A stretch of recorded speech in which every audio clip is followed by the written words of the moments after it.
Thank you. Recording in progress. Good morning. The City of Boston Zoning Board of Appeal hearing for February 7th, 2023 is now in session. This hearing is being conducted in accordance with the applicable provisions of the open meeting law, including the updated provisions enacted by the legislature regarding virtual hearings. This new law allows the board to continue its practice of holding virtual hearings through March 2023. This hearing of the board is being held remotely via the Zoom webinar event platform. This hearing is also being live streamed. In order to ensure this hearing of the board is open to the public, members of the public may access this hearing through telephone and video conferencing.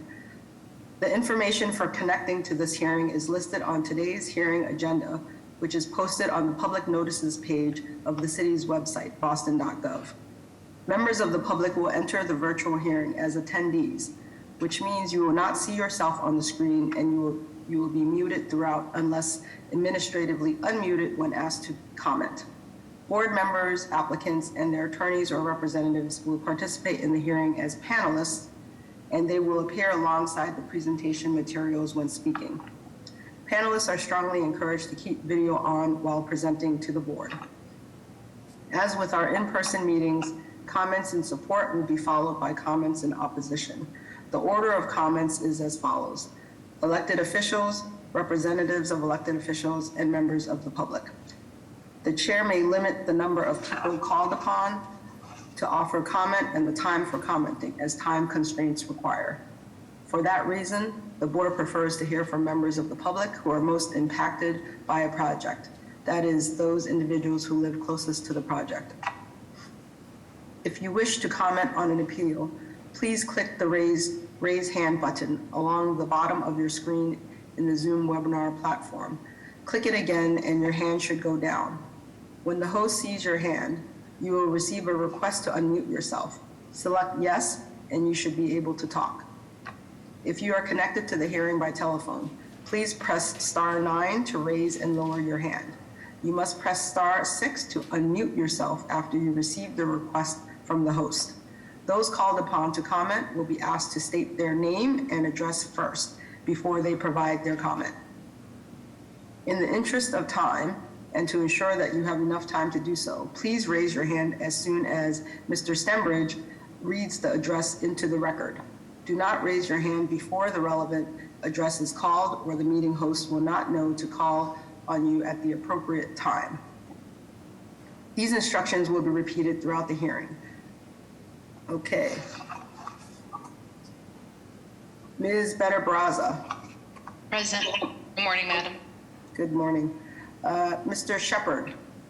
Good morning, Madam Chair. Present. Good morning. Mr. Valencia. Good morning, Madam Chair. I'm present.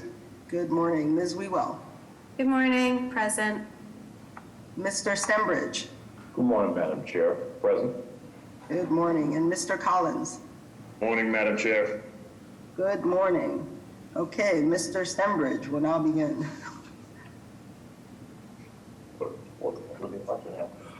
The first item we have on the agenda this morning is the board officer election. The candidates for chair are Sherry Dong, for deputy chair, Katie Wewell, for secretary, myself, Norm Stembridge, and for deputy secretary, David Aiken. Do I have a motion? Is that Madam Tom? Chair? Yes. Oh, yes, I would like to make a motion. I am happy to support the slate of candidates for the chair, deputy chair, secretary, and deputy secretary. So I make a motion to approve the slate of candidates. Thank you, Mr. Valencia. Do I have a second? Second. Thank you. Ms. Better-Braza. Yes. Mr. Shepard. Yes. Mr. Valencia. Yes. Ms. Wewell. Yes. Mr. Stembridge. Yes. Mr. Collins. Yes. Chair votes yes, motion carries. Thank you. Wish us luck. Congratulations. Next on the agenda, we have the extension from 9:30 a.m. Do we have approval of the minutes first? We don't have any this week, Madam Chair. I'm sorry? We don't have any minutes this week, Madam. Okay, great, thank you, sorry. That's quite all right. For the extensions at 9:30 a.m., the first case number is BOA 1070807, address of 150 River Street, Ward 18. The applicant is John, Pogini. Mr. Pogini, are you on? Or is someone representing 150 River Street?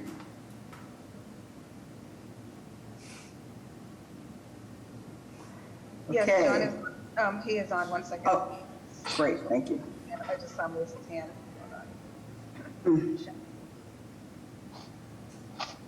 Okay, there you go. All right, just making you a panelist right now, John. Go ahead once you unmute yourself.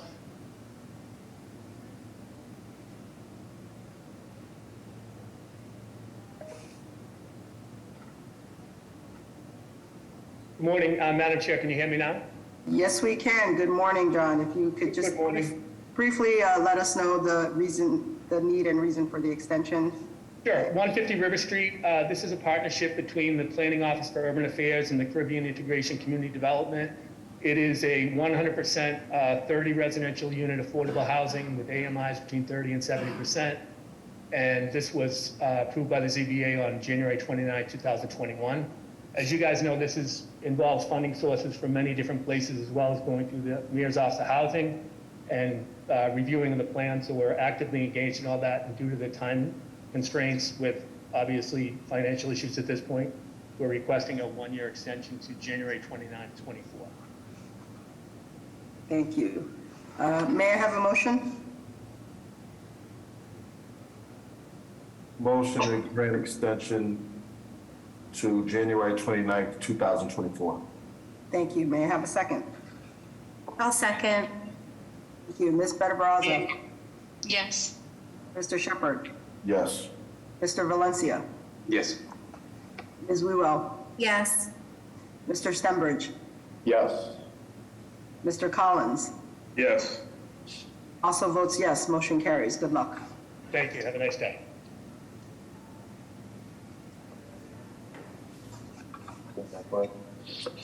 Next on the list, we have case number BOA 1079364, address of 6 Oakhurst Street, Ward 14. Applicant is Camby's Property. Okay, is the applicant present? Good morning, Madam Chairwoman. Yes, I'm here. Thank you. So can you just briefly explain the need for the extension? Sure, we are asking for 1-year extension for a couple of reasons. One is our BPDA approval took about 10 or 11 months. And after that, we engaged with few design firms, and because of COVID, they were understaffed, and we incurred substantial delays in completing the design. So we had to look for new design firms. And right now, the design is substantially complete. We are at almost in construction document phase, but we need a little bit more time to plan for the construction. And we are fully committed to the project. It's just that we got impacted by COVID. Got it. Thank you. May I have a motion? Motion to grant extension for 1 year. I'm not sure exactly what date. From today is fine, Tom? The dates are from February 26th, 2023 to February 26th, 2024. All right, Mr. Shepherd. Extension to February 26th, 2024. Thank you. May I have a second? I'll second that. Okay, Ms. Better-Brazza, Yes. Mr. Shepherd, Yes. Mr. Valencia, Yes. Ms. Wewell, Yes. Mr. Stenbridge, Yes. Mr. Collins. Yes. Thank you. Chair votes yes. Motion carries. Good luck. Thank you. Next case is BOA 0294, address 382 Summer Street, Ward 1. The applicant is Doreen Amato.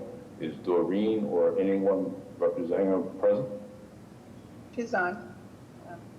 Send a request, I need her. Go ahead, Doreen.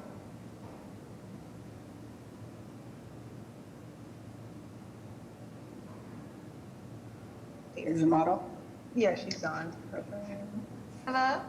Yep, go on. Yes, we can hear you. Just briefly let us know the need for the extension. Hi, my name's Leandra Ledoux. I'm speaking for my mom, Doreen Amato, who's sitting right next to me. Hello. We're just asking for a year extension, obviously because of COVID and my mom was sick. We had to put everything on hold, but we're ready to move on now. So we're just asking for another year extension. Mr. Stenbridge, do you have the dates? This is the first extension request, and the dates are from February 17th, 2023 to February 17th, 2024. Thank you. May I have a motion? Motion to grant extension, Till February 17, 2024? February 17th, 2024. Yes, Madam Chair. Thank you. May I have a second? I'll second. Thank you. Ms. Better Barraza? Yes. Mr. Shepherd? Yes. Mr. Valencia? Yes. Ms. Wewell? Yes. Mr. Stenbridge? Yes. Mr. Collins? Yes. Chair also votes yes. Motion carries. Good luck. Thank you very much. Thank you. Next case we have is BOA 1069147, address is 235 to 237 Condor Street, Ward 1. The applicant is Lorene Shatino, excuse me. Is Lorene or any of her representatives present? Yes, good morning, Madam Chair, members of the board, and congratulations on your elections. Attorney Laureen Scatina with an address of 245 Sumner Street in East Boston. This, I'm seeking a one-year extension on 235, 237 Condo Street. This board voted to grant variances back in 2020 to erect a 6-unit dwelling with 6 parking spaces. The applicant is very diligently working towards achieving their permit, and we do expect that to issue very soon. We are seeking a one-year extension from the original expiration date, so from December 11th, 2022 to December 11th of 2023. Thank you. May I have a motion? Motion to grant the first extension. It expired on December 11th, 2022. So this would be an extension. This motion would be for an extension until December 11th, 2023. Okay, thank you. May I have a second? Second. Ms. Better Barraza? Yes. Mr. Shepherd? Yes. Mr. Valencia? Yes. Ms. Wewell? Yes. Mr. Stenbridge? Yes. Mr. Collins? Yes. Chair votes yes as well. Motion carries. Good luck. Thank you. Thank you so much, and good luck to all of you as well. Thank you. Next, we have case number BOA 77358 with an address of 6 Evelyn Street, Ward 14. The applicant is Mai Lamb. Is this person present or any of the representatives?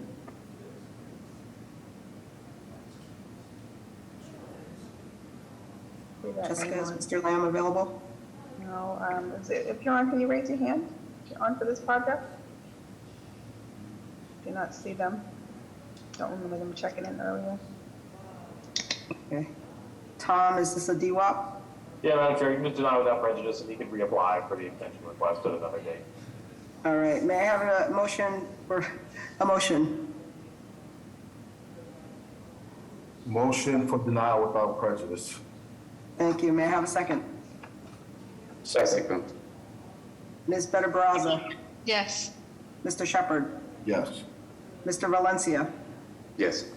Ms. Wewell? Yes. Mr. Stenbridge? Yes.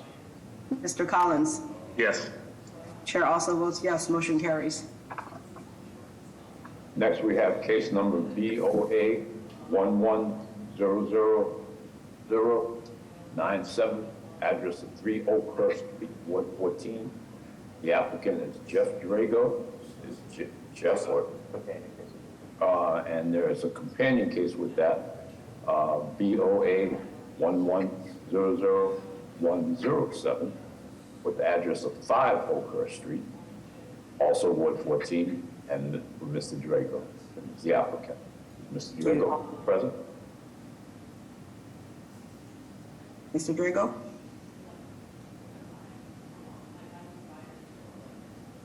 Jessica, did he check in? Yeah, I have a hand raised here. Let me just see if that's allowed to talk. Mary Kate Campbell, are you on behalf of this project? I just sent a request to unmute you. Yes, I am. Mary Kate Campbell. Go ahead. Yes, so we just had a COVID financing delay, so we're just looking for a 1-year extension for these. From what date?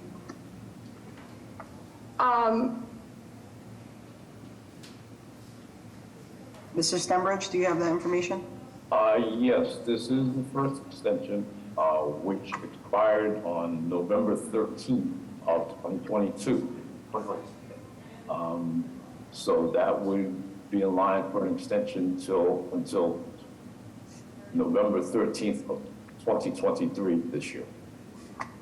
May I have a motion? I'll make a motion to grant the extension until November 13th, 2023. May I have a second? Second. Thank you. Ms. Benabraza? Yes. Mr. Shepherd? Yes. Mr. Valencia? Yes. Ms. Wewell? Yes. Mr. Stenbridge? Yes. Mr. Collins? Yes. Thank you. The chair also votes yes. Motion carries. Good luck. Thank you. Next, we have Board Final Arbiter, 9:30 a.m. Case number is BOA 906535, address 261 Bolton Street, Ward 6. The applicant is Ryan Spitz. Is Ryan or any representatives present? Madam Chair, members of the board, Attorney Ryan Spitz with Adams and Moranci, business address of 168 East Street, first floor, South Boston. This is an amendment to an open ERT permit, which was approved by this board back in approximately September 2019. The applicant is here today proposing to amend the approval to eliminate the rear spiral staircase from the 4th floor to the exclusive use roof deck in the rear and provide an enclosed stairway approximately 56 square feet for access only directly from Unit 2 to the roof deck. Further, the applicant proposes to eliminate the 4th floor rear deck and to extend the living space of the bedroom by approximately a minimal of 111 square feet while maintaining the approved footprint of the building. Also, the layout of the first floor will change to increase the dimension of the bedroom by a mere 10 square feet. The original approval showed the rear deck and the exterior stairway extended to the property line, resulting in no change with the new proposal to the rear yard setback. A total of approximately 177 square feet would increase the existing living area, which resulted in a de minimis violation of the FAR. At this point, I'm going to turn it over for any questions or concerns. We could just focus on page 2 of the drawings that will show exactly what we're proposing here. Thank you, Mr. Spitz. Ms. Benabraza, any questions on the plans or concerns? No, the drawings are adequate. This is very minor. I don't see any issues with it. The penthouse is out of public way, and we almost prefer an option to have direct access from the unit below. Thank you. Any other questions from the board? Tom, remind me, public testimony or no?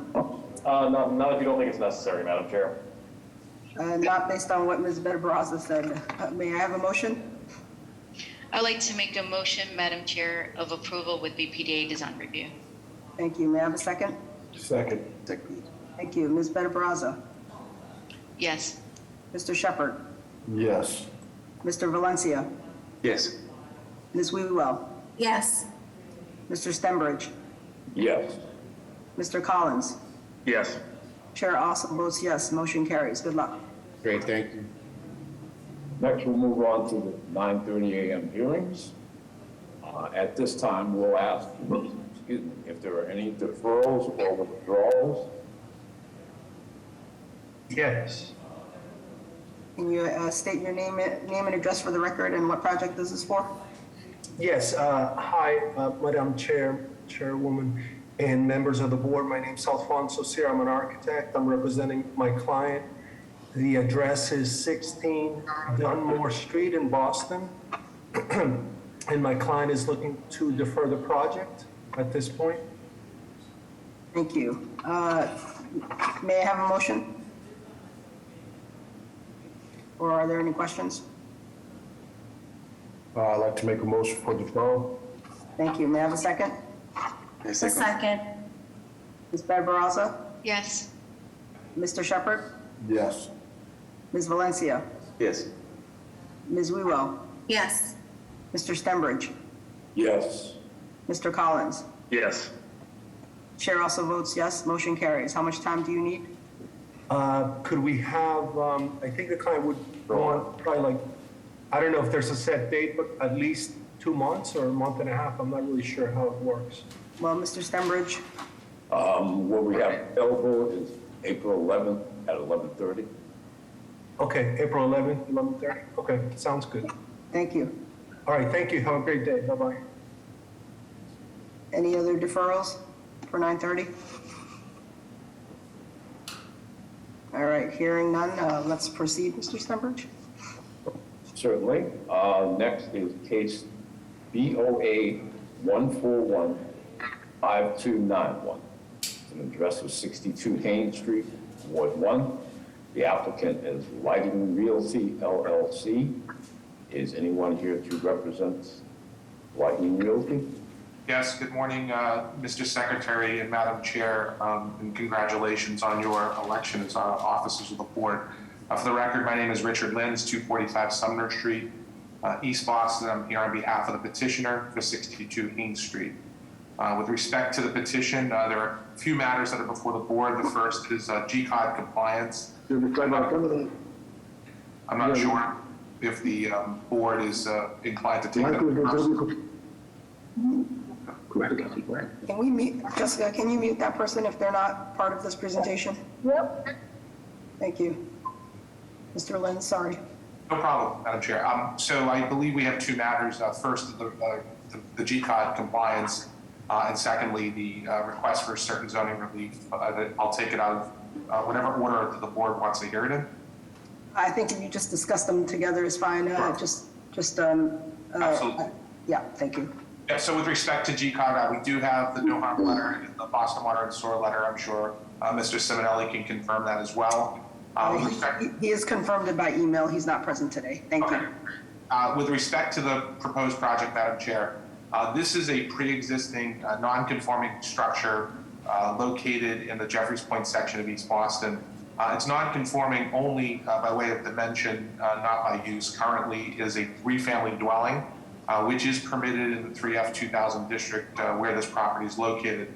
If we could slide down to slide 8, just so we can see a quick street view, that'll help give us a little more context to the proposal. With respect to what we're proposing for this site, Madam Chair, we are proposing a complete renovation of the existing structure. Currently, this structure contains, as I mentioned, 3 units, but a total of 8 bedrooms. Our proposal would reprogram the entire building, change the occupancy from 3 units to 4, but actually reduce the number of bedrooms from 8 bedrooms to 6 bedrooms. The proposal, while improving the building itself, including the life safety, will allow us to basically do all of the renovations within the footprint of the building. So we're not proposing any addition on the building itself or any height increase to the building. This is all done within the envelope of the existing structure, which will allow us to create 1 additional unit.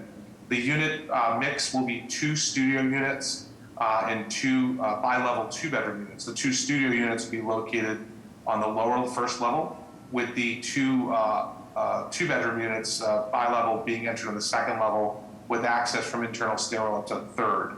We do propose to include a roof deck for each of the upper level units. So units 3 and 4 would have roof decks that would be accessed from an internal stairwell and hatch.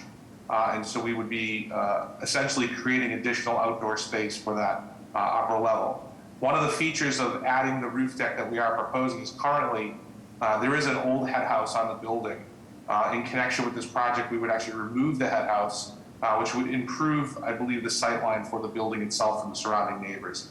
I see that we're having probably a little technical difficulty with some of the slides, but I'm happy to pause if there's any specific questions. Absolutely. Now, till we can get that up. Thank you.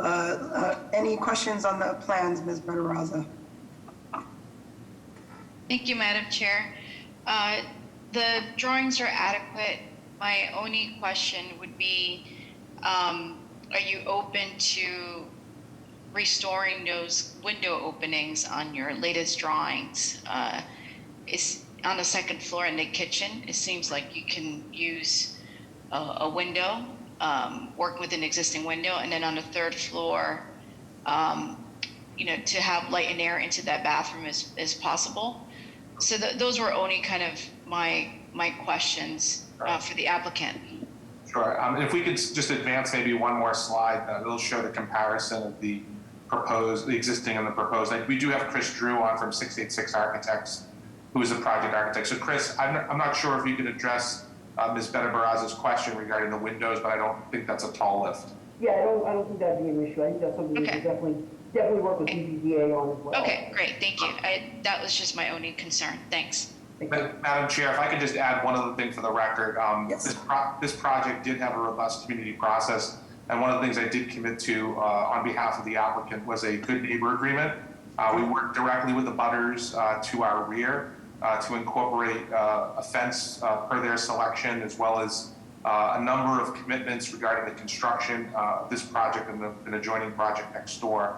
One of those commitments also included creating, because we aren't providing any parking, we are requesting relief for the one additional parking space that would be required for this project. We did make a commitment that our condominium documents would make one of the units ineligible for resident parking, certainly because of parking concerns in the immediate vicinity. So I did want to put that on the record. I know there's probably somebody here to speak on behalf of the abutters. We just want to make sure that was included as well. Thank you. Any other questions from the board? With that, let me take public testimony. Yes, Madam Chair, members of the board, Connor Newman with the Mayor's Office of Neighborhood Services. At this time, the Mayor's Office would like to defer to the judgment of this board. Some background information on the community process. ONS hosted a abutters meeting on June 8th of 2022. One abutter attended the meeting and had questions regarding construction plans and requests to avoid closing the street. Also voiced concerns regarding parking. The applicant then went on to the Jeffries Point Neighborhood Association in May and June of 2022. The association voted to oppose with 17 residents against, 8 in favor, and 5 abstaining. Members of the association voiced concerns over disturbance and noise from the roof decks and loss of privacy for neighbors. Residents also voiced concerns regarding parking in the area and the existing density of the area as well. That's when the applicant agreed to restrict Unit 1 from accessing the resident parking program. Our office so far has received 15 letters in support and 1 letter in opposition. With that, we defer to the judgment of this board. Thank you. Thank you, Mr. Newman. Jessica, any other testimony? Yeah, I do have a raised hand here. Caitlin, are you looking to get testimony on this proposal? Yes, that would be wonderful. Can you hear me all right? Yep. Can you just state your name and address for the record? Go ahead. Yes, my name's Caitlin Andriaskis, and if you need my video, I don't know how to turn it on, but I'm happy to do so. Nope, just your address. Fantastic. 10 Cottage Street, number 1. So I'm a butter directly behind. This has been a difficult conversation for the community. As you can see, at first we really had a lot of challenges with this, although I have to say that the team has really come to the table with some great options. We were able to provide 11 letters of support just through direct organizing. However, if you see, all those letters state that there is support, given that the unit with relief is a 2-bedroom, not one of the studios. Unfortunately, when we got to the agreement yesterday, the client changed his mind on that part of the agreement.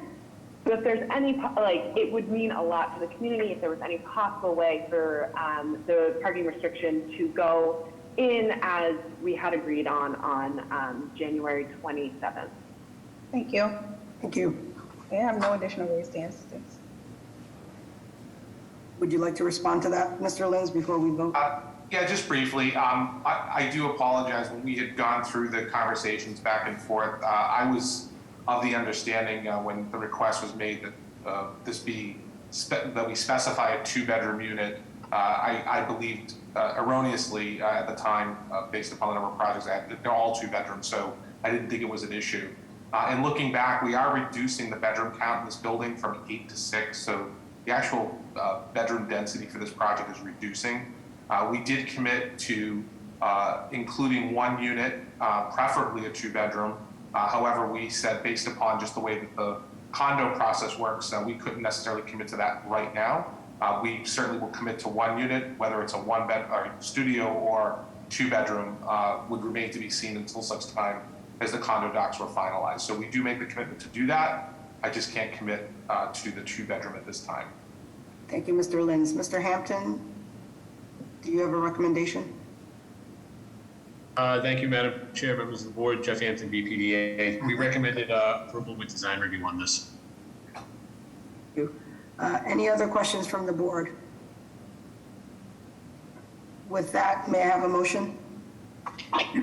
Madam Chair, I would like to put forward a motion of approval with BPDA design review, paying special attention to that front elevation to bring back light and air into the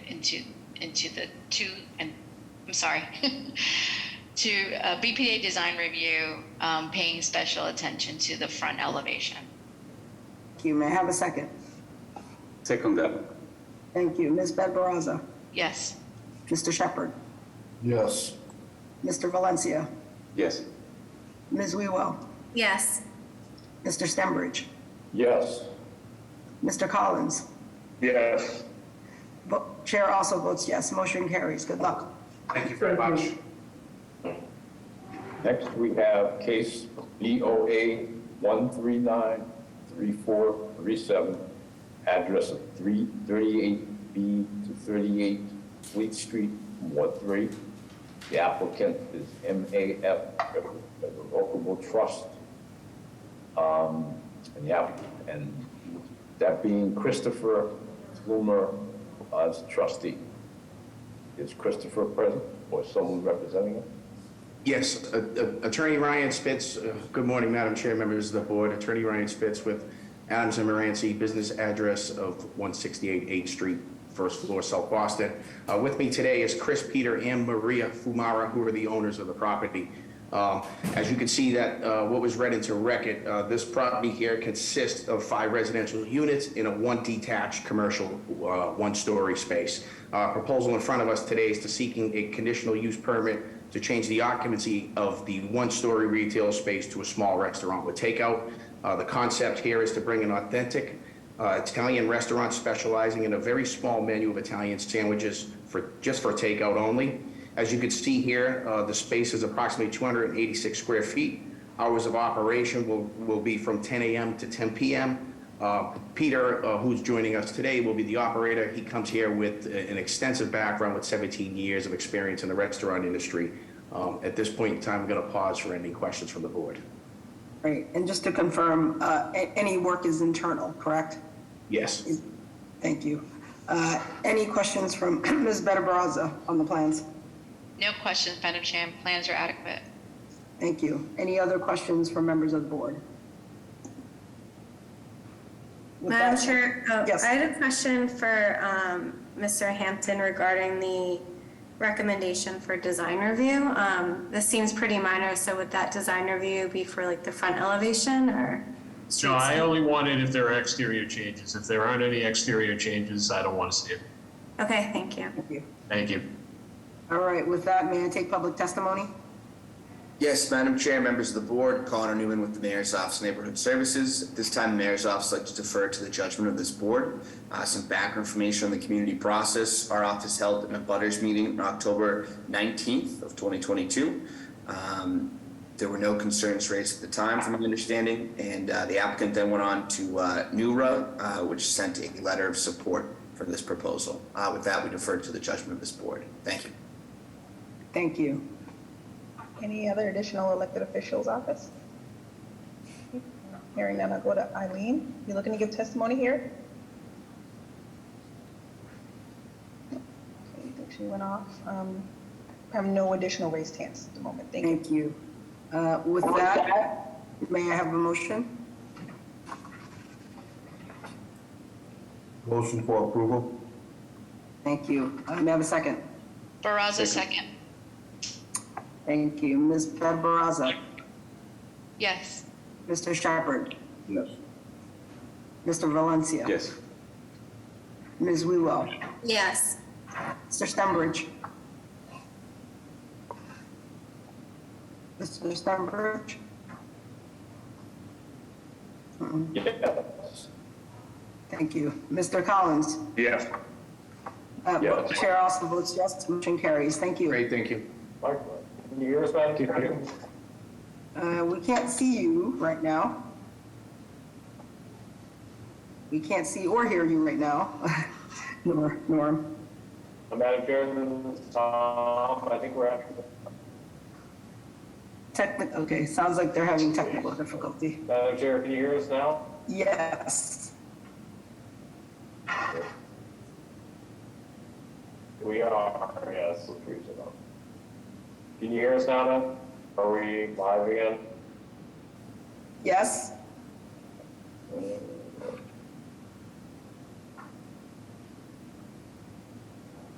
I think we're on a delay, unfortunately. I'm not sure what the. Oh, okay. Do you want someone else to now, read the- Madam Chair? Yes, we can. All If right. you want to read the next case or Next let us know case. if you need us. Thank you. Yeah, Madam. The next case, if you can hear me, BOA 1407437, 185 Frank Street. Is the applicant present or a representative? Yep, Daniel Brennan here. Good morning. Can you put your Madam Chair, I name think we and might address be into the record? frozen over here, so. Okay. Well, I guess sounds like we're proceeding with a 6-member board until Norm gets back on. With that, can the applicant put your name and address in the record and just let us know what you're proposing? Sure, thank you, Madam Chair, board members. My name's Daniel Brennan with DPB Design. I think everybody, oh no, I think the screen itself is frozen. I think, well, we can proceed with your case and let's figure out what we do from here. Sure.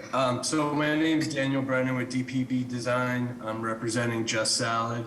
It's a new restaurant going in over at 185 Franklin Street, over at Post Office Square.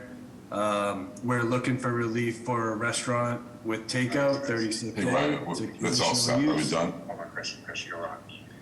And the former tenant was Hale and Hardy, another takeout restaurant.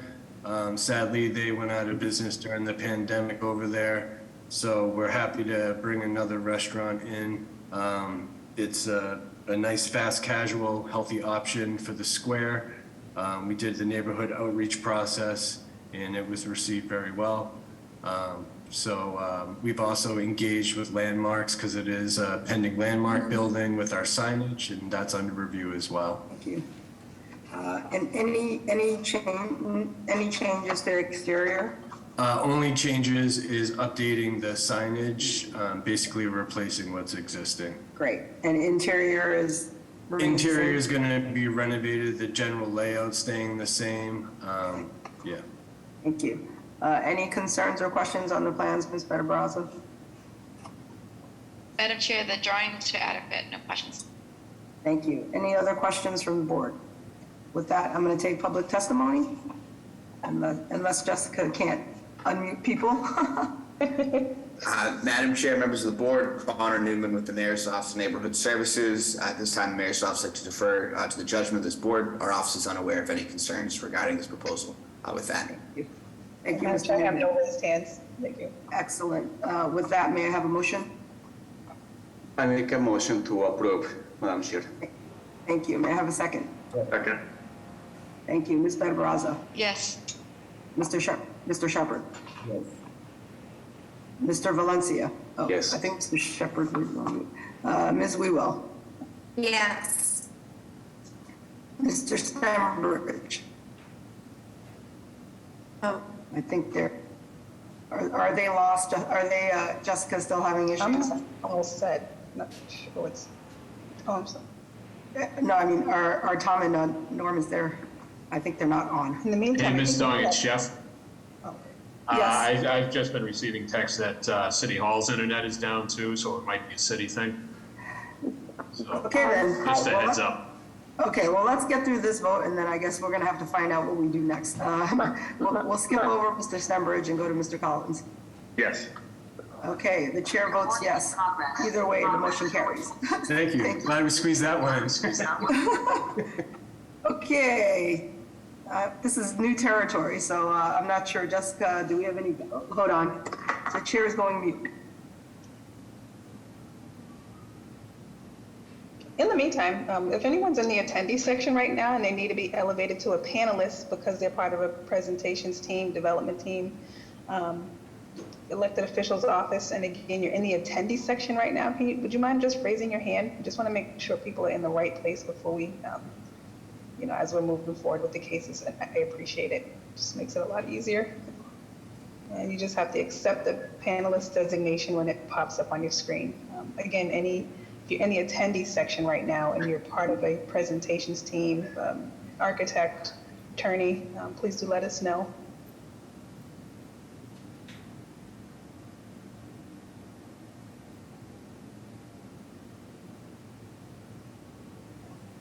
Okay, the chair is gonna call a break until 10:30 as City Hall and 1010 Mass Ave try to resolve their technical issues. So let's be back at 10:30 and we'll take it from there. Thank you.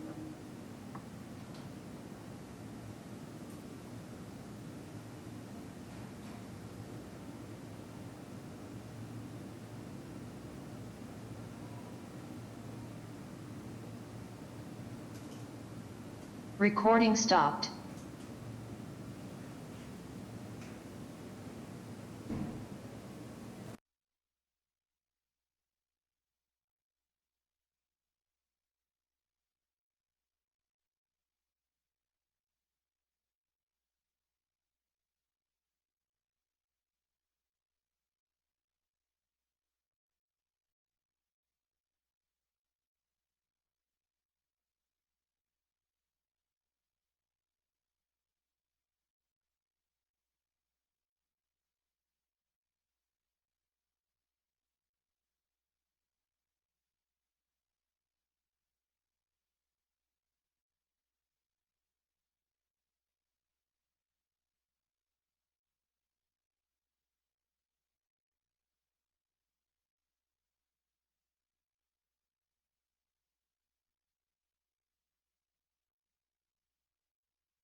Thank you.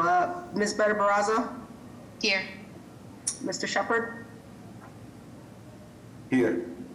Thank you. Mr. Valencia? I'm here. Ms. Wewell? Here. Mr. Stembridge? Present once again, Madam Chair. Thank you. Mr. Collins? Here. All right, Chair is also present. I guess the cold weather not only freezes pipes, but the internet. Let's, next case. The next case, BOA 1411597 at 125 to 131 Lincoln Street. Is the applicant here or one of their representatives? Yes, this is John Radigan. Good morning, Madam Chair and members of the board. I'm with DLA Piper at 33 Arch Street, Boston. I represent Oxford Properties, which is the appellant in this case. With me today is the lead architect, Siddhal Patel, who will give a presentation about the building, and Mark McGowan, who's the head of Boston Development for Oxford, who will be available to answer questions. I'll just give you first a quick word about Oxford and the requests today, and then Siddhal will run through the presentation. Oxford is a real estate investment and development firm in Boston, wholly owned by the Ontario Municipal Employees Retirement System. Because Oxford is investing municipal employee retirement money, it invests in great properties in strong cities like Boston, and it seeks to develop projects that are highly sustainable and which make those cities better. We think we have one of those projects today. Siddhal will describe the project, but it basically involves tearing down an existing vacant building at 125 Lincoln Street. And if you could just stay on that slide for a minute, that'd be great. And we're going to create, we propose to replace that existing building with a 323,000 square foot research building, a 12,000 square feet of ground floor retail, and up to 150 parking spaces. To accomplish that, we're here today requesting relief from the zoning code requirements, which have been detailed in the appeal, but they are essentially this. We're seeking variances to increase the maximum height of the building from 100 feet to 197 feet, and to increase the maximum permitted FAR from 8.0 to 11.4. We're also seeking relief from certain design provisions which don't work for the building, and conditional use permits to maintain the current 150 parking spaces, and to comply with the groundwater conservation overlay district requirements and the daycare requirements. In support of our application, we've submitted materials which include the appeal itself, which describes everything in greater detail, the BPDA board memo, which describes the project and the process, the no harm letter and other materials to support the groundwater request, an economic feasibility memo that outlines why the relief is necessary, and a copy of today's presentation. We've also submitted letters of support, and I know there are people here today who intend to speak on the project. With that background, I'd like to introduce the project architect, Siddhal Patel, who will describe the project site, its challenges, the context, the community process, and the proposed project. Thank you. Thank you, Mr. Radigan. And just on the community process, I believe BPDA's the project manager for this project is on, so I would like them to focus on that community process. Thank you. Great. All yours, Siddhal. Thank you, John. Good morning, members of the board. Siddhal Patel, principal at S9 Architecture. We're the design architect for the applicant. To quickly orient everyone, if you could move to the next slide, please. Quickly orient everyone with the project location. The site is 3 blocks west of South Station and is a hinge between 3 distinct communities and neighborhoods. The Leather District, Chinatown, and the Financial District.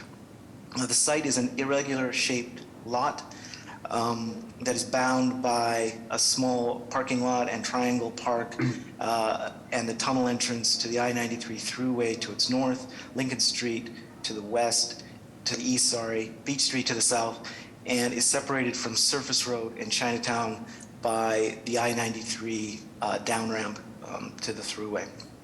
Next slide, please. Oh, sorry, on this slide as well, I just wanted to point out 79 Essex in blue towards the left. This is an existing building that Oxford owns and we'll be referencing throughout this presentation because it's the proposed location of permanently affordable housing. Next slide, please. Wanted to briefly outline for the board some of the characteristics of the site that makes its development uniquely difficult. The project site is currently occupied by an above-grade 1950s parking garage, well past its useful life.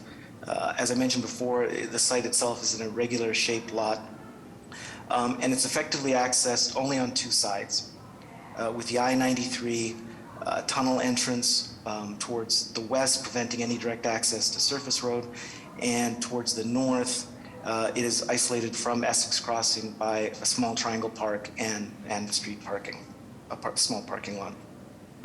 With only two viable sites to access the building, the development team had a very difficult time and latitude planning things, locating things like loading docks, curb cuts, building entry, and achieving continuous retail.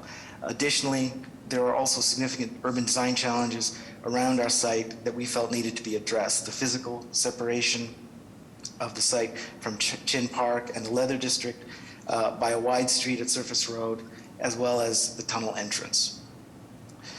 Poor pedestrian experience because of narrow sidewalks along both Beach and Lincoln, as well as towards Essex Crossing, a very little used park, Triangle Park, that leads to a significantly unsafe intersection at Essex Crossing. Next slide, please. So BPDA is going to speak to process, but we have gone through an extensive and exhaustive Article 80 process. And through this process, we did try, we worked very hard to respond both to site challenges and community concerns, with the height and bulk of the building being of central concern conveyed to us. We sought to address this concern in particular by changing the use, reworking floor plates to be more efficient, adding setbacks along Lincoln Street, and redistributing floor area horizontally over the I-93 tunnel, all of which, as you can see here, led to a reduction in height over time. Next slide, please. So briefly, our goals, the development team's goals, we believe are consistent with that of the community. Replace the above-grade garage, and in doing so, bringing energy and economic activity to three neighborhoods. Meaningful investment in the public realm, activation of the ground floor and stitching the neighborhoods together at the ground plane, and also investing significant resources in the city's housing crisis, and also having a decarbonizing building. All of these goals we feel we've met or exceeded with this project. Next slide, please. The site plan, this is the proposed site plan for the project, highlighting some of the solutions we developed in concert with the city and community. Just to orient everyone, Chinatown is towards the top of the page, Essex Crossing to your right, and then Lincoln Street sort of through the middle here. We're proposing strengthening the connection between Chinatown and the Leather District with an improved Beach Street, Surface Road intersection, a welcoming carpet of sorts, and we're accomplishing this through tabletopping of the intersection and all of Beach Street. Partial capping of the I-93 ramp to create a plaza that complements Chin Park. The plaza would be activated and secured by active retail on the corner of Beach and Surface Road. A pedestrianized Beach Street with landscaping and a wider sidewalk. A full block of retail activation along Beach Street between Surface Road and Lincoln Street. And also a commitment to planning this in a way that would accommodate a banquet hall, something that was communicated to us as very critical and important to the Chinatown community. In an effort to reinforce the connection between Essex Crossing and the Leather District, we're proposing renovation to the Triangle Park and eliminating of the small parking lot and Tough Street extension. We do this through a discontinuance of Tough Street. That allows us to internalize our loading and all the truck turning that serves the building on our site.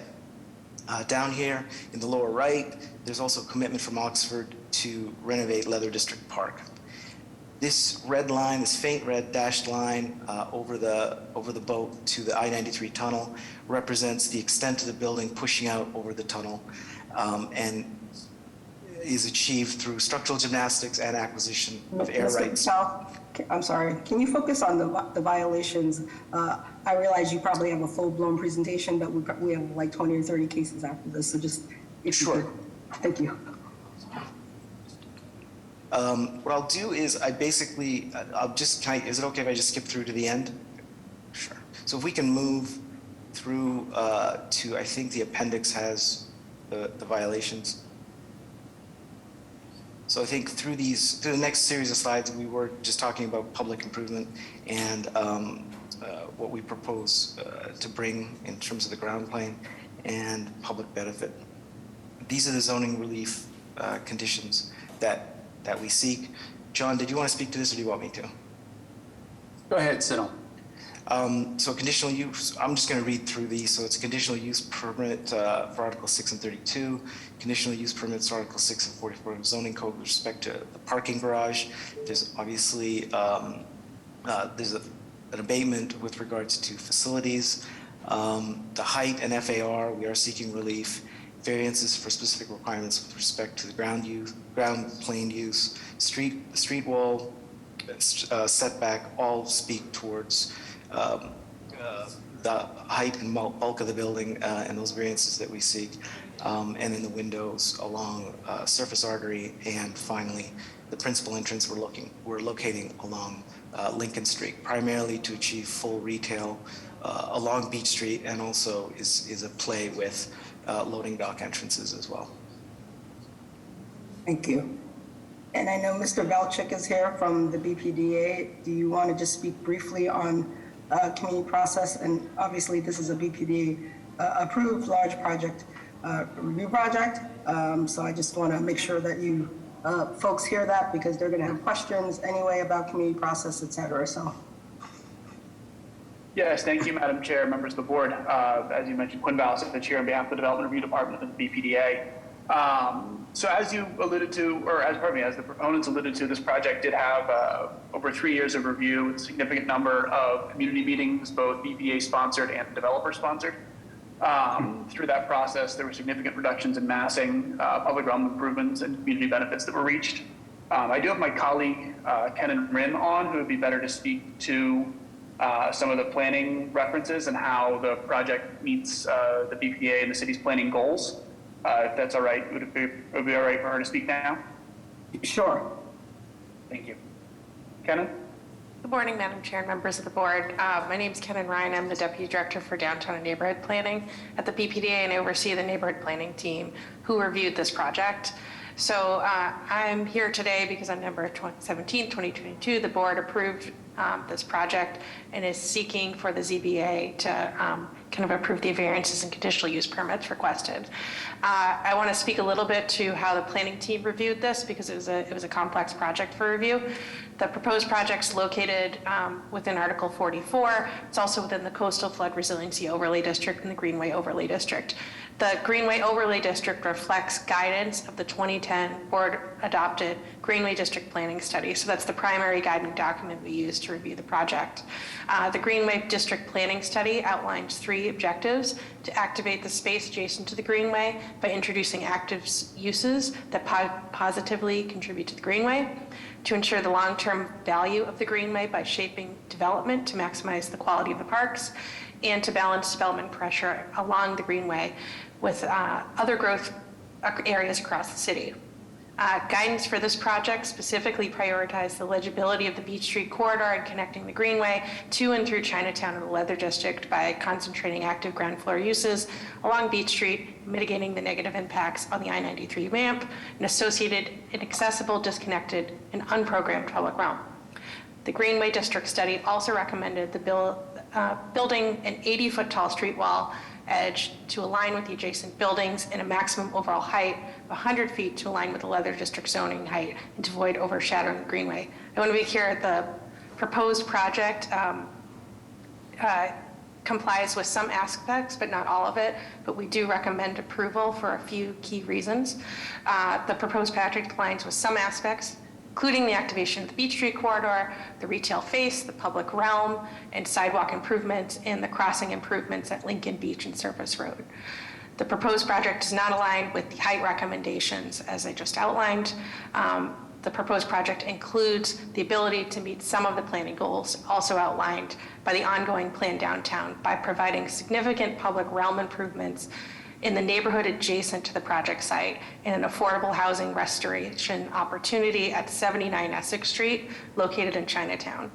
79 Essex Street is approximately 2 blocks from the proposed project in the Chinatown neighborhood and is a suitable location for the adaptive reuse of the Chinatown's historic building stock while creating 50 to 60 permanently affordable housing units. Thank you very much. And please let me know, or Quinn know, if you have any questions about the BPDO review process. Thank you. With that, let me open it up to questions from the board. Ms. Berberaza, any questions on the plans? I do have some questions, and perhaps the BPDA can help answer some of them. One of them is, can you explain why the BCDC had some reservations about the project and how were they addressed during the Article 80 large review process? The BCDC had concerns with the overall height proposal, and as I outlined, this isn't consistent with the guidance of the Greenway District Plan or the zoning on the height proposal piece. We looked holistically at what some of the opportunities provided by the project and saw the significant contribution of permanent affordable housing opportunity in this area as a key criteria, along with the activation of the Greenway as another key piece in this. And so we thought very hard about the trade-offs of that decision when recommending this for board approval. But it seems, based on the applicant's presentation, that there's a couple of buildings in the vicinity that are higher than what's being proposed, and some that are even along the Greenway. Is that correct? That is correct. They're located in different zoning sub-districts or districts. And in regards to shadow that is being casted on the Greenway, it's probably almost the same length as buildings that are on the Greenway that are taller than than this proposed building, correct?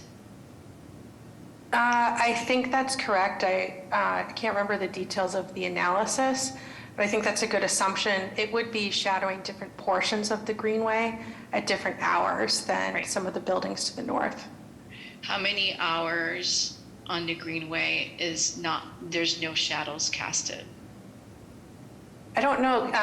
Could someone from the proponent team potentially answer that question? Morning, members of the board. Mark McGowan, Foxer Properties. Thanks for the question, Chair Berberaza. So just on the summary there, 90% of the park is free of shadows by 11 a.m.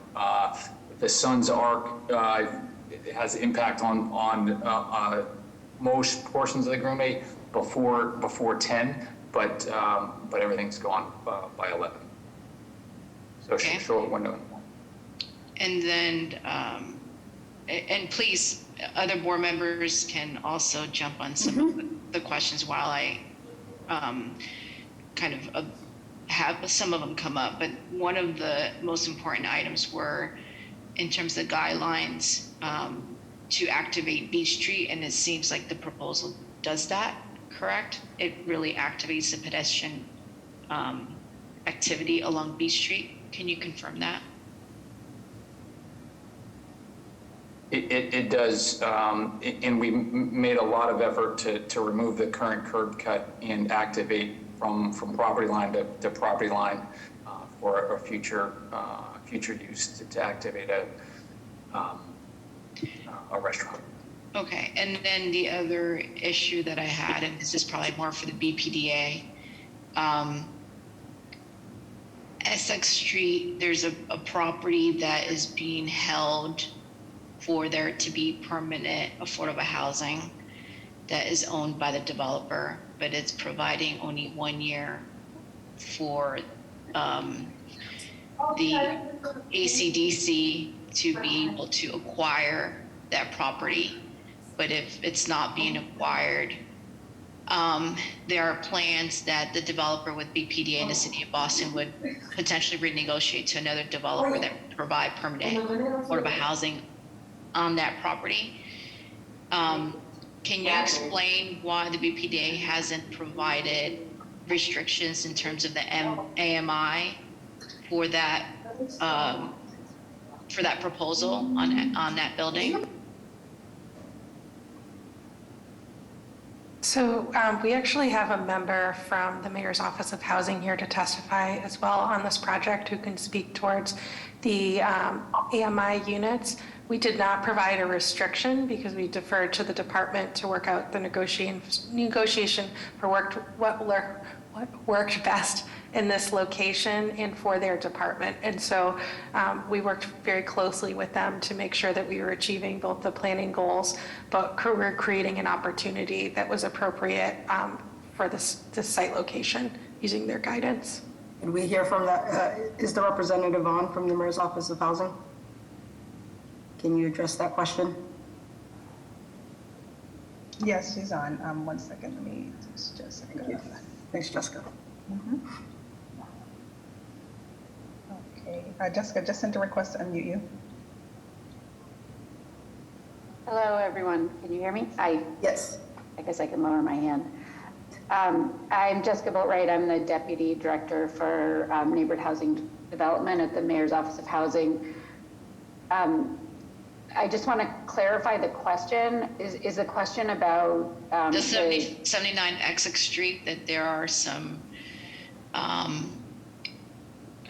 description on the BPDA memorandum in regards to ensuring that 79 Essex Street, which is owned by the developer, would remain potentially as an affordable housing development.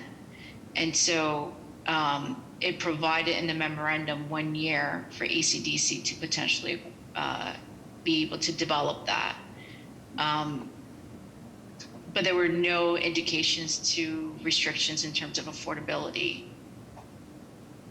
So the Mayor's Office of Housing, collectively with the BPDA and ACDC and the developer, have been looking at the budget and potential to redevelop the Essex Street building. It needs a significant amount of work to change it into an all residential affordable building.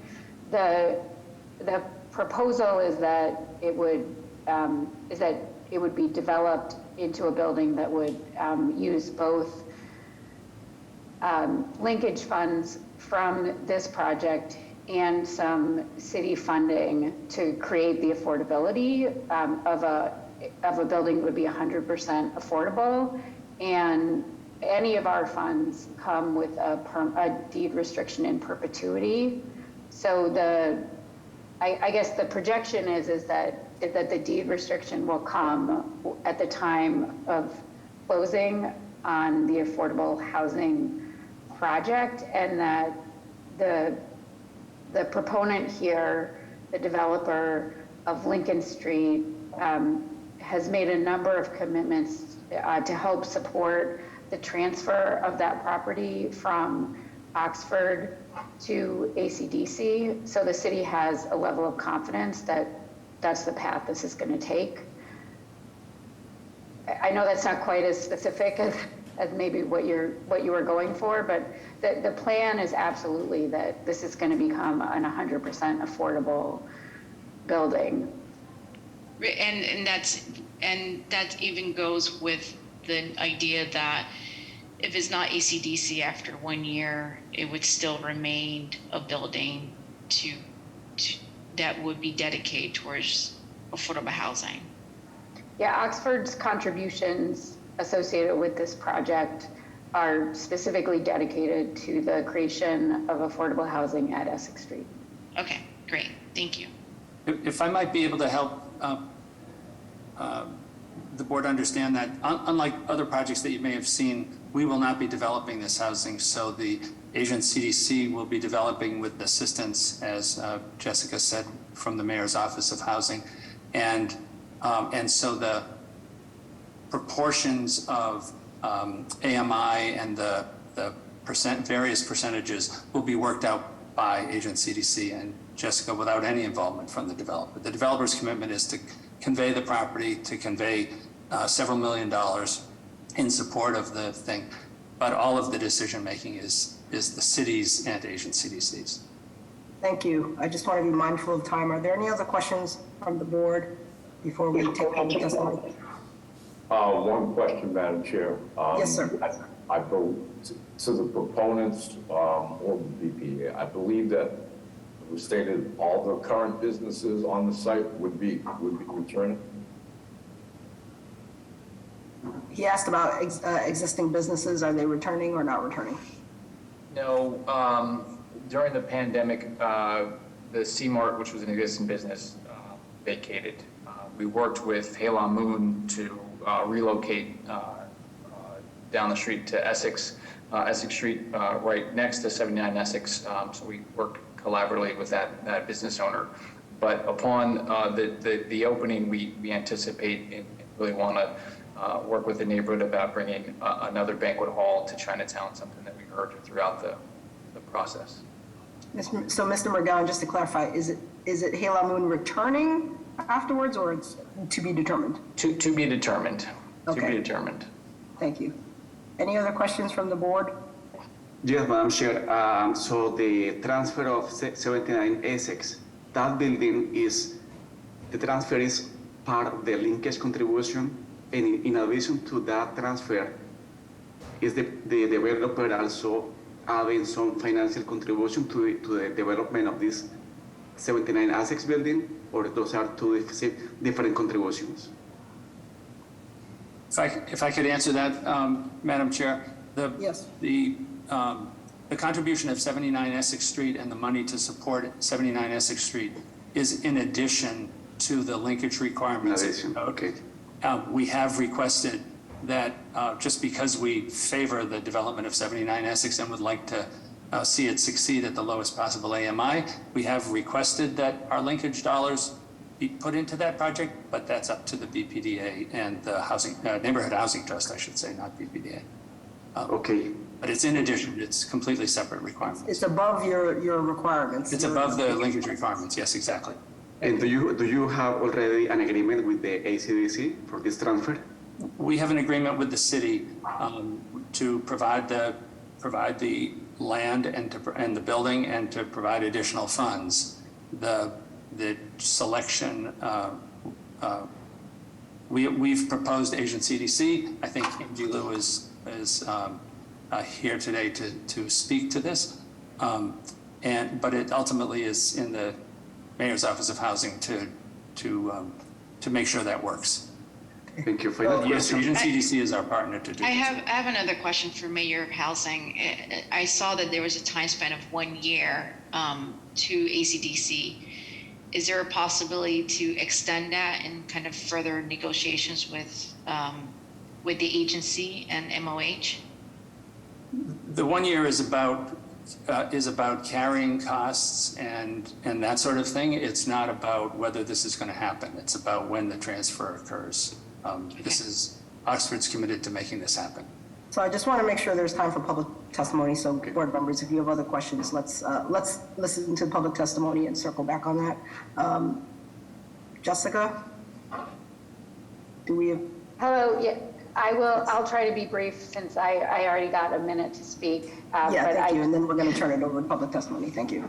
Okay, I just wanted to state that our office strongly supports this project. As people have been talking about, it unlocks increased access to housing for low-income Bostonians in Chinatown, which is a neighborhood with really critical need for housing stability, and a neighborhood where it's often out of reach for our partners to develop because of the high cost of land and property, and the 125 Lincoln team has committed to help defray those costs. So we are very excited about seeing the Essex Street component of this proceed, which is, as we've heard, intricately tied to 125 Lincoln Street. So thank you to the board, and we are hoping that you feel good about approving this project. Thank you. Any other public officials or representatives of public officials?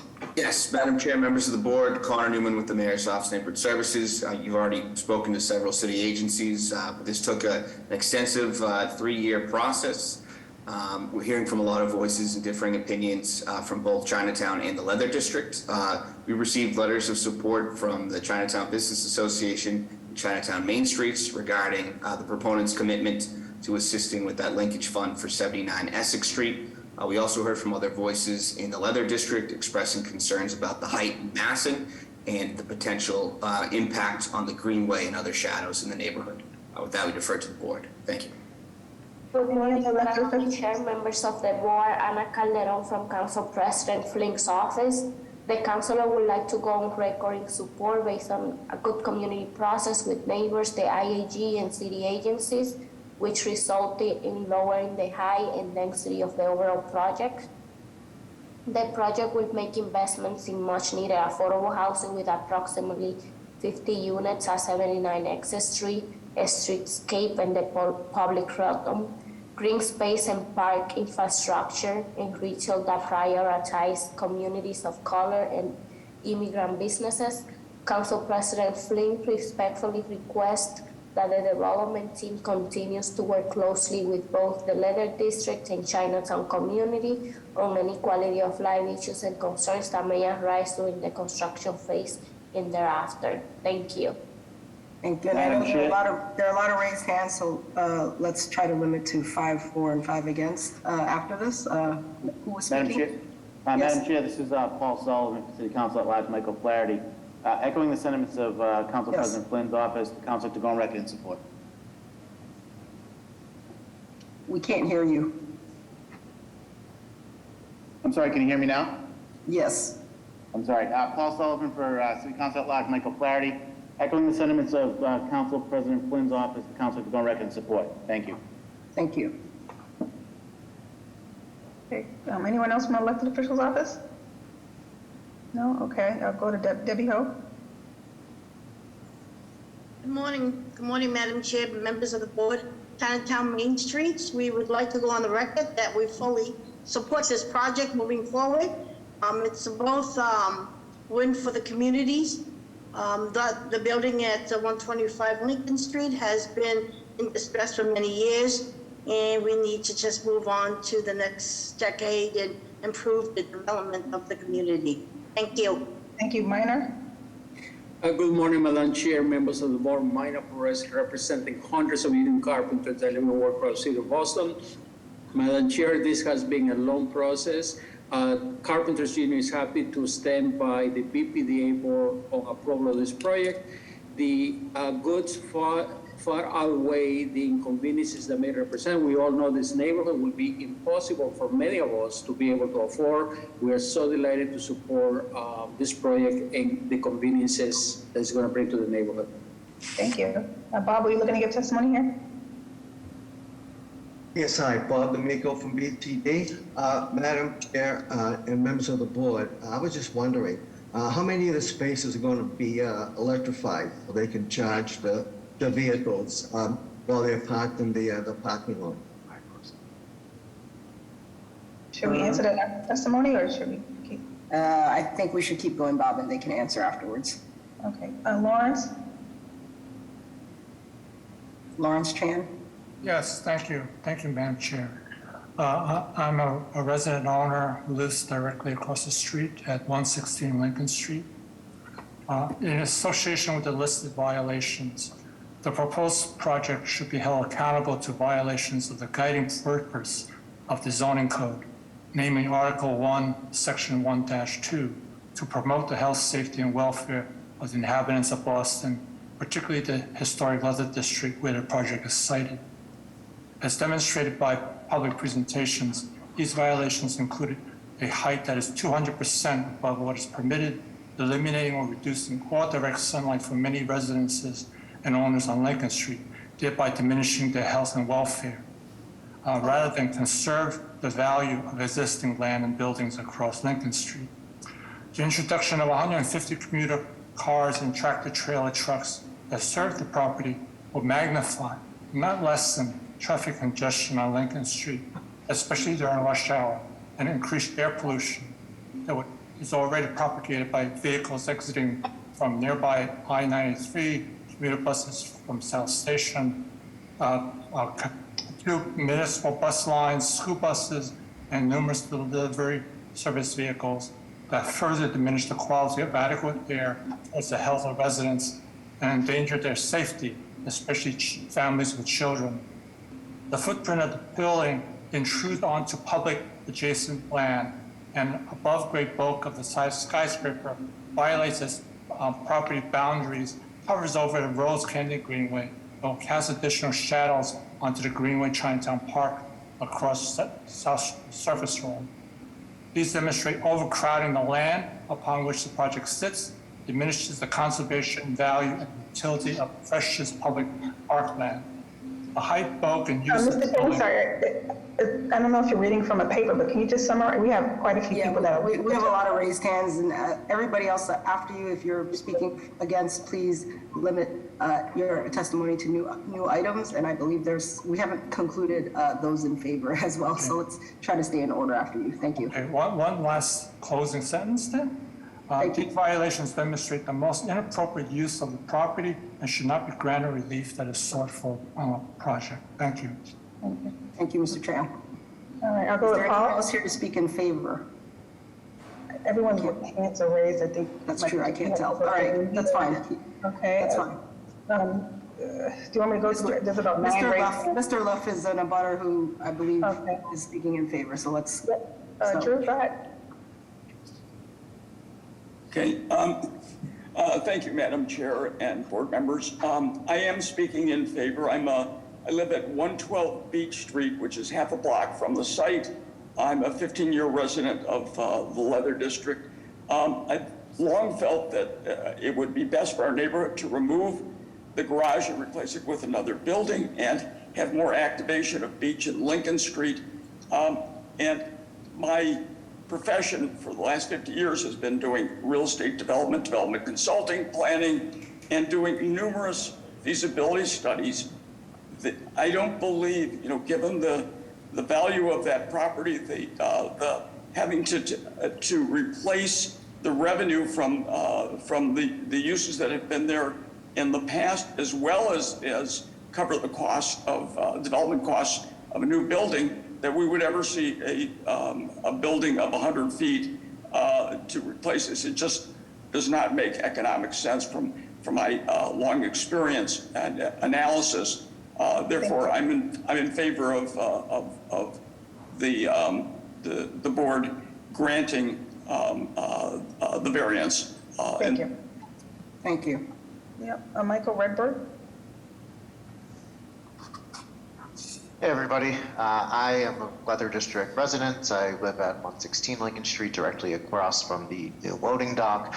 And I'd like to speak in opposition to this project, as I have numerous times over these 60+ community meetings over the last 3 years.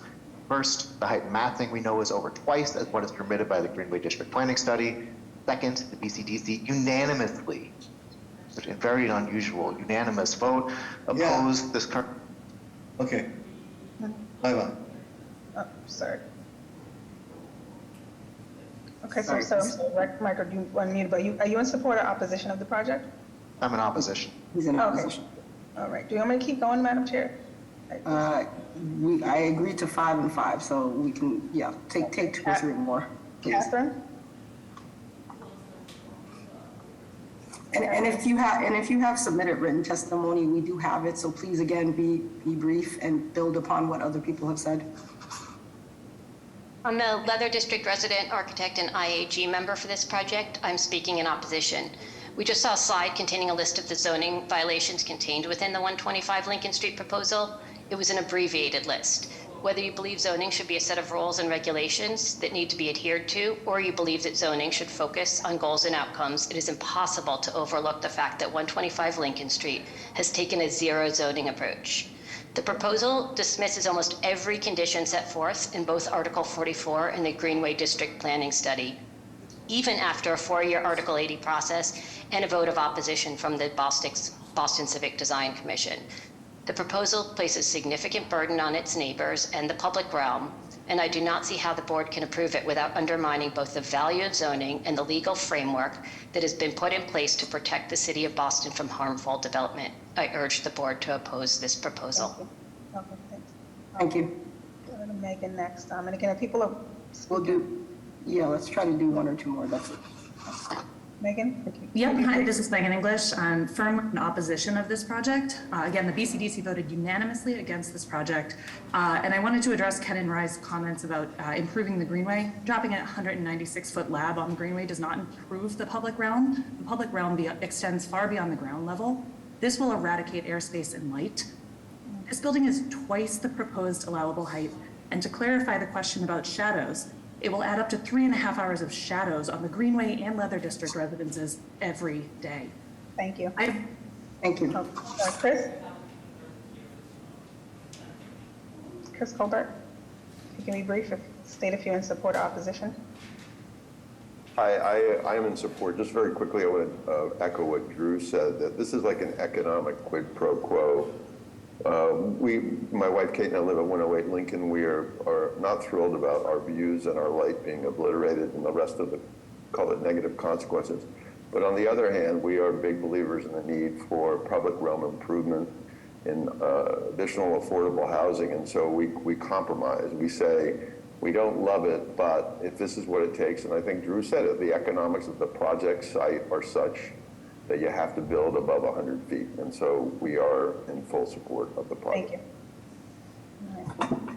Want to keep going, Madam Chair? I think one more and then we have to move on. Thank you. Yep. Larry Rosen. Did we get to Larry? You're on mute, Larry. Yes, thank you very much.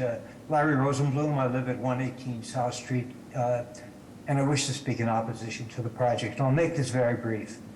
The bottom line for this project is that the building does not belong on the site or in the setting, and no amount of off-site benefits and architectural sleights of hand will change that. The city has no obligation to approve a project just because the proponent tried very hard to make it work. I ask you, as the adjudicator of zoning issues, to defend your zoning and reject this project. This building will not serve the long-term interests of the Leather District, Chinatown, or the city of Boston. Thank you. Thank you. Mr. D'Amico, did you have an additional question? I saw your hand raised. I'm sorry, can you hear me, Madam Chair? Yes, did you have an additional question to your electric car question, or was that it? Yes, it basically has to do with, I'd like to ask the proponent how many electric charging stations they have in their parking garage. Okay, briefly, can you answer that question? I'm not sure who's going to answer it. I can answer that, Madam Chair. The answer is the BTD requirements are that 25% of the spaces will be equipped with electric charging stations on day one. That's 38 spaces in our case, and 100% of the spaces will be EV ready for future installations. So the conduits and stuff will be there and ready to accommodate future growth of electric vehicles. Thank you. With that, are there any other questions from the board after hearing all the comments? I have one further question. Yes. Given that it's a lab level 2 building, do you have a tenant? And if you don't have a tenant, what is the future program if you can't fit out a lab tenant? Question. We do not have a tenant, but we love this neighborhood. We love this location. We're very confident that we'll find one and get this project moving. So we also designed it just to be flexible. There's cases in Cambridge where an office tenant might want to take the space. So we designed with flexibility, but super confident in the location. Thank you. And I do see in the chat, as Jessica pointed out, we cannot tell from just you raising your hand whether you are speaking in support or opposition. And given we did not give equal opportunity for those in favor, I will let Mr. Simonian speak before we proceed. And Madam Chair, did the mayor have a position? Mr. Newman, I don't know. Did you have a position? They don't take positions anymore. They just give the Yeah, okay. Overkill is what they're looking to do. Yep, but obviously we know BPDA did approve the project, so. Mr. Simonian. Thank you, Madam Chair. Paul Simonian, 111 Beach Street, resident owner. I am speaking in favor, and I'll be very brief. Just point out that economics have certainly changed since all the studies that folks in opposition point out. And this building is a massive improvement on the site, clearly. What's there is a complete blight on the entire neighborhood. It also is very positive to the area with a lot of improvements that are very desperately needed to keep our area vibrant. Thank you for hearing my comments. Thank you. Sorry, with that, can we go back to any other board questions, either for BPDA or the proponent, before we take a motion? Any other questions? Final question, Madam Chair. Yes. For the proponent, I see you are proposing 150 parking spaces. Is that the maximum that the city allows? And if that is the case, do you have any plans to consider reducing the parking units, the number of parking units? So we are, the current garage now has 150 spaces. We're planning on keeping that. Something that the neighbors were very vocal about was access to parking for them long term. So we've fought to keep as many parking spaces as possible in response to community feedback. So the parking will be shared with the community or only with the tenants? So it's going to be open to the public, and we'll work with the community to make sure there's shared access to the community. Okay, no more questions, Madam Chair. Thank you. Okay. Madam Chair, can I build off of, can I ask a question? Yes, please. I just want to be mindful of time, guys. Yes, so just building off Ms. Better-Brazza's question about a change in use, would the public benefit still carry if there were a change in use from a lab tenant to a commercial office tenant? Yeah, but right now, all of our benefits are tied to the building permit in certain thresholds. So as we see it today, those still stand. Thank you. Okay, with that, may I entertain a motion? Madam Chair, I would like to put forward a motion to approve with BPDA design review with all the noted provisos as outlined in the Article 80B large project review memorandum, but specifically paying attention to 3 critical items. One is that 79 Essex Street contributes to 50 to 60 affordable housing with the lowest AMI, that it supports the Haley Moon relocation, and that the contribution to the Josiah Quincy Elementary School for STEM educational resources stands. Thank you. May I have a second? I second that. Thank you. Ms. Better-Brazza? Yes. Mr. Shepherd? Yes. Mr. Valencia? Yes. Ms. Wewell? Yes. Mr. Stembridge? Yes. Mr. Collins? Yes. Chair also votes yes. Motion carries. Thank you and good luck. That's all. What do you want to do? With that building? Bear with me, Madam Chair. At this point, since we're past the 10:30 mark, would it be good to ask for deferrals or hearings at this point? Withdrawal. So with that, for the 10:30 mark on the agenda, are there any one asking for withdrawals or deferrals at this time? Yes, Mr. Secretary. Yes, put your name. 5 Nancia Street and 127 St. Andrews Road.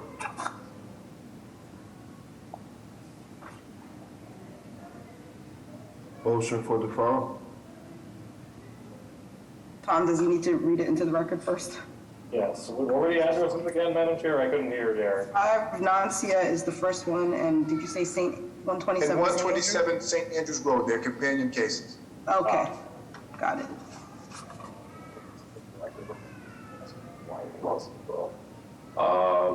That case would be BOA 419-403 at 5 Nancy Street.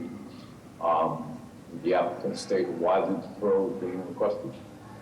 Yes, we have to go back and meet with the Orient Heights Neighborhood Council. Okay. And how long are you requesting a deferral for? We are on the agenda in February, later this month. At this point, the deferral could be granted for April 11th. Can I take a motion first? May I take a motion first, Norm? Motion to defer? I make a motion to defer the project until April 11, 2024. Thank you. May I have a second? Second. Okay, Ms. Barbarazza, Yes. Mr. Shepherd. Mr. Shepherd? Yes. Thank you. Mr. Valencia? Yes. Ms. Wewell? Yes. Mr. Stembridge? Yes, with an apology, Madam Chair. Thank you. Mr. Collins? Yes. Okay, chair votes yes, motion carries. Thank you. Thank you very much. Have a good day. Any others? Okay, hearing none, we will move on. Thank you.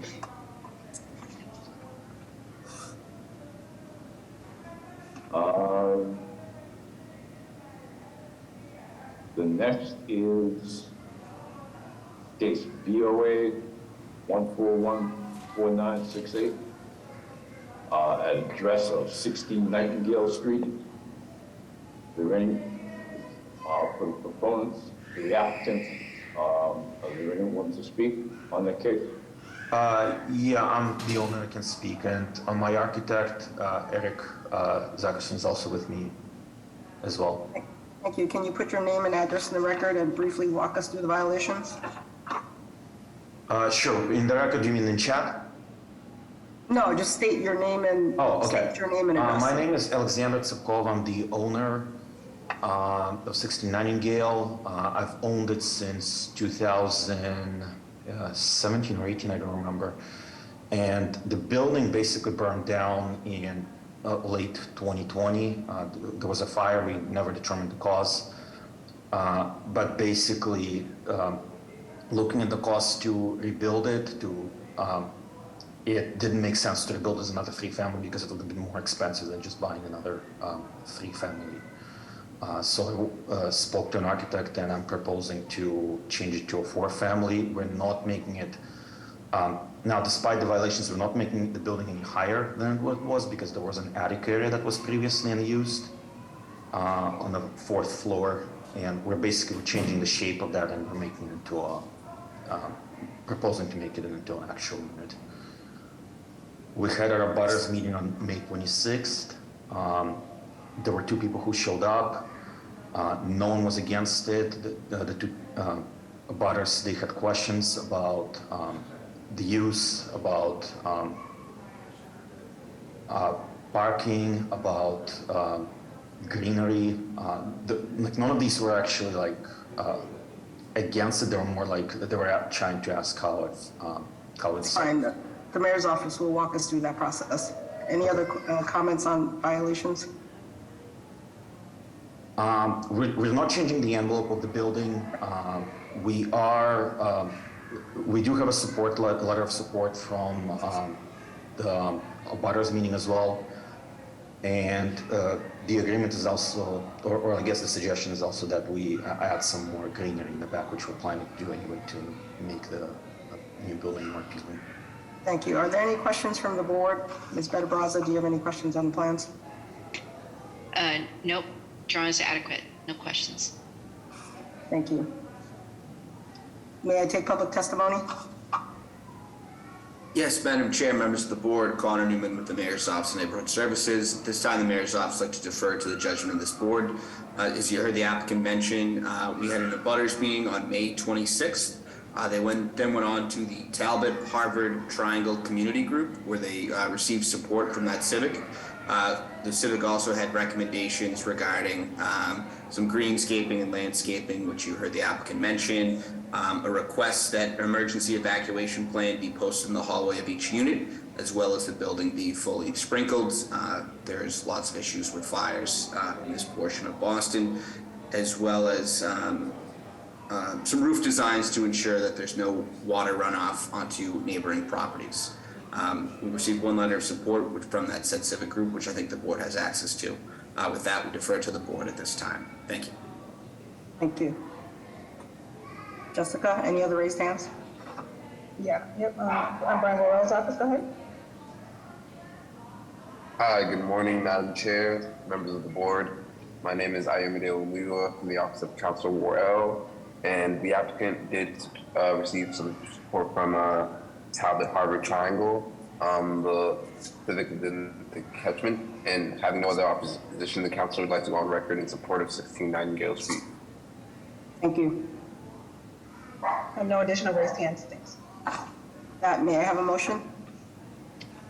Madam Chair, I'd like to put forward a motion of approval with BPDA design review paying special attention to the fourth floor roof geometry, size, and volume of the fourth floor massing. Thank you. Do I have a second? Second. Ms. Better Baraza? Yes. Mr. Shepherd? Yes. Mr. Valencia? Yes. Ms. Wewell? Yes. Mr. Stenbridge? Yes. Mr. Collins? Yes. Madam Chair also votes yes, motion carries. Thank you and good luck. Thank you. Next on the agenda is case BOA 1416006 at 66 Stanley Street. Is the applicant or anyone working with them present? Yes, Attorney Derek Small representing the applicant. Is it a companion case with 66R Stanley Street? Yes, it is, Madam Chair. Tom, should he read the other one into the record as well, or? Yes. You can do that. Yes. Thank you. Thank you for pointing that out. And that one is BOA 1416007 at address of 66R Stanley Street. And Mr. Small spoke. Thank you. Yes. Good morning, Madam Chair, members of the board. Attorney Derek Small. I have a business address of 51 Dobson Road. With me today is Mr. Doug Stefanoff, who is the project architect. And I don't know, Madam Ambassador, if he's been elevated to a panelist. But yeah, I'm all set. Yes, Derek. Okay. I'm good. So we're here today seeking relief at 66 Stanley Street to change the legal occupancy from a two-family dwelling to a three-family dwelling. The zoning sub-district here is a 2F6000, and our lot size is 8,155 square feet. Violations associated with this project are one, off-street parking.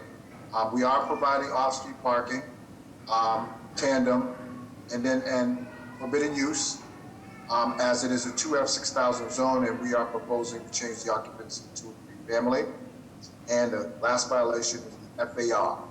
Required FAR in this zoning sub-district is 0.4, and we are proposing 0.7.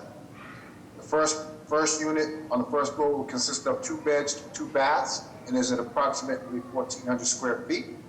Second unit is 2 beds, 1 bath at approximately 1,400 square feet. And the third unit is 2 bedrooms, 1 bath at approximately 1,100 square feet. With that, Madam Chair, 66R Stanley Street is a property in the rear of 66 Stanley, which my client also owns. And we're changing the legal occupancy of that building from a 1-family to a 2-family. Again, the zoning sub-district here is a 2F6000. The violations there again are off-street parking, and we are providing off-street parking. And the FAR again, which is 0.4, we are proposing 0.7.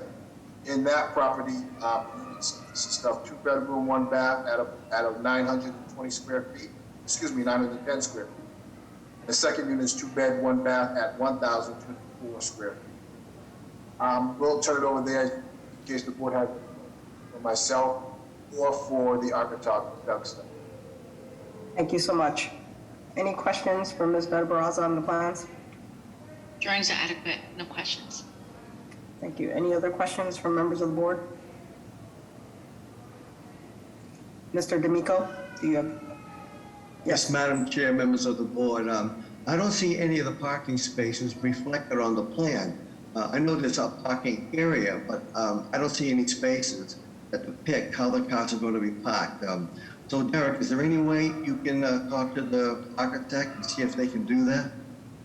Yeah, he's on. Yeah, We can delineate the parking spaces. Yeah, on the site plan in front, there are 2 spaces shown between the front and back building, and there's one parallel up against the side of the building where we're removing a set of existing stairs that are no longer necessary. Yeah, but it doesn't show the vehicles. That's the space for the parking spot, 8.5 by 20, which is a parking spot by zoning code size. Maybe I'm not making myself clear. You have to show the actual vehicles, how they will be parked. And that's normal procedure. I see the spaces, I understand, but I want to see the vehicles shown on the plan as every other project does. So I'm making that request. We can submit that, Madam Chair, as a proviso. That's fine. That's fine. Thank you. Of course. Thank you. Okay, with that, let me take public testimony. Madam Chair, members of the board, Connor Newman with the Mayor's Office of Neighborhood Services. At this time, the Mayor's Office would like to defer to the judgment of this board. We've had some personnel changes. I don't have a lot of information on this proposal, but they did meet with the local civic group, the Meeting House Hill Civic Association, and received their support. With that, we defer to this board. Thank you. Thank you.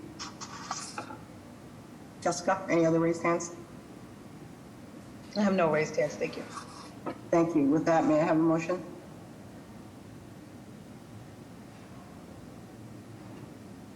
Madam Chair, I make a motion for approval with the proviso that plans should be submitted to the Transportation Department for design review. Yep, no problem. Thank you. May I have a second? I'll second that. Ms. Better Baraza, Yes. Mr. Shepherd, Yes. Mr. Valencia, Yes. Ms. Whewell, Yes. Mr. Stenbridge, Yes. Mr. Collins. Yes. Chair also votes yes. Motion carries. Good luck. Thank you, Madam Chair, members of the board. Have a good day. Madam Chair, before the next case gets called, since Tom is here, can I make a note for Tom to let ISD know that survey plot plans should have the cars, as just Bob D'Amico just mentioned, that we should not receive it unless ISD has provided that information to the applicants. Tom? I can tell ISD that, but it's up to them what documents they're going to be, reviewing and choosing. So I can certainly see if they can push that up, ask the applicant for that information. I think the applicant in this case did provide appropriately sized spaces marked on their site plan. So I don't know what else they could provide, really. Okay. I was just trying to address Bob's request for that information. Okay. Thank you. Should we do the 11:30 deferrals? Did we? Oh, I thought we did. Oh, okay. Go ahead, Tom. Go ahead, Mr. Stenbridge. Thank you, Madam Chair. For the hearing at 11:30, rediscussions, are there any deferral or withdrawals? 130 Marginal Street, Ward 1. That being case BOA 1332095 with an address of 130 Marginal Street. And the applicant or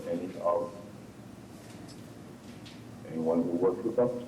Yes, thank you, Madam Chairman of the Board.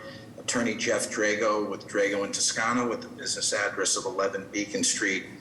Here on behalf of the applicant, we actually submitted new plans, updated plans to ISD in a timely fashion. However, the plans examiner did discover a new violation that was missed last time. So that has to be re-advertised. So we are seeking, if possible, if the board would see fit, a relatively quick deferral because we're completed with the community process. Thank you. Thank you. With that, may I have a motion?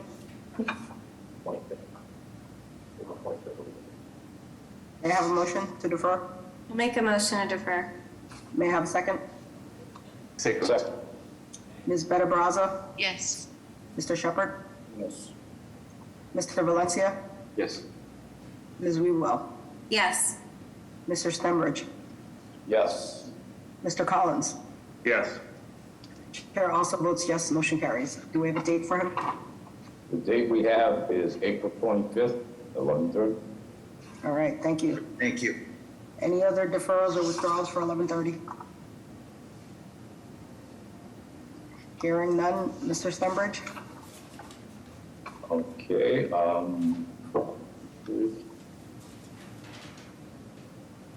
the next case is BOA 1408168. Address of 7 Rosemont Street. Is the applicant or anyone working with them in attendance? Yes. Please state your Yeah, put your name and address in the record and walk us through the violations. I believe this needs to be called into the record by violation. He just called it into the record. What? Okay. Good morning, Madam Chair, members of the board. My name is George Moranci. I'm an attorney with the business address of 350 West Broadway in South Boston.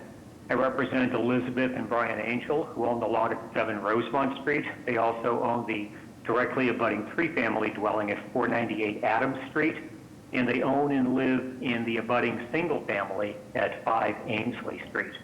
The proposal is to erect a new 2-family dwelling on the lot at 7 Rosemont Street. The motivation behind this is the desire to allow Brian Angel's aging parents to move into one of the 2 units, with the second unit providing a rental stream. The lot size is 2,850 square feet, and the zoning subdistrict is 1F 5,000 under Article 65. A variance is therefore required for the use, since it's a proposed 2-family dwelling in a 1F subdistrict, and another variance is required on the lot size, as 5,000 square feet here is the required minimum size. There's an off-street parking violation owing to the fact that Article 65 requires 2 parking spaces for 2 dwelling units. Here there are 2 spaces, but they're in tandem configuration. Table F of Article 65 provides that an off-street parking space designed so that a vehicle cannot enter or exit the space without passing through another space, in other words, a tandem parking space, constitutes 0.75 of a parking space, meaning that we have 1.75 parking spaces here under zoning rather than the required 2. In this district, a 40-foot wide lot is required for a single-family dwelling, but for any other use, the requirement is 50 feet. The lot here is 38 feet wide. A variance is also required for a side yard setback violation. The required side yard setback is 10 feet per the dimensional table. However, for application of section 6542.7, side yards of certain narrow lots, the required side yard setback is actually 8.5 feet for the right side of the lot. It remains 10 feet for the left side because the left side contains a driveway. What is proposed is a zoning compliant 10-foot left side yard setback and a right side yard setback of 6 feet 7.5 inches, which is 1 foot 10.5 inches shy of compliance. Finally, there's a cited rear yard setback insufficiency, and once again the violation is minor. A single family requires a rear yard setback of 20 feet. For any other use, including this proposed 2-family, a 40-foot setback is required per the dimensional table. However, once again, per application of section 6542.11, rear yards of certain shallow lots, the required rear yard setback is actually 28 feet. The proposed rear yard setback is 23 feet 2 inches, which is 4 feet 10 inches shy of compliance. This lot is certainly smaller than others in the neighborhood, but at nearly 3,000 square feet, it is, I would propose clearly, a developable lot and an appropriate sized lot for a small 2-family dwelling. Unit 1 would be a 1-bedroom unit of approximately 650 square feet, and Unit 2 a 2-bedroom unit of approximately 800 square feet. Finally, I would suggest that if this were a conforming single-family use, there would in all likelihood be at least 3 bedrooms with the same density result as is being proposed for this 2-family. With that, I'll pause and take any questions that members may have. Thank you, Mr. Morency. Any questions on the plans, Ms. Better Brazza? Madam Chair, no, the plans are adequate. Thank you. Any other questions from the board? With that, I will take public testimony. Yes, Madam Chair, members of the board, Connor Newman with the Mayor's Office of Neighborhood Services. At this time, the Mayor's Office likes to defer to the judgment of this board.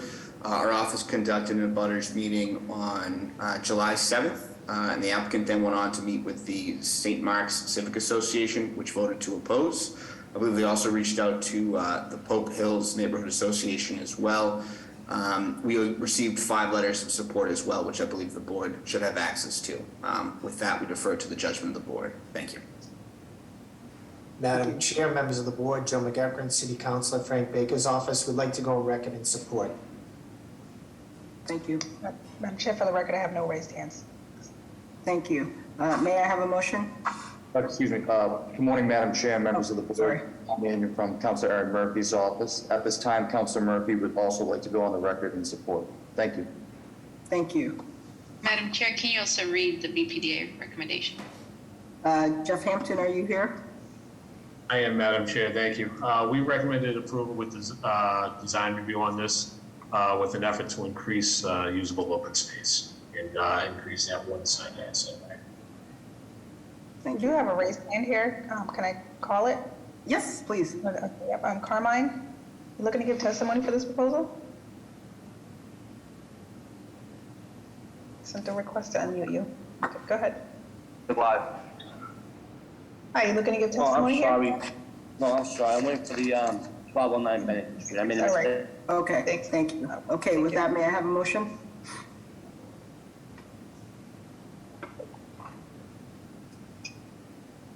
May I have a motion? We've got design review.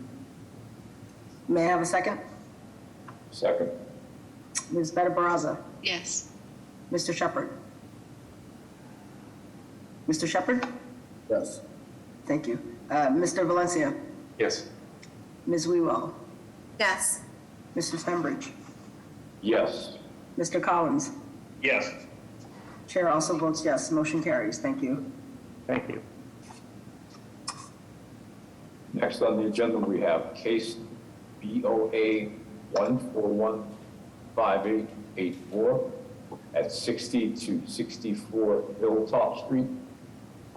Is the applicant or anyone on his team present? Yes. Thank you, Mr. Stenbridge. Good morning, Madam Chair, members. My name is George Moranci. I'm an attorney with the business address 350 West Broadway in South Boston. I represent Rainbow Adult Day Healthcare, and I'm joined today by Paul Rayev and Vicki Vinacore of Rainbow. This is an application to change the legal occupancy of the first floor of the commercial building at 60 Hilltop Street in Dorchester to adult daycare. The relevant zoning subdistrict is the Cedar Grove Waterfront Manufacturing Subdistrict within Article 65. This proposed change of use requires a conditional use permit, which is the only zoning relief being sought. Rainbow is an operator of 6 similar adult daycare centers in the Boston area, including one at 95 Freeport Street in Dorchester, and they are licensed by the Massachusetts Department of Public Health. They offer social, recreational, and nursing services to their clientele. There's approximately 10,000 square feet of floor area at this location, which would be broken up into a large activity and dining area with smaller rooms programmed for meditation, quiet reflection activities, dance, as well as 2 nurses' offices, bathroom facilities, administrative offices, and utility support rooms. The site benefits from easy access to and from I-93, Route 3A, Gallivan Boulevard, and Granite Avenue. There is parking on site, as the lot, which contains another commercial building, is approximately 31,000 square feet. The center would be open Mondays through Saturdays, with program hours running from 8 a.m. to 3 p.m. and office hours running until 5 p.m. There'd be an average of 120 people daily in the center, with 20 staff members, including nurses. The average age of Rainbow's clientele is 75 years. In sum, the site is an appropriate location for this use, as there is a pronounced need for this type of service in Boston and in Greater Boston. The proposed use will not adversely affect the neighborhood or cause a hazard to vehicles or pedestrians. nor will it be a nuisance in this commercially zoned area. And Rainbow has a proven and unblemished track record of providing adequate and appropriate facilities for this type of use since 2005. With that, I'll pause and I'll take any questions that members may have. Thank you. And so do they have access to the reservation, the Neponset River Reservation right behind them? It looks like there's green space right there. Yeah, I'm not certain if there's direct access from the site, but the proximity is exactly that. Thank you. Any questions from the board? All right. With that, let me take public testimony. Yes, Madam Chair, members of the board, Connor Newman with the Mayor's Office of Neighborhood Services. At this time, the Mayor's Office would like to defer to the judgment of this board. I don't have a lot of information on this proposal. We've had a bit of turnover with personnel, but I do know that the Cedar Grove Civic Association voted to support. With that, we defer to the board at this time. Thank you. Thank you. Any other testimony, Jessica? No, for the record, I have no raised hands. Thanks. Thank you. May I have a motion? I'll make a motion to approve. May I have a second? I second. Ms. Better Baraza? Yes. Mr. Shepherd? Yes. Mr. Valencia? Yes. Ms. Wewell? Yes. Mr. Stenbridge? Yes. Mr. Collins? Yes. Chair also votes yes. Motion carries. Thank you. Thank you. Next is case BOA 1404307 at 19221 Standard Street. Is the applicant or anyone on their team present? We can. 19 to 20 standard. Do we have anyone, Jessica? Yes, Madam Chair. Okay, thank you. Can you put your name and address into the record and walk us through the violations? Yes, Madam Chair. My name is Kyle Smith of Statero Law, business address of 359 Newbury Street in Boston's Back Bay. I do also have the owner on the call as well. He's a panelist too for answering questions. You want to run through the violations? Yeah, if you could quickly walk us through the project and the violations, that would be great. Thank you. Yes, Madam Chair. So in brief summary, we are looking to expand the livable square footage of a three-family. That would include the addition of a dormer on the left side of the building as you're viewing the property to add additional square footage to the attic level of approximately 300 square feet to allow for the inclusion of 2 additional bedrooms. That would increase the current existing 1 bed, 1 bath to a 3 bed, 2 bath of approximately 1,200 square feet. There is a reconfiguring of an existing livable unit on the 2nd floor of the building, the reconfiguring of an existing unit on the 1st floor of the building, and the proposal to expand livable square footage into the basement level of the building, which would be contiguous to and a 2nd level for the unit on the 1st floor. If approved, that would bring the 1st unit, split level basement 1st floor unit to a 5-bed/office, 3 bath of approximately 2,900 square feet, a 2nd unit on the 2nd floor of approximately 1,400 square feet of a 3 bed and 2 bath, and then a 3rd unit on the attic level of a 3 bed and 2 bath of approximately 1,200 square feet. The sole external changes to the building would be the proposed dormers on the roof line of the building, and then also the inclusion of decks to the rear of the structure.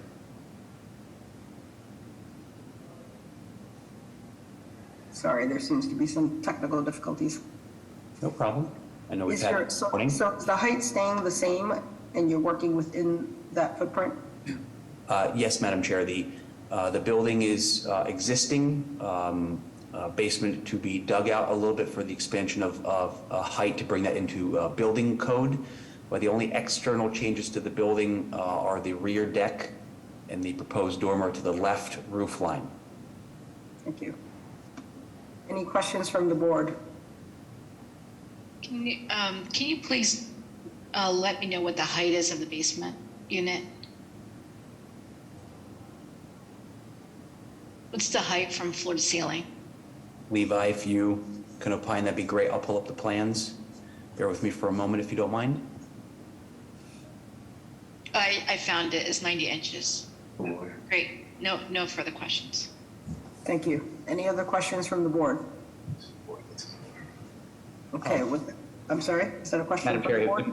it might be relevant for you as well, but the basement level has proposed one internal means of egress, 2 full doorways to the rear of the structure, full emergency egress, the bedroom to the front right with the kind of round area, that window is approximately 32 inches wide by 40 inches tall, and that's accessible to ground level. There's good elevation exposure to the building there. And then there's a proposed addition of 3 full window egresses for additional bedrooms. So there's otherwise good full door access out of the basement living area. Thank you. Is the owner also occupying any of the units, or? The building is currently gutted. The current owner kind of took over from a prior owner who ran into some financial problems. So we're kind of working with that existing current state of construction. The owner intends to occupy what will be level 1, which would be the first floor and basement level dwelling. So he intends to occupy it post conclusion of construction.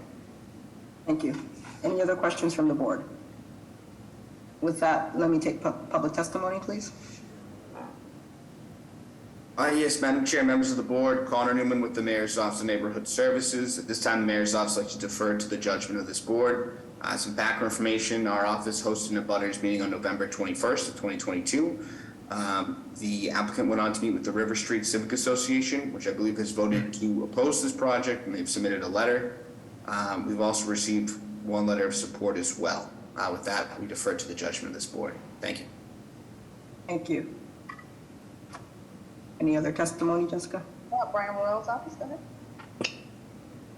Good evening, Madam Chair, members of the board. My name is Ayomide Omuyiwa from the Office of Council Worrell, and the council would like to the applicant to defer in order to have more community engagement on this proposal. Thank you. Chris? Yes, I'm a next door neighbor to Levi. I'm at 17. Can you state your name and address for the record? Got Christopher Fumara, 17 Standard Street, Madam Penn, right next door neighbor to Levi. And I'm in, huh? Are you in support or opposition? I'm in support. Okay, thank you. Thank you. Mr. Hampton, can you read your recommendation? Thank you, Madam Chair, members of the board. We recommended approval of design review on this, really just to look at the dormer addition.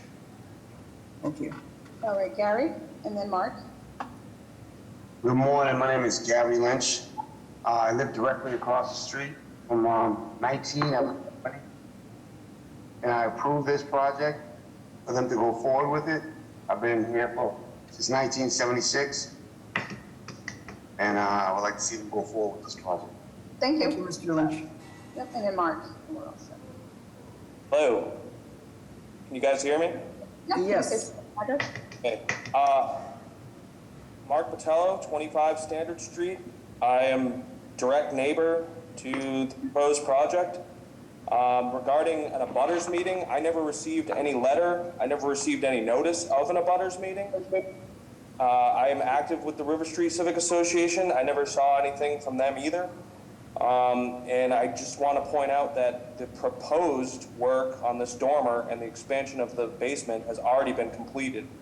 The dormer already exists. They built that without permits. And I would just like to see, the dormer actually cuts into the daylight that my side yard gets, which I did submit a letter that I think you guys have on file. I submitted it yesterday or the day before, just kind of outlining that. But yeah, there was I was not even aware of a butters meeting. I did get the notice for this meeting, but I never got an abutters meeting notice. I don't know who was all at that, but. Thank you. All right, we have no additional raised hands. Madam Chair, can I ask Councilor Worrell's office why they were recommending a deferral? Yes. Ms. Councilor Worrell's office? Yes, I'm here. The reason why we were requesting a deferral was due to a lack of community engagement. We hadn't received any sort of, notice about them engaging with the civic beforehand of the meeting. Thank you. Okay, with that, may I have a motion? I'd like to put forward a motion of deferral to allow for additional community process. May I have a second? Hearing none, is there an alternate motion? Madam Chair, can I ask the proponent if they can clarify the situation with the dormer and the renovations of the basement, if those renovations were already completed or not, as the abutter just mentioned? Yes, of course. So, Madam Chair, I can speak, briefly as to this, as I've been advised by the owner. My involvement as counsel has been brought in relatively late. The basement, if not approved, would be used for storage and other mechanicals. So that work has been done as far as the deepening or increasing of the height, but not the conversion to livable square footage. The dormer, as I understand it, the proponent submitted an update to the original plans from the prior owner in the first quarter of 2022. And after, I think, 3 or so months of delay from ISD of not having received response, I do believe it's my understanding that they proceeded with building the dormer at risk, pending the approval of this board. So that is, I think, the response to your two direct questions, and the owner can add in as they have additional commentary. That address your question, Mr. Valencia? Yes, thank you. Any other questions? Okay, do we have a motion? I will second the first motion, knowing now most of the stuff pre-exists. Okay, so you're seconding the deferral. Okay. Ms. Benabraza? Yes. Mr. Shepherd? Yes. Mr. Valencia? Yes. Ms. Whewell? Yes. Mr. Stembridge? Yes. Mr. Collins? Yes. Chair also votes yes. Motion carries. Do we have Yeah. Sorry, go ahead. No, I would just recommend that the applicant really engages with ONS to facilitate the community process. Yes, thank you. Mr. Stembridge, do you have a new date? I think they need to go back and That maybe date, time for the community process. yes, Madam Chair. That date would be April 25th at 11:30. Will that provide the applicant enough time? Yes, Madam Chair, just to speak briefly to this as well, there have been numerous attempts to engage, I believe, with the Representative Association. So this is on everyone's radar. It just, I think we're on their agenda for February. So yes, that should be adequate time. Great, thank you. Mr. Stembridge, next case. On to 10:30 hearings. Next case is BOA 1411304 at 1209 Bennington Street. The applicant or any of the team members present? Yes, good morning, Madam Chair again, members of the board, Richard Lins, with a business address of 245 Sumner Street, East Boston, on behalf of the petitioner.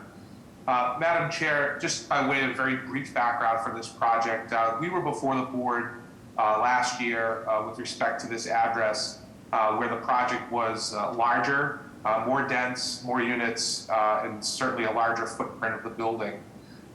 With the BPDA recommending denial, the Board of Appeal at that time denied this case without prejudice. Since then, we've had an opportunity to go back and rework this project to what's before the board today. In addition, since the last time this project was before the board, the Plan East Boston recommendations from the BPDA for the new zoning have advanced a little bit further, including this area, which is slated to be what we designate as NR4. Neighborhood residential with up to 4 stories seems to be the direction that Plan East Boston is looking at. With that said, and even though Plan East Boston does allow, or at least would suggest to allow for higher heights in this area, Our project that's proposed before the board today has been reduced down to a 3-story building with a total of 5 units.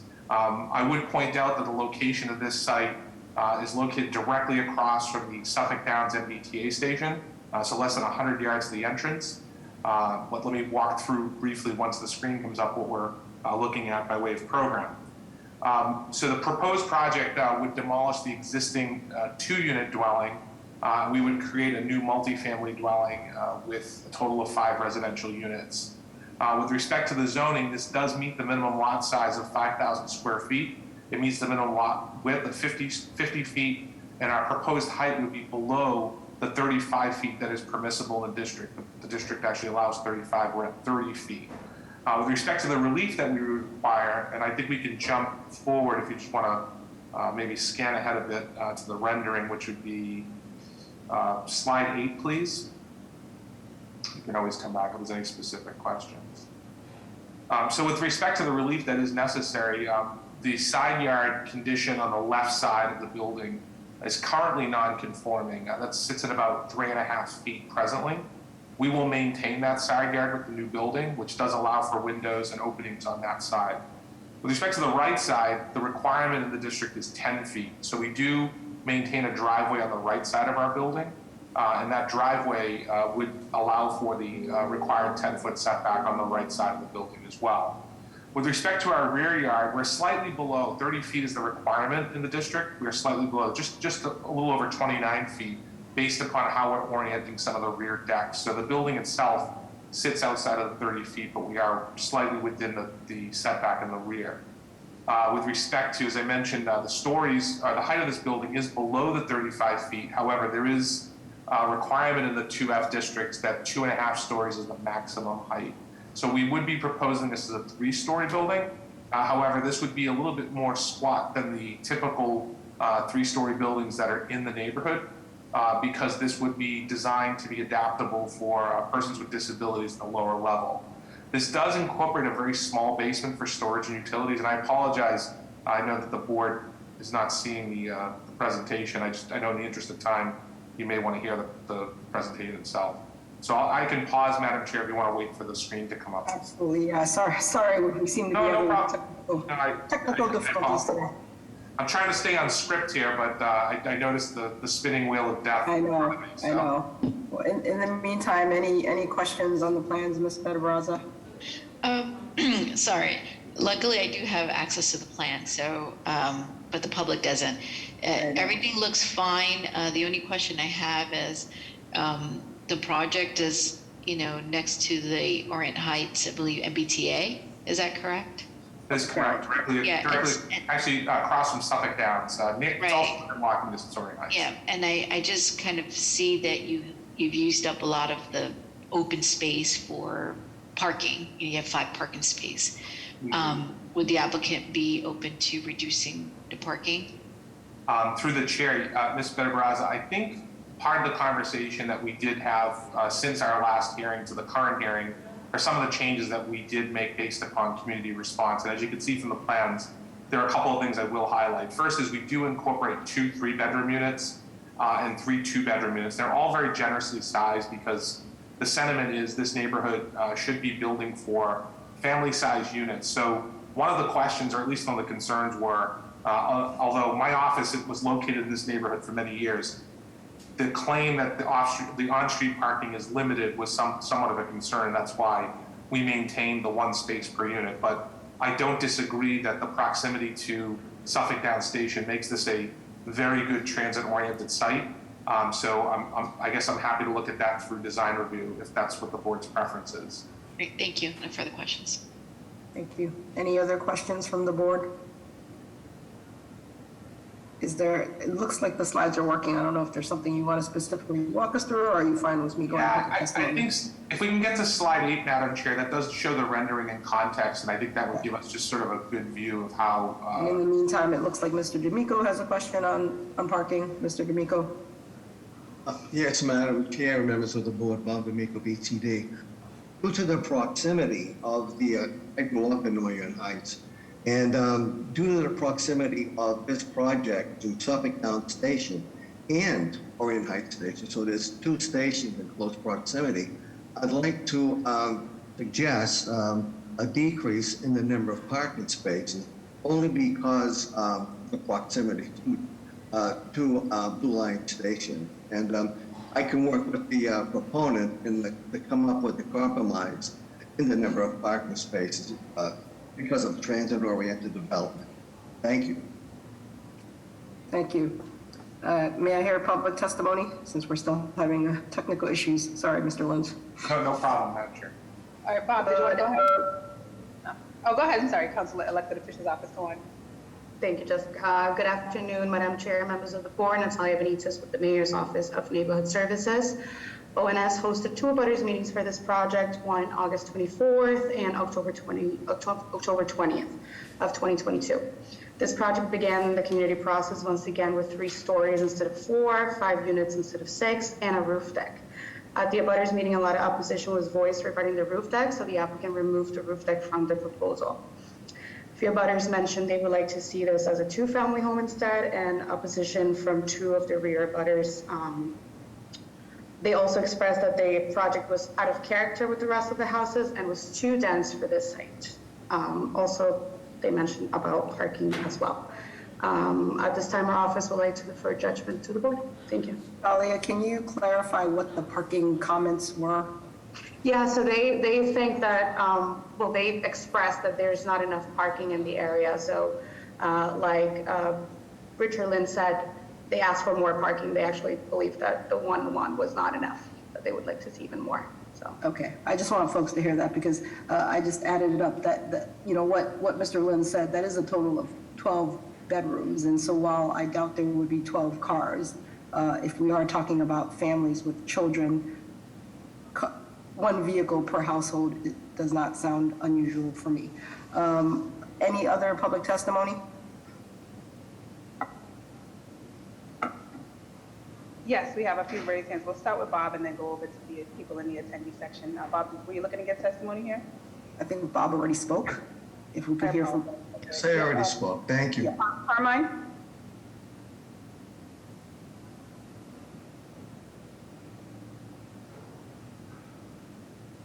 Is there a Carmine that Jessica called? Carmine. Yep. He's on pause, but Lawrence, you can go ahead. Yes, so. Okay. I understand that the ownership. Can you put your name and address into the record? Sure. Thank you. Lawrence Zola, 18 Swan Avenue, and we also have the property at 1205 Bennington, directly aside. So the ownership of the property changed at the very end of the year. We thought we were dealing. Are you speaking in support or opposition, just so we? Well. Thank you. I guess opposition, since there have been some quick changes at the end of the year. Feel a little blindsided here. The neighbors, who it was assumed they were the ones developing this, along with the Crespo organization. Now, at the end of the year, the property was bought up by 1209 Bennington LLC, and they have never had a meeting with the abutters. Madam Chair, I can clarify that. That's my client. Yes, they did close on the property. It was under agreement during the time we've gone through the process, but they acquired the property before the end of the calendar year. So they were involved in the community process. 100%. So the Crespo Group is the beneficial holder of the LLC that acquired the property. That's correct. And that's been who's presented the project all along, even with the first iteration of this project as well. So there hasn't been any change. Okay, thank you. Any other public testimony, Jessica? Yep, I do see Gail Miller looking to give testimony here. Can you state your name and address for the record, please, once you're unmuted? Yeah, Gail Miller. I live on Orient Ave. I am not a direct abutter. I'm not sure that Mr. Zola had finished his comments, though, so I'm going to yield to him first, if that's the case. But I just want to make a comment. Mr. Linz cites the Plan East Boston projected hope for the zoning changes. That's under great contention here at Orient Heights. So I don't like to talk about acceptance of the Plan East Boston when it's still under great review. And as a matter of fact, we're going to have Chief of Planning, Mr. Jemison, up to the community. So, you know, I think that should be noted. Thank you. Madam Chair, I'm fine with that. I believe the BPDA has a recommendation on this, which is different than our original, when we originally proposed this and was denied. Yep, understood. Anyone else, Jessica, to speak in support or opposition? For the record, I have no additional raised hands. Thank you. Okay, Mr. Hampton, do you have a recommendation? Thank you, Madam Chair, members of the board. As a nice lead-in from Councilor Lenz, we do have a different recommendation on this case. It's approval with proviso for design review, with an effort to increase the usable open space and to reduce the paved surface. Thank you. Thank you. With that, may I have a motion? Madam Chair, I'll make a motion to approve with the proviso that for design review for an effort to reduce paved surface and increase the open space. Thank you. May I have a second? Second. Ms. Better-Brazza? Yes. Mr. Shepherd? Yes. Mr. Valencia? Yes. Mr. Wewell? Ms. Wewell? Yes. Mr. Stenbridge? Yes. Mr. Collins? Yes.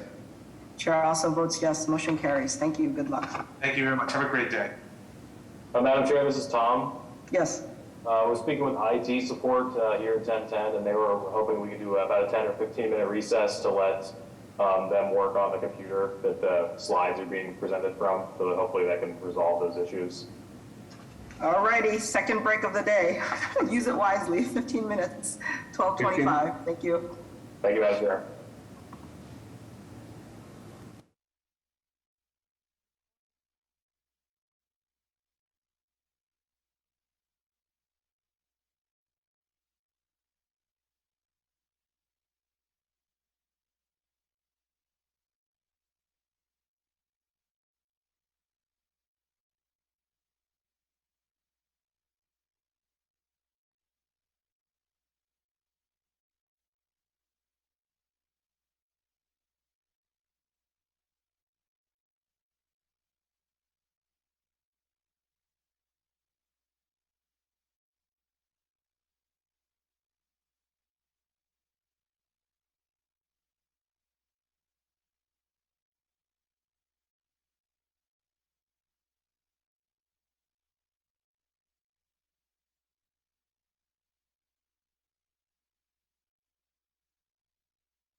Recording in progress. Thank you, Madam Chair. We will pick up at case number BOA 140-7403 at 15 Eden Street. Is the applicant or any team members present?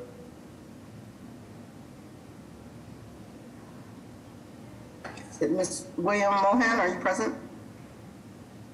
You're muted. I don't know, Jessica, do you need to unmute him? I know he was having issues earlier with his audio when we were during the pre-check. Do you want to call me? I can speak on behalf of Bill. This is Zachary Endicott. Okay, do you want to put your name and address into the record? Absolutely. Thank you. So my name is Zachary Endicott. I live at 67 Pearl Street in Charlestown, and I'm a member of the development team here at 15 Eden Street. Just to give you a little breakdown of our project, we're taking an existing 3-story, 2-unit building. The current height is 36 feet tall, and we're converting it into a 3-unit building. There'll be no change in the height of the building. The first floor and part of the basement level will be 1 unit, and it will be about 2,200 square feet. This will be 3 beds, 3 baths, and then the second and third floor will be around 1,500 square feet apiece, each of those being 3 beds and 2 baths. As far as open green space goes, we're going to have about 800 square feet in the rear yard that will just be for the first unit. Unit 2 will have a 180 square foot deck, and Unit 3 will also have a 180 square foot deck, as well as a private roof deck, which will be accessed by a bubble hatch. We're here in front of you today because we are looking for relief on a few different variances. One is neighborhood design overlay districts. The other one is the roof structure restrictions for the rooftop deck. The other one is additional lot area insufficient. So the lot size is 2,813 square feet.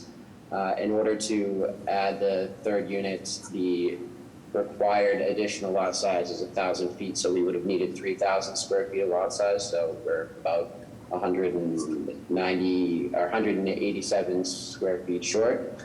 And then the final variance is on-site parking for the additional unit. We do actually have a use of premises permit for 9 Eden Street, which is a few houses down, which is another development that we also did. And that development has 5 parking spaces, one of which will be applied to 15 Eden Street for the additional unit. Thank you.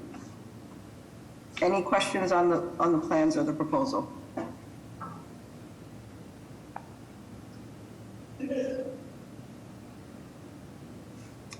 I can't see faces, but hearing none, I'm going to take public testimony and we can circle back. Mr. Breen, were you going to speak?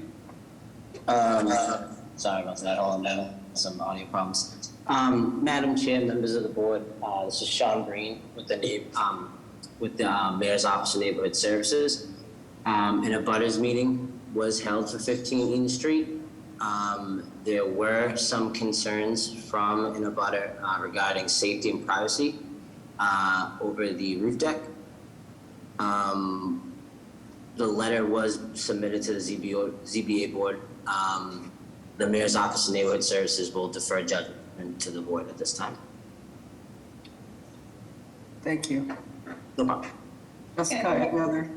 Yeah, James, can you state your name and address for the record, please? Hello, I hope I'm audible. My name is James Barrett Morrison. I'm a resident at 11 Eden Street, which is one of the 4 attached row houses, 9, 11, 13, and 15. I'm also here on behalf of Robert Morrison, my father, who's been the homeowner here at 11 Eden for over 30 years. I am glad to hear, it sounds like you received our letter of objection, but I want to reiterate what it says. We object to the existence of any roof decks on attached row houses.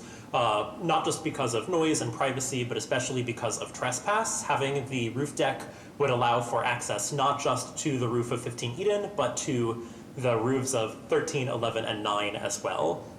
we objected to the roof deck 2 years ago in front of you at 9 Eden, and we want to reiterate our opposition to any roof decks on attached row houses because they would allow for unauthorized access not just to our roof but to the other roofs in the set of row houses.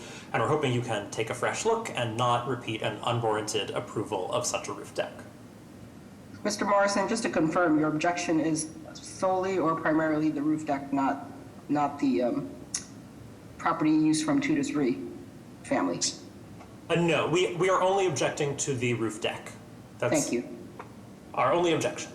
Thank you. Jessica, any other raised hands? Support. Yes, Juliet, I'm sorry, go ahead and, can you state your name and address for the record, please? Sure. My name is Juliet Steinkraus, and I live at 9 Eden Street, Unit 2. I'm a neighbor, and I support this request. Thank you.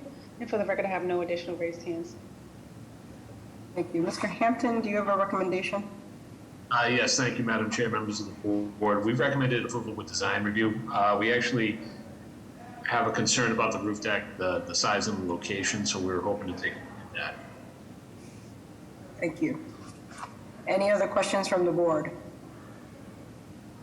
The only questions I would have is, how does the applicant respond to the concern of the neighbor in terms of access of other adjacent roofs? I would just respond by saying that we will have 42-inch handrails around the whole deck, which would make it difficult for anybody to climb over those handrails and access any other roofs. And I can't imagine why anybody would want to do that, but you know, that's our response. Okay, thank you. All right. With that, may I have a motion?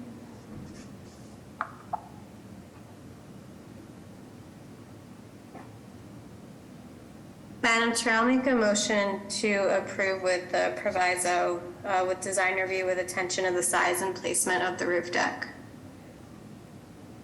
Do I have a second? Second.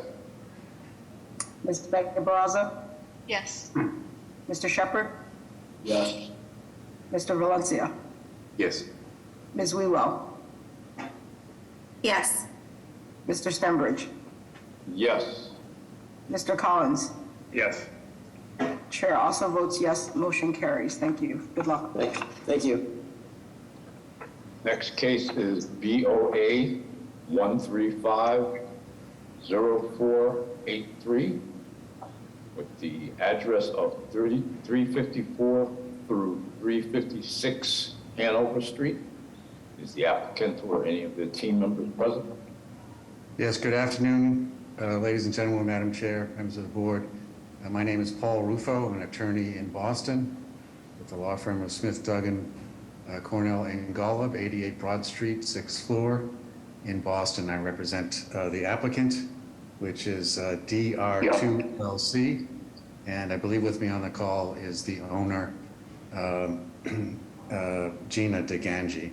And briefly, this application is to basically confirm occupancy that seems to have gotten lost over the years. This building goes back to 1876, and it was built as a 4-unit building, and it's presently occupied as a 4-unit building. Along the way in 1986, there was a record in the in ISD, which is a little unclear as to why, but the occupancy was reduced to 3 units with a store on the first floor and 2 residential units above. It was initially constructed as a store on the first floor and 3 residential units above. And then, as I say, in 1986, that was changed. And then when Ms. DeGangi acquired the property recently and researched the records, noticed that the occupancy wasn't matching with what the ISD records were. So asked us to look into it, and so we did. You have plans, which I'm told you can share. We just have a floor plan showing how each floor is used and elevations showing it as well. So to confirm the occupancy or to change the occupancy from three units to 4 units, actually tripped 2 zoning code violations. There, thank you very much. That's the floor plan. It's a small lot, number 3, there's 746 square feet. It's on the corner of Hanover and Tyleston Street, as you see. And then if you flip up, you can see the, thank you, you can see the floor, each floor's plan. They're all 1-bedroom units, except the storefront has always been a storefront. And then the lower level is just for mechanical equipment, et cetera. And then the elevations just show that the building hasn't been changed, et cetera. And that's the way it looks. My best guess, not to drag this out, but is that probably in that time frame, maybe the 3rd and 4th floors were combined into 1 unit. It's hard to say. The ISG records don't show. But anyway, it's presently occupied, and there's no work anticipated. It's presently occupied as 3 separate residential units and the storefront unit. So we, as I said, started to say, when we filed an application to confirm the occupancy, that tripped 2 zoning code violations. One is open space, 50 feet required, 50 square feet, I'm sorry, is required for the quote unquote new unit, and 1 parking space would be required for the new unit per code. Of course, when these buildings were built, there's no open space and there's no parking space. So we did have a butters meeting on July 26, 2022. Ciara D'Amico from ONS chaired that for us. I'm not sure if she's on the call. There was no opposition, there was support. We then also appeared before the North End Waterfront Neighborhood Council in October 17th, 2022, and they were kind enough to unanimously support our petition to confirm the occupancy. And then we also appeared before the North End Waterfront Residents Association on November 22nd, 2022, their Zoning, Licensing, and Construction Committee, which recommended to their executive committee no objection to the appeal. So believe that we have completed the community process and would ask that you approve our application to confirm the occupancy as 4 units, 1 storefront with 3 residential units above. Thank you very much. Thank you very much. Any questions from the board? Okay, may I have public testimony? Yes, Madam Chair, members of the board, Connor Newman from the Mayor's Office of Neighborhood Services. At this time, the Mayor's Office would like to defer to the judgment of this board. As you heard from the applicant's representation, an abutters meeting was held where no concerns were raised. The applicant then went on to meet with Newro, where they received a letter of non-opposition. With this, we defer to the board at this time. Thank you. Thank you. For the record, I have no additional raised hands. Thank you. Jeff, do you have a recommendation? We do, Madam Chair, thank you. The recommendation has a proviso for design review and no building code relief, but listening to Mr. Rufo and looking at the plans myself, it looks like it could go with just straight approval. No sense making them go through hoops or something that's just clarifying the record. Thank you. With that, may I have a motion? Motion for. May I have a second? Second. Ms. Barraza? Yes. Mr. Shepherd? Yes. Mr. Valencia? Yes. Ms. Wewell? Yes. Mr. Stembridge? Yes. Mr. Collins? Yes. Chair also votes yes. Motion carries. Thank you. Thank you very much.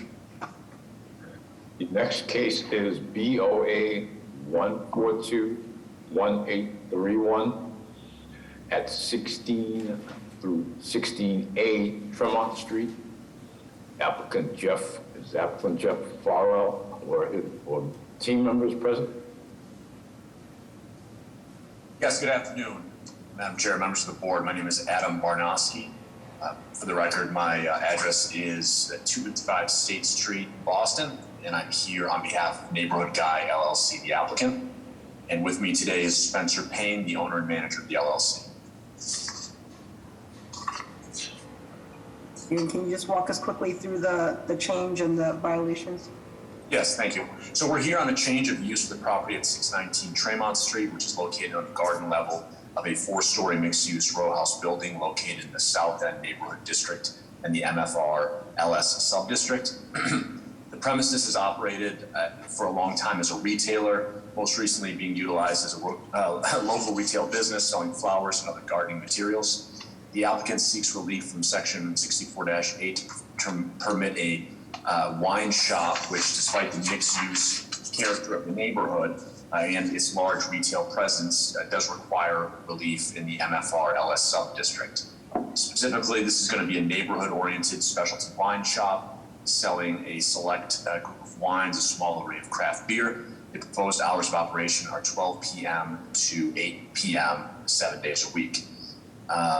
In support of the application, this is a minority-owned small business. The proposed use is in line with other retail uses in the area and consistent with the nature of uses on Tremont Street in the South End, which is mixed-use blocks with residences above and an array of boutiques, restaurants, and retailers below. We want to note that this is not a liquor store. This is not a convenience store. There's going to be no nips. There'll be no single-serve beverages, no hard alcohol, no lottery. This will be an upscale retailer that's going to be consistent with the quality and character of the neighborhood. The requested relief will not be injurious to the neighborhood. The hours of operation are neither early in the morning, neither late or night, and it'll function to very similarly to other retailers in the neighborhood. It's going to serve the immediate community. We don't anticipate that this is going to create parking or traffic issues, as most customers do approach retailers in this area on foot. We did provide a memo in support, which should be on record with the board. The applicant conducted, in conjunction with their licensing application before the Boston Licensing Board, they appeared before the Ellis Neighborhood Association, had a productive meeting there.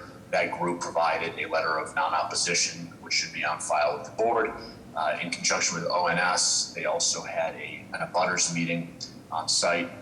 There were no objections voiced at that time. My office has received no concerns or opposition to date on this request, and happy to inform the board that the licensing board approved late last week a wine and malt beverage license for this location and the applicant, which is subject to the zoning relief requested by the board today.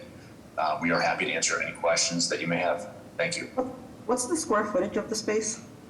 629. 100? 629 square feet. 600. Thank you. Thank you. Any other questions or concerns from the board? This is for garden level, correct? Yes, correct. And for the bathroom, I would imagine that it's kind of a common shared outside of the rear to the corridor. I'm sorry, it's common shared? In terms of the bathroom facilities, where's the Shared bathroom?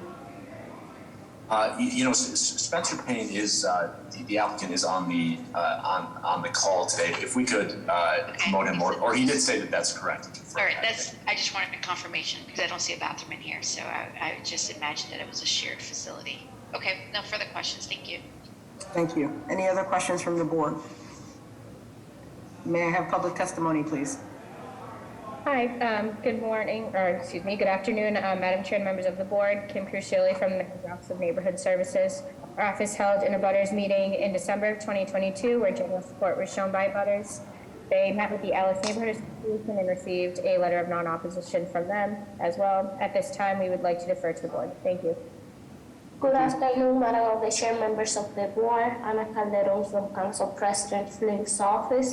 The councilor would like to go on record in support based on feedback from neighbors and the Alice Neighborhood Association who indicated non-opposition. Thank you.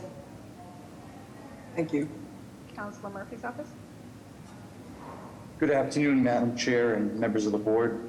Tom Mann of Councilor Aaron Murphy's office. Councilor Murphy would also like to go on record in support of this project, seeing that there's no opposition by the local civic and abutters. Thank you. Thank you. For the record, I have no raise, just had a raised hand. She put it down, okay. Hold on, let me just make sure. Are you looking to give testimony here, Elizabeth? I see that you're in opposition. I'm not sure if you wanted to add anything else. I would. Can you hear me? Yes. Can you state your name and address for the record, please? Yep. This is Elizabeth Willett. I live at 617 Tremont Street, directly next door. We've lived here for 20 years. We're raising a family here. We know the neighborhood very well. I wanted to highlight the fact that there is in fact a large liquor store at 607 Tremont Street. It's 10 houses away. I think we're well served for liquor already. I understand this is not a liquor store. I understand it's different. I'm unclear as to whether providing a variance for liquor sales at this point would lead to eventual potential changes. While this particular vendor is interested in this boutique wine store, would this be able to change once, with future uses? And I do also think that the later hours compared to, there are only 2 other shops in the center of the block. And I think that, and they close earlier. I think it will change the foot traffic and the pattern on a block which is mainly residential. So those are my position. Thank you. And for the record, I have no additional raised hands. Thank you. With that, may I have a motion?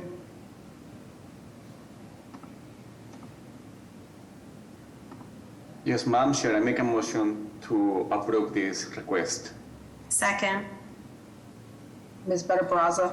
Yes. Mr. Shepherd? Yes. Mr. Valencia? Yes. Ms. Wewell? Yes. Mr. Stenbridge? Yes. Mr. Collins? Yes. Chair also votes yes. Motion carries. Good luck. Thank you. Next case is BOA 1406089 at 125 through 131 Park Drive.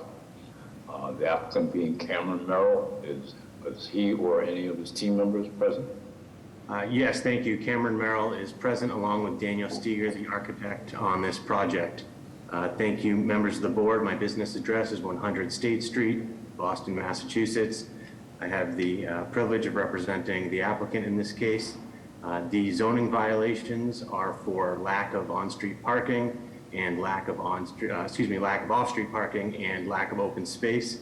The nature of this request is to convert a one-bedroom / office into a one-bedroom apartment. The occupancy registered with the City of Boston was an office, so this is returning it to its original condition, which was a one-bedroom apartment as it's known in the condominium documents. This project has received substantial support from the neighborhood. I think you have approximately 17 letters of support in your file, as well as support from the condominium association. While there are life safety improvements being made to the unit and general modernization, this is already legal, occupiable space, so this is not creating any new space.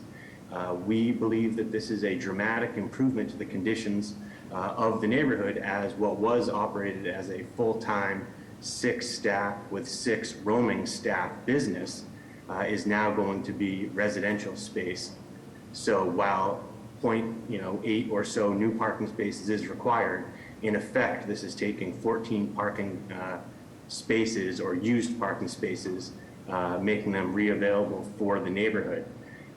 The project, while it is garden level, there is slope to the rear, so that the rear of this unit has full ceiling height, full windows, so it is not a typical basement or garden level unit. That being said, with the open space violation, this is directly across the street from a large park, obviously, and open space is plentiful in this neighborhood. Therefore, it's our position that this is a project which is worthy of an appeal in your consideration. Happy to answer any questions you might have, but all in all, this is a net benefit with tremendous support from the community. Thank you, Mr. Merrill. Just to confirm, these are the violations you mentioned. They're pre-existing violations, correct? Yes, exactly. This was a non-conforming office, which is going to effectively become a conforming, hopefully, once we get the relief residential space. There are 2 other units in the basement already. Thank you. Any questions from the board? No. Okay, with that, may I have public testimony? Yes, Madam Chair, members of the board, Connor Newman with the Mayor's Office of Neighborhood Services. At this time, the Mayor's Office would like to defer to the judgment of this board. Some background information on the community process. Our office hosted a butters meeting on November 3rd, 2022.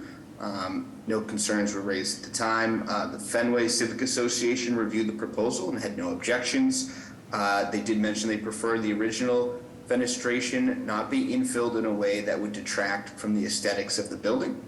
We received one letter of support from a resident of the building, and we did have one community stakeholder reach out expressing some concerns that there can be flooding in that area at some points in some basements. So with that, we defer to the judgment of this board. Thank you. Thank you, Mr. Newman. And Madam Chair, for the record, I have no raised hands. Thank you. With that, may I have a motion? Motion to approve. May I have a second? Second. Ms. Better Brazza? Yes. Mr. Shepherd? Yes. Mr. Valencia? Yes. Ms. Wewell? Yes. Mr. Stenbridge? Yes. Mr. Collins? Yes. Chair also votes yes, motion carries. Thank you. Next case is BOA 1340028 with an address of 760 East Broadway. Applicant is the applicant Mark Little or team members present? Yes. Good afternoon, Madam Chair, members of the board. My name is George Morenzi. I'm an attorney with the business address of 350 West Broadway in South Boston. I represent Mark Little. Madam Chair, members, I will be brief.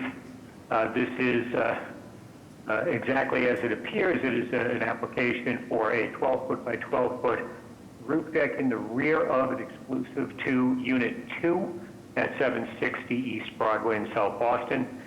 My client went through a fairly extensive community process, made a number of changes to the proposed deck, arrived at a point where, as I believe the board will hear in testimony, there is now essentially support or non-opposition to the roof deck. During that community process, the neighborhood, the abutters and City Point Neighborhood Association all requested that my client commit to support and adhere to a proviso, which it would, of course, be within the discretion of the board to propose. But my client has agreed that he would accept and conform with the proviso that the approved deck shall be no larger than 12 feet by 12 feet, may not be enlarged beyond that size in the future, and would agree that that proviso would run with the property in perpetuity. With that, I'll pause and take any questions that members may have. Thank you. I think you answered one of my questions because you've been before the board with the similar proposal, which I believe either was opposed or deferred. Are there other questions from the board? No further questions. Okay. May I have public testimony, please? Yes, Madam Chair, members of the board, Connor Newman with the Mayor's Office of Neighborhood Services. At this time, the Mayor's Office would like to defer to the judgment of this board. Some background information on the community process. ONS hosted two abutters meetings on July 14th and November 1st. Originally, residents were critical of the proposed deck being 18 feet. After multiple meetings with the CP, the City Point Neighborhood Association, there came up that there would be a proviso, which the applicant's representation mentioned, that the approved deck shall be no larger than 12 by 12 and may not be enlarged beyond that size in the future. This proviso shall run with property in perpetuity. With that proviso, the CPNA voted to support this project with those restrictions. With that, we defer to the judgment of the board. Thank you. Good afternoon, Madam and the Chair, members of the board. Ana Calderon from Council President Flink's office. The councilor would like to go on record in opposition to the roof deck due to the significant quality of life issues neighbors in South Boston have expressed for years regarding loud parties at all hours and trash removal associated with similar proposals.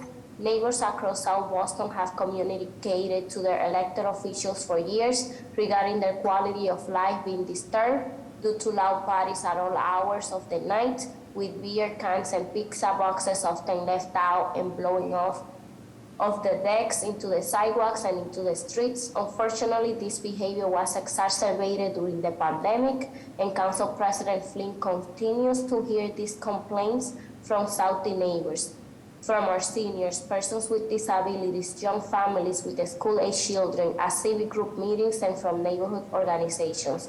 For these reasons and more, Council President Flynn continues to oppose similar roof deck proposals in the residential neighborhood. Thank you. Go to Eileen and then Luann. Eileen, can you state your name and address for the record, please? Hi, good afternoon. Eileen Smith, 776 East Broadway, and about to 760 East Broadway.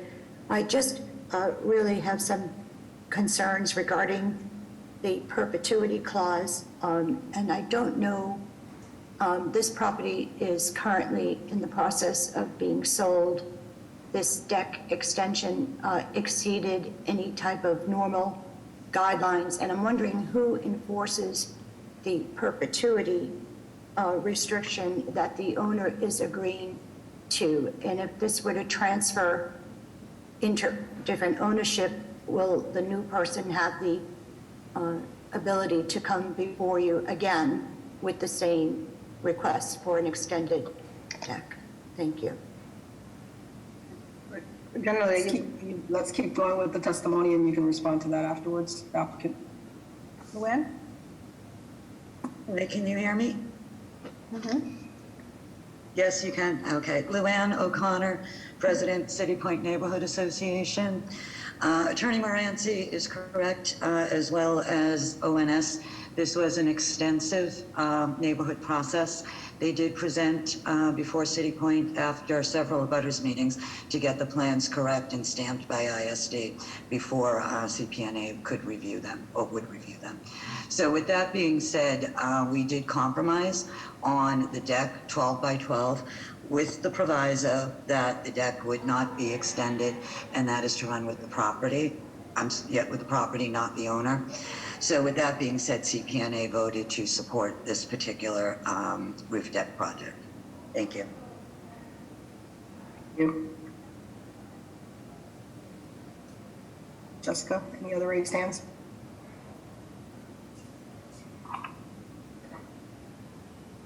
Jessica, any other raised hands?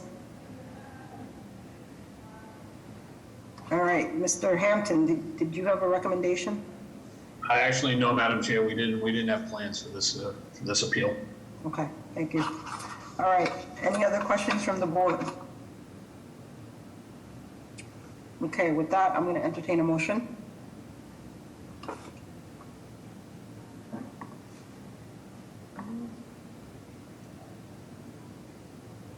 Is anyone offering a motion on this? I'd like to put forward a motion of approval with the PDA design review. Can I have a second? Second. Ms. Betta Braza? Yes. Mr. Shepherd? Yes. Mr. Valencia? Yes. Ms. Wewell? Yes. Mr. Stembridge? Yes. Mr. Collins? Yes. The chair also votes yes. Motion carries. Thank you. Madam Chair, Attorney George Moranci, I'd just be remiss, because I am noticing some comments in chat. I didn't know if Ms. Betta-Barraza did intend to omit the proviso that was requested by the community. Just wanted to get that on the record. Basically, the drawings does show a 12 by 12, so that is what the permit is for, and that's what the zoning variance is approving. But if you'd like for me to be clear to provide a proviso, I can only suggest that the BPDA provides a proviso to examine the size of the deck. But in regards to what future owners can do to the property, that's an internal legal matter with the property. And Tom, you can correct me if I'm wrong, but that's what I can recommend. Yeah, Ms. Barraza. Do you want to give clarification for the record? Yes, Ms. Barraza. So this, okay, thank you. This is it's a permit application, so, ISD is only going to issue a permit to build a 12 by 12 roof deck. Anything in violation of that would result in some kind of building code violation from ISD on those grounds. If someone wanted to change the dimensions of the roof deck, they would have to, apply for a new permit, come back to the board to alter that in some way. So, anything is going to have to get signed off on the board. It's going to be different in the future. So. But it's on a case-by-case basis, so Yeah. I just want to make that clear to everyone. Understood, thank you. Okay. Next well, case. Thank you. Next case is BOA 1391029, the address of 1008 to 1010 Tremont Street. The application is Stefanov Architects. Are they or any of the team members present? Yes, sir. Doug Stefanov with Stefanov Architects with the business address of 423 West Broadway, South Boston. Madam Chair, members of the board, thank you for hearing us today. I come before you on behalf of the owners of a pharmacy, a health pharmacy, Loretta and Jonas Okiel, who operate a pharmacy down Tremont Street and would like to move to a new location at 1012, technically, same building, Tremont Street. This is a new mixed-use building, 9 residential units and 2 commercial spaces on the ground floor. This is the last empty, unfinished commercial space. We have done community review, which was successful. We have reached out and have the support of the local group, the United Neighbors of Lower Roxbury. And if I... Wow, isn't that lovely? Excuse me? Please continue. I'm sorry, yes. And I'd like to either read into record or note for record, we have a letter of support from our city councilor, Tanya Fernandez Anderson. Thank you. The public officials will go through the public process and thank you. Enter into record. This is just a conditional use of the space that we ask your relief for this business. Thank you. And it looks like it's internal work only. Is that correct? That's correct. Yes, ma'am. Thank you. Any other questions from the board? Okay, hearing none, I will move on to public testimony. Yes, good afternoon, Madam Chair, members of the board. Keisha Santana from the Mayor's Office of Neighborhood Services. And a butters meeting was held where there weren't really concerns raised, just clarifying questions. And they met with the local civics. There has been expressive need for a pharmacy in the area. And at this point, we would like to defer judgment to the board. Thank you. Any other raised hands? Okay. Did you have a recommendation, Mr. Hampton? Thank you, Madam Chair. Yes, we did. We recommended approval. And if there are any exterior changes that we have design review on, it sounds like from Mr. Stepanoff that there are not, it's just an internal change. Is that correct? No external changes at present. Okay, then we just recommend approval then. Perfect, thank you. And to echo Keisha, definitely in need of pharmacies in the city. So with that, may I have a motion? Make a motion to approve. Second. Okay, Ms. Barbaza. Yes. Mr. Shepherd. Yes. Mr. Valencia. Yes. Ms. Wewell. Yes. Mr. Stenbridge. Yes. Mr. Collins. Yes. Chair also votes yes, motion carries. Good luck. Thank you all very much. Next case, BOA 1419480, located at 18 Fabian Street. Applicant Roderick Ego Dog Bear. Is he present or any of his team members? Yes, Madam Chair. Attorney Derek Small, representing the owner. Excellent. Can you walk us through the project and Sure. Good afternoon, Madam Chair, members of the board. Attorney Derek Small. I have a business address of 51 Dobson Road. Today, we're seeking relief to erect a 3-family dwelling on a vacant lot. Zoning sub-district here is a 3F 5,000. Our lot size is 5,885 square feet. There's only one violation, Madam Chair, and that's additional lot area. Additional lot area is 2,500, and we have 860. The units will consist of 3 beds, 2 baths, and are approximately 1,500 square feet, family-style units. And that's the presentation. We meet the zoning code with regard to every other aspect of the project. Thank you. Any questions from the board? All right. With that, may I have public testimony? Councilor Worrell's office. Good evening, Madam Chair, members of the board. My name is Ayamidele Muiwa from Councilor Worrell's office, and the councilor would like the applicant to defer for more community engagement regarding this proposal. Jessica, any other raised hands?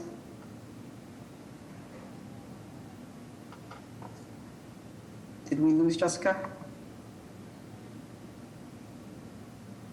Okay, Mr. Hampton, do you have a recommendation? Yes, Madam Chair, members of the board, we are recommending approval with design review. Thank you. Madam Chair, I just have a question to, again, Council Worrell, why, if they can expand why a motion to defer is recommended.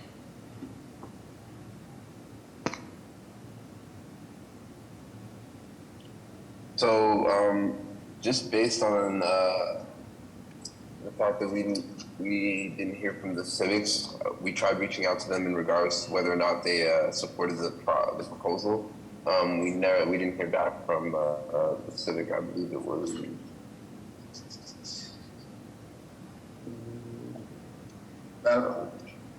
Well, I see Eric James from ONS, so perhaps he can add to that in terms of community process.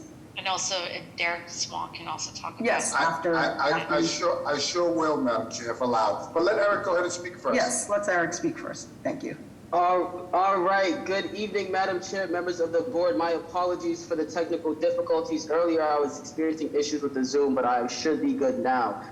Eric James of the Mayor's Office of Neighborhood Services. The applicant for 18 Fabian had an abutters meeting on September 22nd, 2022. They met with the Greater Mattapan Neighborhood Council. There is a bit of confusion on that. The applicant stated they did meet in November of 2022. However, the Greater Mattapan Neighborhood Council has scheduled them for a project proposal on February 16th. So that is a bit hazy as of now, but they are scheduled to meet with the Greater Mattapan Neighborhood Council for February 16th to I guess, present and actually have official feedback. So we do not have official feedback from that neighborhood council as of now. In total, we have received 0 letters of support and 0 letters of opposition for this property. So at this time, the mayor's office would like to defer to the judgment of the board on this matter. Thank you. Mr. Small. Madam Chair, yes. So as Eric stated, we did have a butters meeting, and we did meet with the Greater Mattapan Neighborhood Council on November 17th. At that meeting, I presented 3 different proposals. There was no issues with 2 of them, this being one, and they asked for some feedback and some information to be forwarded to them on another project, 64 Blackwell Street, which has already been sent. So we did have a meeting, a butters meeting, and we did meet with the Mattapan Neighborhood Council. Okay. And again, it's only one violation, but I'll leave that up to us. Understood. Thank you. Any other questions or clarifications from the board? Madam Chair, can you hear me? Yes, we can now. Oh, that's good. Thank you. Sorry about that. No additional raised hands at the moment. Thank you. All right. It's the day of technical difficulties. With that, may I have a motion? Madam Chair, I make a motion to approve with BPDA design review. Thank you. May I have a second? Second. Ms. Better-Brazza? Yes. Mr. Shepherd? Yes. Mr. Valencia? Yes. Ms. Wewell? Yes. Mr. Stenbridge? Yes. Mr. Collins? Yes. Chair also votes yes, motion carries. Good luck. Thank you, Madam Chair, members of the board, have a good day. Thank you. Next case, BOA 1393487, address 174 Norfolk Street. Is applicant Gerald Patton or anyone on his team present? Yes, Madam Chair. Yes, can you state your name and address for the record and walk us through this? Yes, Madam Chair. My name is Kyle Smith of Totero Law, business address at 359 Newbury Street in Boston Back Bay. We also have a representative of Habitat for Humanity on the call for us as well to speak about the project. Great, who's going to present, you or them? Myself. Okay, perfect. Are you giving me the floor? Yeah, I am, I'm sorry, yes, please. So speaking briefly about the project, this is still currently City of Boston controlled parcels of land, 3 in total. First parcel is about 4,800 square feet. The second is about 4,200 square feet. The third is about 6,400 square feet. The city put out an RFP for the creation of 6 to 8 affordable housing units, of which Habitat for Humanity was a respondent. I think that there was a couple other options, but in the end, Habitat was elected as the winner of the RFP. Even though this otherwise isn't a project that would otherwise, kind of trigger BPDA involvement, not being I'm going to interrupt you. I'm sorry. Madam Chair, I'm going to recuse myself. Okay. Thank you. Sorry, please proceed. Sorry. Yes. Problem. So we're not a scope of project that would otherwise trigger, small design review or the like of BPDA involvement, but in light of the fact that this is a city RFP, Habitat for Humanity has been for a period of time engaged with the BPDA for design review. So the end project now is the byproduct of a lot of prior involvement of the BPDA, and the BPDA has effectively put their stamp of approval on this project.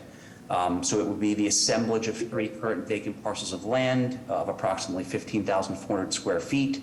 And the proposal is to create 7 100% affordable housing units. We've provided a slide deck for today to Stephanie Haynes if that helps you. But there's proposed to be 1 off-street parking space accessible via Thetford. So the project fronts on both Norfolk and Thetford streets. 7 parking spaces, 1 per unit. Our rough blend of units, we have 1 2-bed, 1.5 bath of about 974 square feet. There are 3 of them. We have a 3-bed, 2.5 bath of approximately 1,300 square feet, a 4-bed, 2.5 bath of approximately 1,400, a 2-bed, 1 bath of about 1,150, and then a 3-bed, 2 bath of 480 square feet. 1 of those 7 units being ADA handicapped accessible. The current proponent does not own the parcel. This again is subject to approval and relief from the city so that they can then proceed with closing on the parcel and initiating construction. There are 1.25 spaces required for parking. We have 7 in aggregate. The proposal, we're in a 2F 5,000 sub-district, so arguably on 3 parcels, if we were otherwise compliant with other building requirements, we could build 3 2-family buildings. The proposal is to build 7 kind of in a townhouse orientation. So the use in MFR is a forbidden use. The orientation in townhouse is forbidden. The BPDA requested the kind of bump out windows that you see, which then triggered our front yard setback slightly. And then we have 2 of our units being accessible off of Thetford, so that has triggered a location of main entrance use, although it fronts on Thetford, doesn't front on Norfolk Street.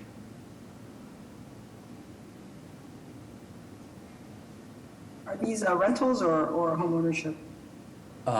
As I understand it from Habitat, and I'm pro bono for them for this matter, first, I believe all of Habitat's developments are for home ownership opportunities. I believe that's the design here. I believe that is their continuous and pre-existing model. Thank you. Other questions from the board? Yes, Mr. Smith, do you know what is the proposed AMI for the homeownership opportunities here? Jerry, if you know off the top of your head, please, but I believe it is 80%, but I can answer that in a moment. Thank you. Do you have an idea of what would be the cost for those units for the new homeowners, the purchase value.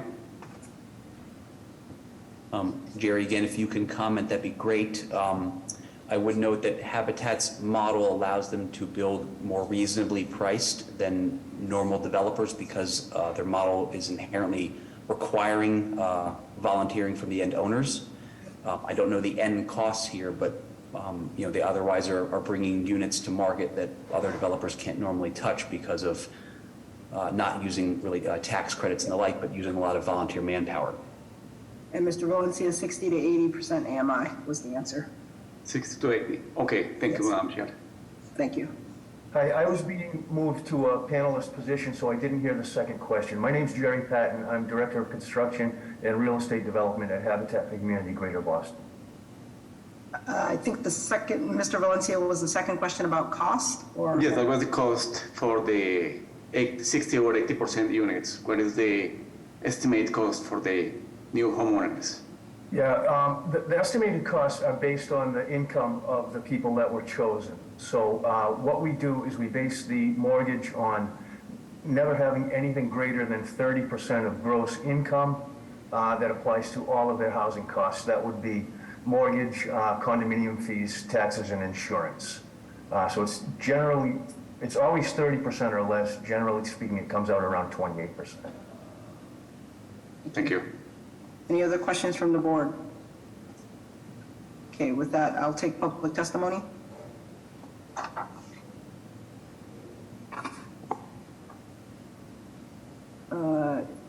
I don't know who's, Jessica? Is the elected, is ONS on for this? To not give a proposal, I'll allow. Oh, go ahead. Good evening, Madam Chair, members of the board. Eric James of the Mayor's Office of Neighborhood Services. Again, the app before no in the butters. Eric, you're going in and out. Let's move on, and Eric. They met with the Common Great Hood project elements of the plan, along with the effort to be. Okay, right. Can you hear me? Let's move on, and maybe we'll circle back to you, and you may need to turn off your video. So I see the Mayor's Office of Housing is on, if you could speak. Yes, Madam Chair, members of the board, Christopher Rooney, Development Officer at the Mayor's Office of Housing. This project will utilize 3 parcels of city-owned land for the production of 7 units of affordable home ownership, and MOH would like to go on record in strong support of the project. Thank you. Hey, Omari. Good morning, Madam Chair, members of the board. My name again is Ayamide Oluwa from the Office of Councilor Worrell. And the applicant received support from the Common Square Neighborhood Council, as well as the Talbot North Triangle Civic Association. And hearing no opposition towards the proposal, the council would like to go on record in full support of 174 Norfolk Street. Okay, Cindy? Hello? Hi, yes. Oh, okay. I wasn't sure if you guys can hear me. But yes, my name is Cindy Georgius. I will go ahead from the office of Councilor Eugene, who wants to go on record and support the proposal as well. Thank you. Thank you. We want to circle back in with Eric. Just want to state if you're in support or opposition. If he's available. Yeah. Can you guys hear me? Yeah, we can hear you now.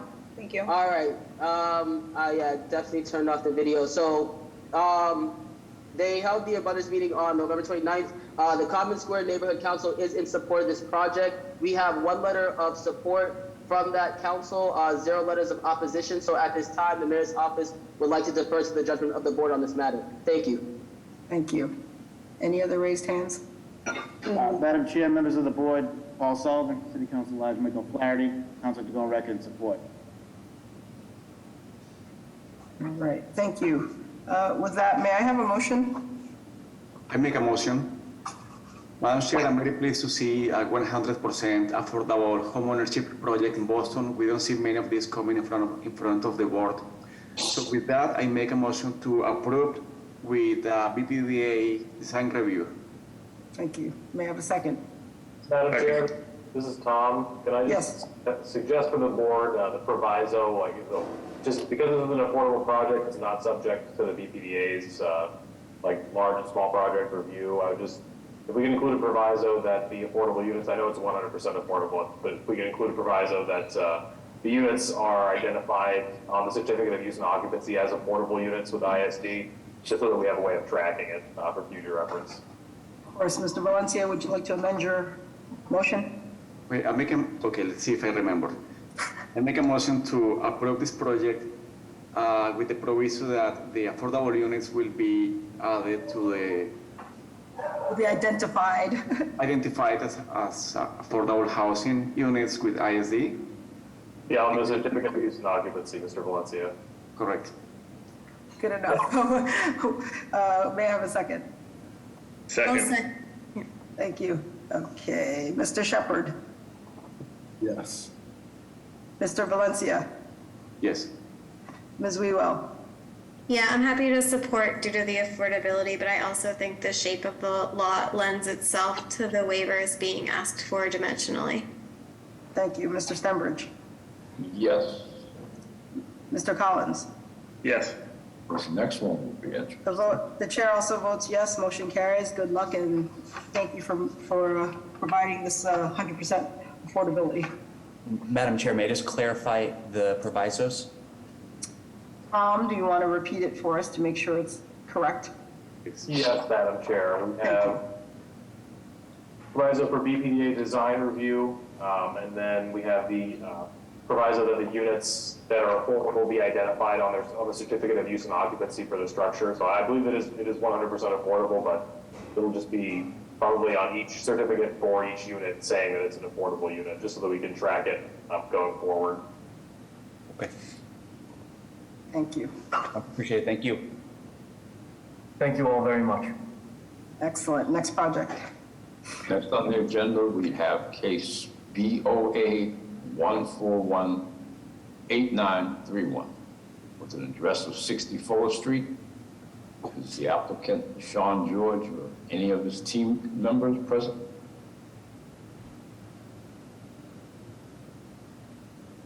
Hi, is that you, Charlie? Are you here to represent the applicant? Yes, good afternoon, Madam Chair and Board of Appeal members. I'm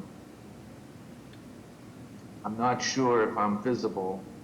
No, I have to make you a panelist. It's going to mute you for a second. So when I do that, just unmute yourself when you're on the panelist side. Yep. Okay.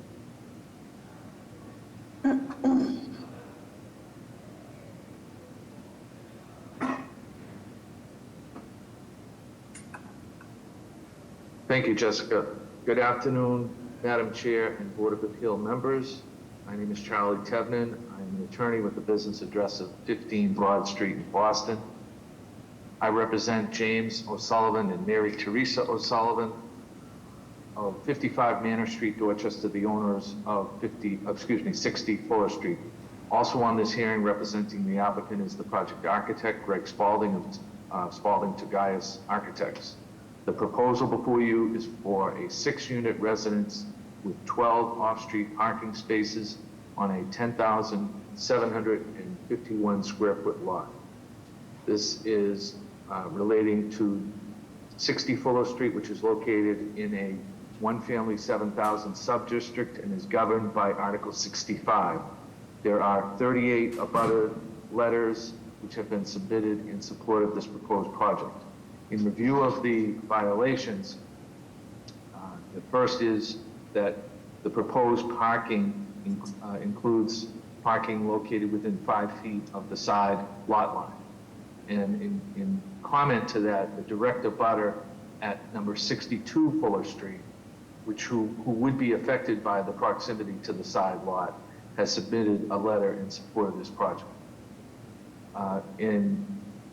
Regarding the use regulations, a multifamily residential MFR is a forbidden use in a one-family 7,000 district. However, Fuller Street in general is a mix of many multifamily dwellings,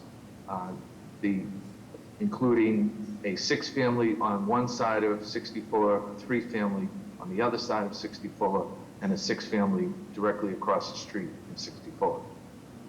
The FAR in this sub-district is 0.04, is rather 0.4, and the FAR proposed is 0.72. The building height, the maximum height is 35 feet. We are requesting approval for 37 feet. The side yard, the minimum side yard requirement is 12 feet.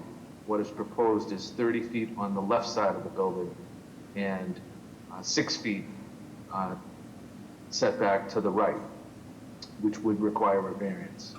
The rear yard, we are seeking a variance for the rear yard setback. The required setback is 50 feet, which is significantly larger than most other zoning sub-districts. In an effort to meet that requirement, the proposed setback is 46 feet, 4 feet short of the requirement. On the final violation, which is the location of the main entrance, you'll see that there is an entrance on the front of the building, which is intended to keep it in context with the surrounding residences. But the main entrance is, so that would be the entrance to one unit, but the main entrance to the other units is on the side, which is closer to the parking area. As I said a moment ago, this part of Fuller Street consists of mainly or mostly multifamily dwellings, and this location is very close to the Ashmont MBTA station. And at, so the lot size, 10,701 square feet, it is one of the largest lots on Fuller Street. There is an existing curb cut, so no additional parking would be lost by a curb cut for access to the 12 off-street parking spaces. 2 spaces per unit are proposed. The parking will be located along the side of the property and to the rear of the residence and will be screened by a fence. The existing structure, which is in poor condition, is not considered historically significant according to the Landmarks Commission and is not up to current codes and standards. Based upon the dimensions of this lot and the surrounding structures on Fuller Street, we believe that the proposed project is in context with the abutting properties on Fuller Street. As noted previously, 57 Fuller Street is a 6-unit building. 54 to 56 Fuller Street is a 6-unit building, and it's actually located on the smaller one. And as I said previously, 38 immediate abutters have expressed their written support for this project, including direct abutters located on either side of 60 Fuller Street and directly across the street. I believe at least one of those abutters. We will hear from the ONS, et cetera, on that. Thank you. All right.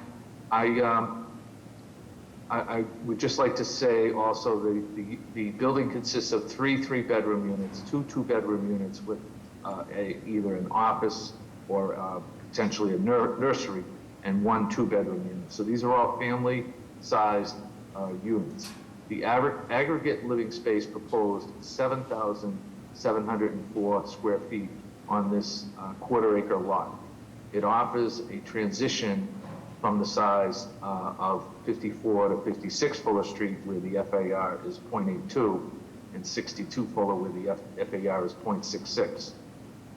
The building plan, which the architect Greg Spalding can discuss, has 2 units per floor and on a total of 3 floors. Looking at the surrounding neighborhood, we feel this is an appropriate project, a 3-story structure, and I want to just report on the fact that at the initial abutters meeting, which we had 2, we had 1 in February of 20. Mr. Tevnin, ONS will talk about the public process and the community process. Thank you. All right. I think in closing, we held an additional abutters meeting in January after the ZBA notices had been sent out. That was not a required abutters meeting, but it took place because we had tried once again to reach out to the Ashmont Valley Neighborhood Association to represent the project. The Board of Appeal and the neighborhood residents need only look at 20 Fuller Street, which is just a few doors down, to see the quality of construction to expect. That was a project previously approved by the board and was built by this applicant, James Sullivan. And I believe that that is why so many direct abutters are in support of this project. The architect, Greg Thank you. Spalding, is available to answer. Let's open it up to questions at this time. Any questions from the board? My only concern is the use of open space for parking. You have six families, but if I can count here, there's 8, 9, 10, 11, 12 proposed parking spaces. So that's 2 vehicles per unit. Can you discuss that need of that amount of parking spaces? I would like to say that I think that the parking spaces actually would incentivize the residents to utilize the off-street parking rather than on-street. But I think that the applicant is open to increasing open space. I think that the proposal of 12 parking spaces was really in deference to the neighborhood and to keep any possible cars off the street. Okay, I think Bob is going to speak on that, but if you can please go to the 4th page, I think the 4th page where it shows the open area. Okay, I'd like to hear Bob's feedback. Thank you. Madam Chair and members of the board, Bob DeVico, BTD. Like I said earlier on that Bennington Street project, the proximity of the building to the Ashmont station, I don't think would require 2 spaces per unit. Transit-oriented development, I think would apply here. And I'll go out on a limb and request that the spaces be reduced to 6 with an increased amount of open space. Thank you, Bob. Thanks, Bob. Do you want to respond to that before we open it up? I think I would defer to Mr. Spalding, Greg Spalding, which I wonder if he has been elevated to a panelist. Jessica? It says Spalding. One second. In the meantime, are there any other questions from the board as he gets elevated? I'm sorry, can you accept the panelist designation? Okay, sorry, go ahead. Yeah, I'd just like to echo my concerns with the parking. This site just reads as very overparked to me. I think we also need to consider things like the heat island effect in the neighborhoods. This is less than half a mile from the Ashmont T station, so I think I would align my comments to support less parking and less paving in this area. I would defer to Mr. Spalding, who I see is now a panelist. Yes. I also, I'm sorry to interrupt. And after hearing from Mr. Spalding, I would also like to hear from Jeff Hampton from the BPDA in terms of the recommendation and also in regards to position about head house in this neighborhood. Jeff is no longer on the hearing, but I can read his recommendation into the record when appropriate. I believe I heard a comment of 6 parking spaces. Was that correct? That was a recommendation from Bob, yes. Because zoning would require 8 for 6 units.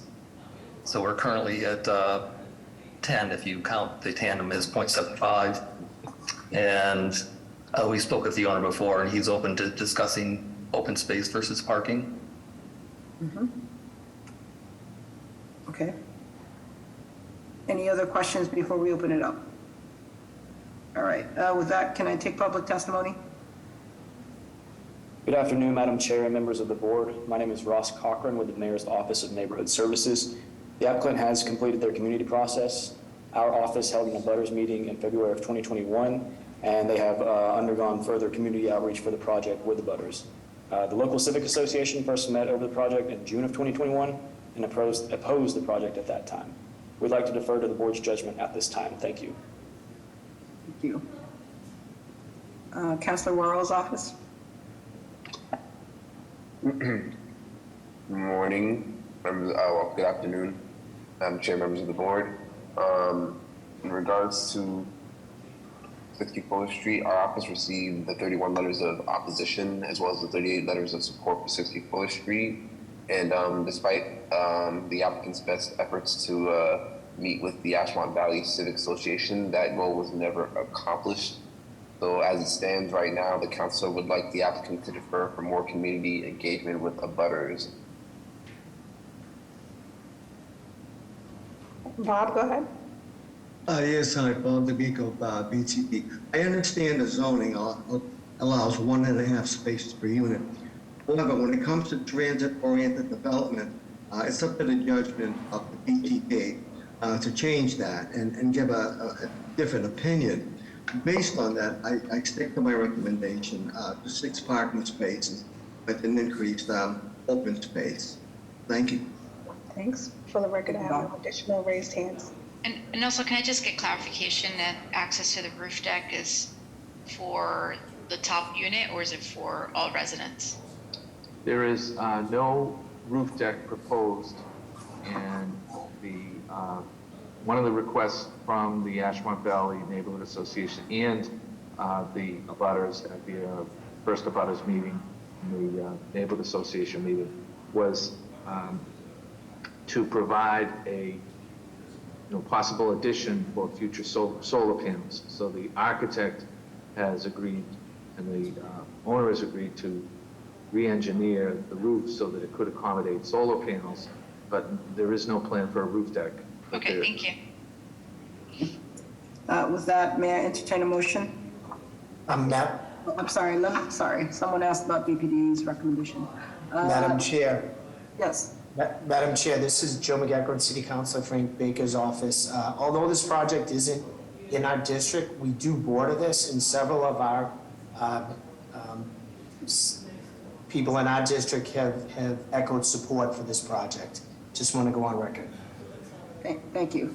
And reading BPDA's recommendation into the record, BPDA recommends approval with proviso that plans be submitted to BPDA for design review, paying particular attention to reducing impervious area, increasing the side and rear yard, potentially through reduction of parking spaces. So certainly in line with the conversation we've had. So with that, may I have a motion?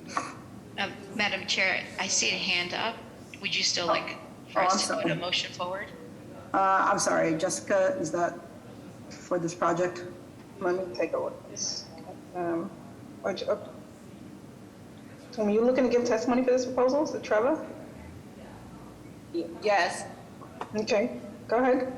Hi, I'm Sheba Knight, and I live at 57 Fuller Street, and I approve 60 Fuller Street. I think it's a beautiful thing. I can't wait. Thank you. I can't wait to see the new building go up. It'll make Fuller Street look a lot better than what it looks now. It'll just bring out the neighborhood. Thank you. Appreciate that. Madam Chair, members of the board, I apologize, my internet was unstable. This is Paul Sullivan, City Council of Large, Michael Flaherty, let's go record support. Thank you. Seems to be the day of it. With that, thank you, Ms. Ben-Baraza. With that, may I have a motion? Madam Chair, I'd like to put forward a motion of approval with 2 proviso that the parking be reduced to 6 spaces to allow for more open air, open space. And then the second proviso is to remove the penthouse and replace it with a roof hatch to allow for accessibility of the roof. Sorry, can I just clarify the second one? Because I thought the applicant said there was no, There's no roof deck, but there's a penthouse. And currently on the street, there's really no penthouse that currently exists within the character of the neighborhood. Excellent, thank you. May I have a second? I second. Ms. Ben-Baraza? Yes. Mr. Shepherd? Yes. Mr. Valencia? Yes. Ms. Wewell? Yes. Mr. Stembridge? Yes. Mr. Collins? Yes. Chair also votes yes. Motion carries. Good luck. Thank you, Madam Chair. Thank you, members of the board.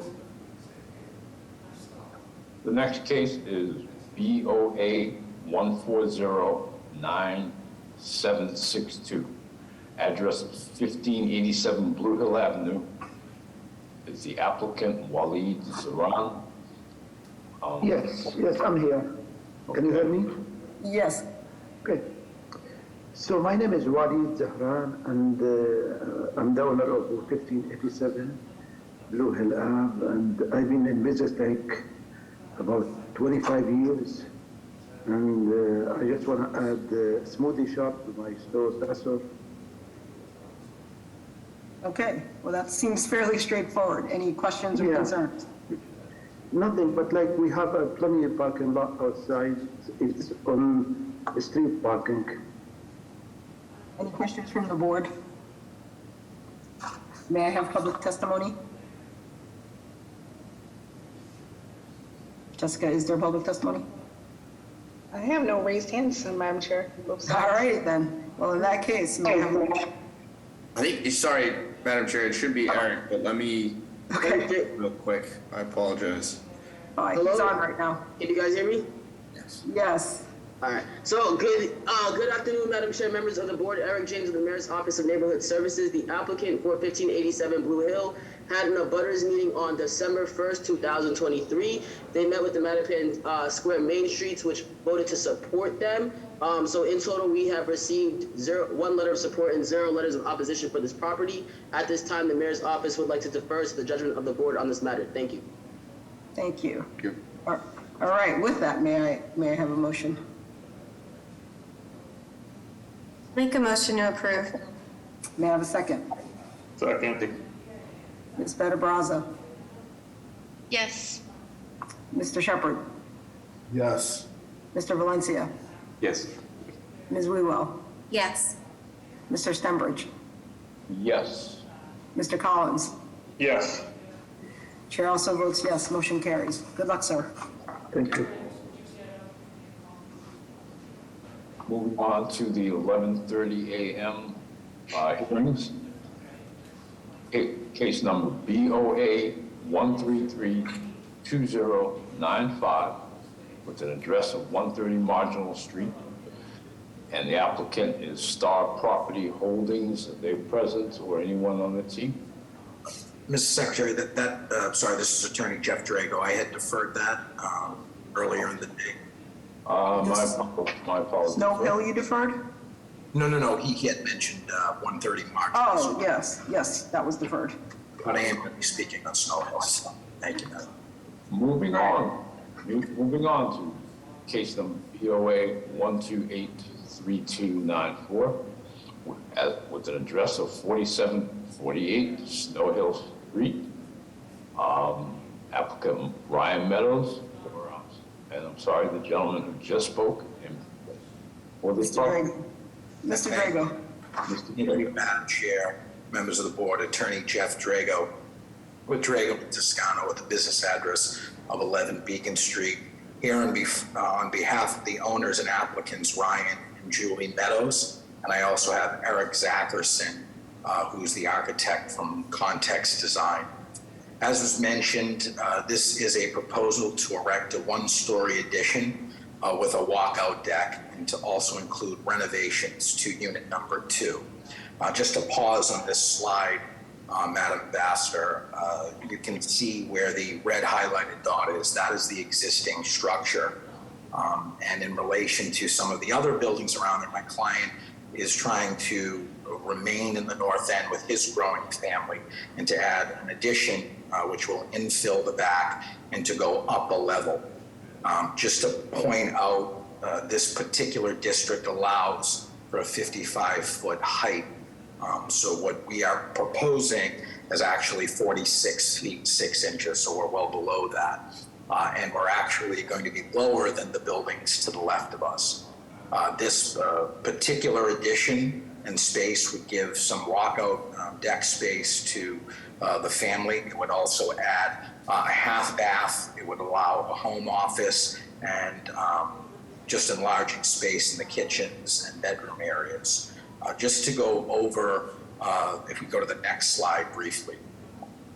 This just shows, looking straight ahead, the existing structure and how it stands. You can see we are significantly lower to the building to the left of us. We will still be slightly under the height of that building. Next slide, please. And you can just see in relation along Hull Street as well as Snow Hill, some of the variations and sizes of the buildings, but many of them, as you can see, have head houses and walkout roof decks. as part of their proposal, and go up as high as 4.5 to 6 stories in that general area. The first floor of this building is another unit, so that's a separate condo that's connected with the basement unit, so that would remain the same. Unit 2 is the existing condo that we're looking at, the addition, and that would now have 3 levels. On level 1, that would have living, dining, kitchen, and a half bath. Level 3 would have 2 bedrooms, 1 bath, an office and laundry. That's the area we would be infilling. And then finally, the new level 4 would be a 1 bedroom, 1.5 bath with a walkout deck. So this would not include a roof deck, just simply a walkout deck on that area. As we went through this proposal with the community, we actually made a number of changes. First of all, we reduced the 4th story addition from 881 square feet down to 350 square feet. We eliminated the roof deck on the building, which so many of the other neighbors do have. Our proposed deck space was reduced from 800 square feet, the walkout deck, down to 350. We lowered our roof line, and we reduced our height from 51 feet 10 inches to 46 feet 6 inches. We also added a 4-foot rear pullback, and working with our neighbors and trying to appease folks along Hull Street to cut that away. And when I turn this over to the architect, we will show some pictures of that as well. We also have minimum variances that they were asking for. We only create 1 new violation, and that is roof structure restriction. As I said, this area does allow for up to 55 feet. Our FAR will go up slightly, but it's a pre-existing violation. And we were cited for a pre-existing violation for minimum rear yard, but we're not changing that. The building contours in the back will remain exactly the same. If we could go to the next slide, please.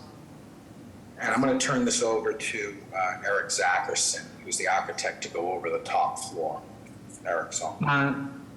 Thank you, Jeff. Eric Zackerson, 9 Sackville Street in Charlestown. I'm the architect for the project with context. Can we roll to the next slide, please? This basically shows the unit 2, which is the unit we're talking about. Level 2 is within the existing envelope. Level 3 and contains the living and dining space and kitchen. Level 3, which is the drawing in the middle of this, shows the bedroom level with a bedroom on the left and a bedroom on the right, and the kind of family style bathroom in the back. Again, this is kind of a small footprint, so we're not seeing multiple bathrooms, multiple bedrooms, just these 2. And then on the top floor, the current proposal, the proposal before you today, is to add this kind of flex office guest bed space at the top level with a powder room. The intention, as Jeff said, is to accommodate the growing family. But at this top level, we're not showing a full bathroom, just a powder room, flex space, and then the walkout space to the right. The important thing to note here is that we have kind of working with the neighbors, we've pushed this, which was at one point a full new level. We've reduced it to be in the lower left here, which is kind of the southeast corner of the project. You can see how it's set back 4 feet from the rear edge of what'll be the roof of level 3. And in doing that, we are kind of nestling up against our neighbor to the left, which is a taller building. And then having the roof deck, the walkout deck on level 4 be to the right side of this, so that it kind of minimizes shadows into the neighbors and into the rear yard. Next slide, please. This is a front elevation, but I think the next slide actually has a better comparison. So you see on the bottom here, that is the existing condition, with our building being the one squarely in the middle. It's currently 3 stories with a tall peaked roof. Above that, you see the proposed condition where we would have a similar expression on the upper floors, but we've nestled the addition, the fourth-story addition, up against our taller neighbor to the left, and create kind of a stepping situation where we're not as tall as our neighbor to the left. We're a little taller than our neighbor to the right. The roof, the walkout deck is on the right side of it, and that guest space is on the left, with the third floor and the second floor being within the existing footprint of the building. That's all I have at the moment, Joe. Thank you. Pause and answer any questions. Yes. So just to confirm, it looks like you've tried to keep the height a little bit lower on the side with the lower building and a lot more aligned with the building on the left, correct? Correct. Good, thank you. Any questions or concerns on the plans, Ms. Better-Brazza? Can you just confirm that this has been reviewed by Historic Commission? By the Historic Commission, no. Not yet. Not yet, okay.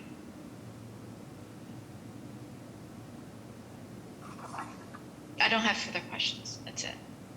Any other questions from the board? All right, I see a lot of raised hands, so I'll turn it over to Jessica. Madam Chair, may I go first? I can't see who's speaking. It's Connor from Neighborhood Services. Sure. Thank you. Madam Chair, members of the board, Connor Newman with the Mayor's Office of Neighborhood Services. At this time, the Mayor's Office would like to defer to the judgment of this board. Some background information on the community process. Our office hosted a abutters meeting on May 3rd. There were some concerns expressed from abutters. I believe they've submitted letters to this office. The applicant went on to meet with NURA, who sent in a letter of opposition, but received support from NUNIC. With that, we defer to the board at this time. Thank you. Thank you. I see Luigi from Representative Michael's office. Madam Chair, members of the board, my name is Luigi Natali from Representative Aaron Michaelowicz's office, and we are in opposition of this project. Cindy? Hello, members of the board. Cindy Gregis from Councilor Lujan's office. We are also in opposition of this project. Thank you. Elaine? Matt? Good afternoon, Madam Chair, members of the board, Elaine Donovan, Councilor Coletta's office. The council would like to go on record in opposition to this project. Thomas? Good afternoon, Madam Chair and members of the board. Thomas Manier from Councilor Murphy's office. Councilor Murphy would also like to go on the record as opposed to this project. Thank you. Okay. Yep, Yamina? Good afternoon, Madam Chair and members of the board. My name is Yamina Lashmi, and I'm here on behalf of Senator Edwards' office. The senator would like to go on the record in opposition of this project. Thank you. Thank you. Maria?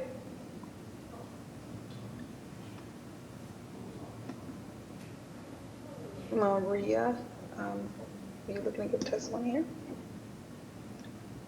Okay, we'll go to Noah. Can you state your name and address for the record, please? Noah Thunderberg, 44 Snow Hill Street. Okay, go ahead.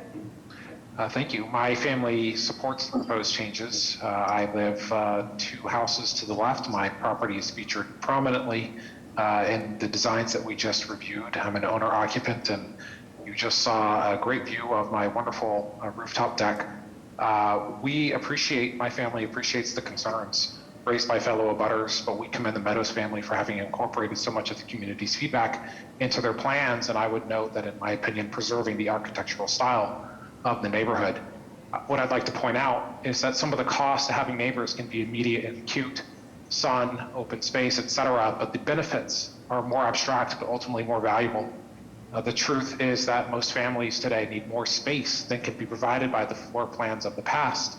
And as neighbors, if we can't find a way to enable families like the Meadows to stay in the North End as they grow, our neighborhood will slowly but surely lose the families that make it a vibrant community. I think this trade-off is overlooked. I think our priorities are misplaced. As I listen to the stories of my neighbors, they tell me about how many children there used to be in the North End. I think we need to acknowledge this, because without families, the North End is a different neighborhood. So my family, in summary, supports this proposal because it's reasonable, moderate, considerate, preserves the architectural style of the neighborhood, and most importantly, because we want families like the Meadows to continue to call the North End home, to allow our child to grow up with other children in this very special neighborhood. Thank you. Thank you. All right, Maria. Hi, this is Maria. Can you state your full name and address for the record, please? Maria Chapa, 48 Snow Hill Street. I own the condo on the first floor. My family has owned this property for many, many years, and now they've all passed. And I lived alone for quite a while in this building with a short rental. I feel very safe with the Meadows moving in. I'm in full support of families in the North End, especially the ones that want to get involved in the community, like the Meadows, who are involved with our dog park that I run and who are involved with the toddler park with their child. As a woman who lives alone and upper age, I can't imagine anybody else but a family moving in this property. And I welcome the Meadows, and I hope there's some flexibility with the council. Thank you. Madam Chair, members of the board, sorry, internet instability. Paul Sullivan, City Councilor Michael Flaherty. The council would like to go on record in opposition. Thank you. Okay, Bill? Hello, my name's Bill Verdi. I'm a direct abutter. My building, I've been down here for 39 years. My building is 6 feet away from Mr. Meadows. If he goes up, it's going to affect, there's 5 direct abutters who are going to be adversely affected and will oppose this variance. It's going to diminish sunlight, privacy, and views. His roof deck will be 5 feet, 6 feet, 8 feet away from my bedroom. We have met with Mr. Meadows and tried to give him a compromise. He didn't want it. It's pretty much all or nothing for him. And as far as families go, it's big enough for a family now. We have over 50 signed letters of opposition against this proposal. And it's just really going to adversely affect everybody behind the building. They don't show on their, they don't show the rear of their building on their proposal, and that's the buildings in the. Thank you. Okay, I have no at the moment. So please having connectivity issues there, but. Okay. Oh, there was one more hand, I'm sorry. Eva? Hi, can you hear me? Yes, yes. My name is Eva Scapicchio, 30 Charter Street in the North End. I am here to support the Meadows. I have lived in the North End for 23 years. I grew up in a 1-4-bed, 2-bed with my mother. I lived basically in a closet, and my mom got the right to build up, and now we live in a comfortable home. And the Meadows have been nothing but kind and patient. I just want to stress and say that I work in this community. I work with our youth. I'm a caregiver to about 10 families. And to have a family stay here is what the North End needs to preserve its authenticity of that, our strong heritage and our family bond. So I am in full support of this project. Thank you. No additional raised hands. Madam Chair, may I have an opportunity to respond? Briefly, yes. Right. I just wanted to point out, we really did try to work with all of the neighbors by reducing the size of the addition, cutting down the height from 5110 to 46 feet 6 inches, pulling in the back quadrant 4 feet, and taking off the roof deck. We really did try to accommodate everyone with the Meadows, but also give them some additional living space. Mr. Drago, I'm sorry, the notice mentions a roof deck, so are you saying there is no roof deck? There is no roof deck. It's a walkout deck. Okay, thank you. Any other questions from the board before we take Yes, motion? I would like to get clarification from Tom or Mr. Drago in terms of the property. I see that it's on the Neighborhood Design Overlay District. Is it also required to be reviewed by the Landmarks Commission? It does not, Ms. Betta-Barraza. Okay, great. That's the only clarification question that I have. Thank you. And I believe there was a recommendation from the BPDA, correct? And there was nothing mentioned. Yes, the BPDA recommendation, BPDA recommends approval with proviso that plan be submitted to BPDA for design review with special attention to proposed roof deck and balconies. You're saying there is no roof deck, right? Correct. Okay. Any other questions from the board? Okay, with that, may I have a motion?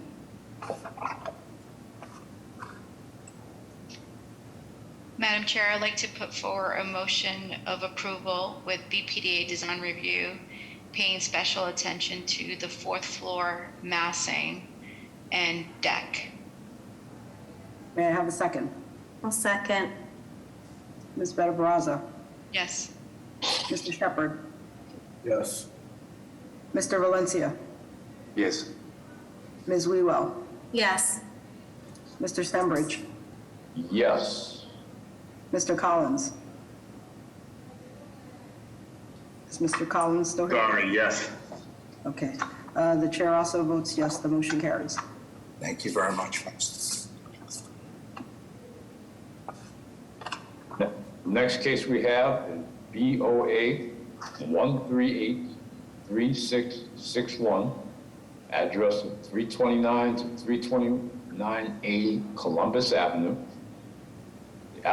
Is the applicant Herbal Power LLC or any of the team members here? Hello, Mr. Secretary. This is Mike Ross, Madam Chair, members of the board.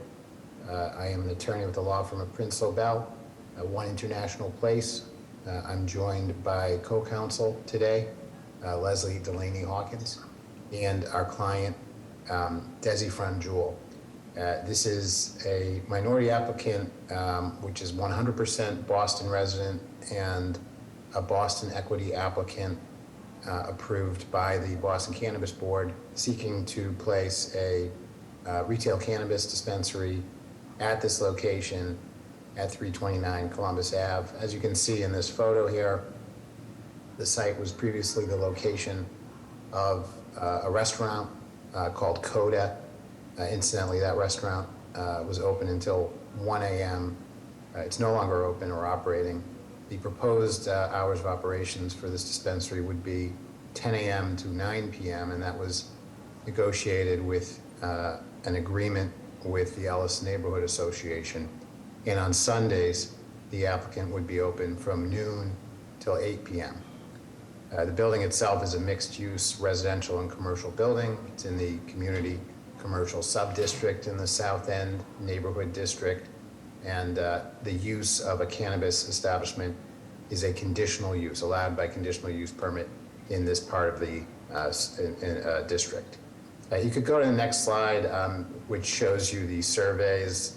This is tenant fit out only, so there are no exterior work elements, but I'll point out that on the left side would be Columbus Ave. On the right side would be the alleyway, and the same entry and the same exits would be preserved just as they were when this was a restaurant.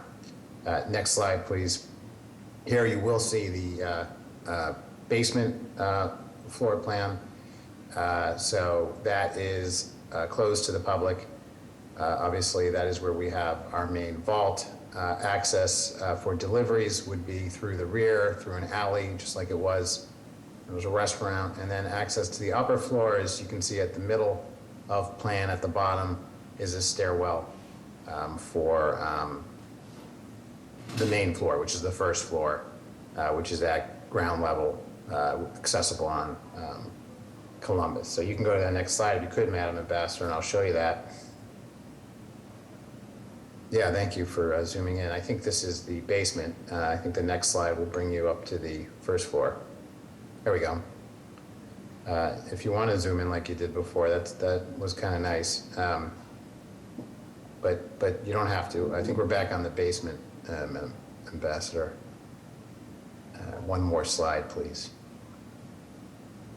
Okay, so this is the first floor, and entrance again on the left from Columbus Ave. And that first 2/3 of this floor plan, that's for public access. And there in the middle, you see this kind of serpentine counter that divides really the front from the back. You can't go past that, of course. There will be 4 point of sale stations on that counter to do transactions. And then the rear of that, like that back third really, that is back of house. There's two restrooms for employees only. There's a smaller vault for day-to-day use as opposed to a slightly larger vault downstairs for the 2 to 3 day use and fulfillment areas as well. The front of the facility right there where you see it says check-in. So that's where, of course, people will be ID'd. But part of the agreement we had with Ellis was to always have 2 security people on site when open. And in the case of one of those security people, they would be right outside the front door there, kind of in that alcove. And the purpose of that person, in addition to checking IDs and keeping an eye out on things, is also to make sure that no one pulls up to the facility and tries to double park and tries to run in. That was a big concern during the process. And so that person is always going to have eyes on that. And no one would be allowed in if that was the circumstances there. So those are kind of the main, we're talking about, just for square footage purposes, to give you a sense, we're about 1,500 square feet on this floor, about 1,400 square feet on the bottom floor, anticipating probably around 49 people capacity total, including employees of the facility. That's actually down from the 70 that Coda Restaurant was able to have. I will go to the next slide if we could, Madam Ambassador. You go down. Well, that was your close-up, but that's okay. We got through it. I included a couple of cameras. We're going to have 20 cameras inside, probably 5 cameras outside. There's controlled access points throughout. The next slide will show you that as well. Madam Ambassador, if you want to just hit the next slide. And here, right, is just a rendering of what the ground floor will look like. And there you can see in the distance, that's that that check-in area that I described earlier. There's that counter that really separates the public area from the private area. There'll be counters along the side as well. So that's just a rendering. Next slide, just to give you a quick context here.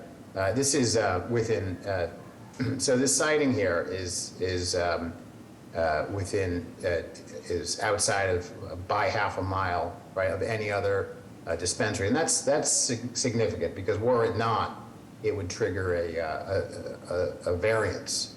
And that's significant, of course, because we are under the conditional use standard as opposed to the variance standard, which would be a much higher standard. So on this slide and then on the next slide, it just shows that we're within a half-mile buffer. So, Madam Ambassador, this also shows you the numerous number of parking facilities that are near this area. If you know the area, you would know that there are a number of parking facilities in the area. We did have in contract Fuss & O'Neill, which is a reputable engineering firm, and we did provide their transportation study to the board ahead of this hearing for your review. And then the next slide, Fuss & O'Neill also helped us understand the width of our sidewalk, right? So we're at an 8'4" width of our sidewalk. By most standards, that's a ample sidewalk. The reason why we studied this is because there were concerns that we had too narrow of a sidewalk here. So down in that lower right-hand corner, you see other previously approved sidewalk widths that this board did approve that actually have smaller than the 8'4". 8'4" is fairly ample. And that was produced by Fuss & O'Neill also, and that was presented to your board as well, Madam Chair, ahead of this hearing. There might be one more slide. Yeah, so I'll leave it to the Mayor's Office of Neighborhood Services to talk about the community support. I just wanted to close out there, and if there's any questions, I'm available. Thank you. And can you remind us, I think I recall one of the reasons for deferral was to ask for more community process. I might be wrong. That's correct. Thank you.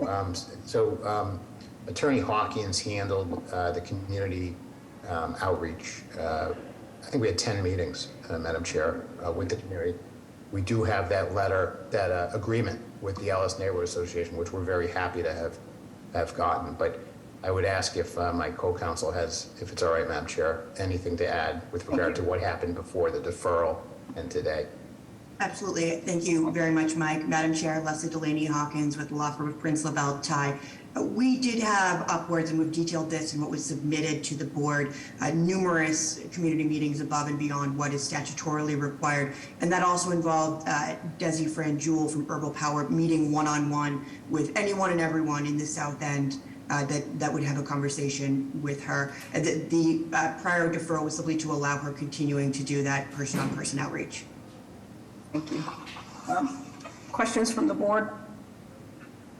Can you just please discuss your hours of operation? Yep. So the hours of operations would be Monday through Saturday, 10 a.m. to 9 p.m. We were allowed to do 9 a.m. to 9 p.m., but agreed to 10 a.m. to 9 p.m. due to the agreement with Ellis Neighborhood. And then on Sundays, we would be noon to 8 p.m. Ms. Better-Barraza. Thank you. Thank you. No further questions. Other questions from the board? Yes, Mr. Ross, I understand that the applicant is equity applicant. What is the definition of that and how they fulfill this requirement?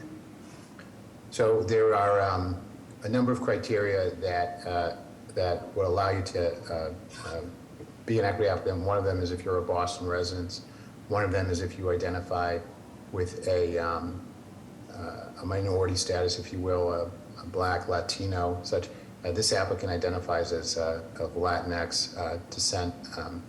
Desi is on the call as well. There's also other criteria around income, and it's all determined by the Boston Cannabis Board. There are 6 different criteria, and if you qualify for 3, you are a equity applicant, and that was the case here. Thank you. Thank you. I'm sorry, one more question. What's on the second story Yes. in terms of use? So above us are condominiums. Okay, thank you. Thank you.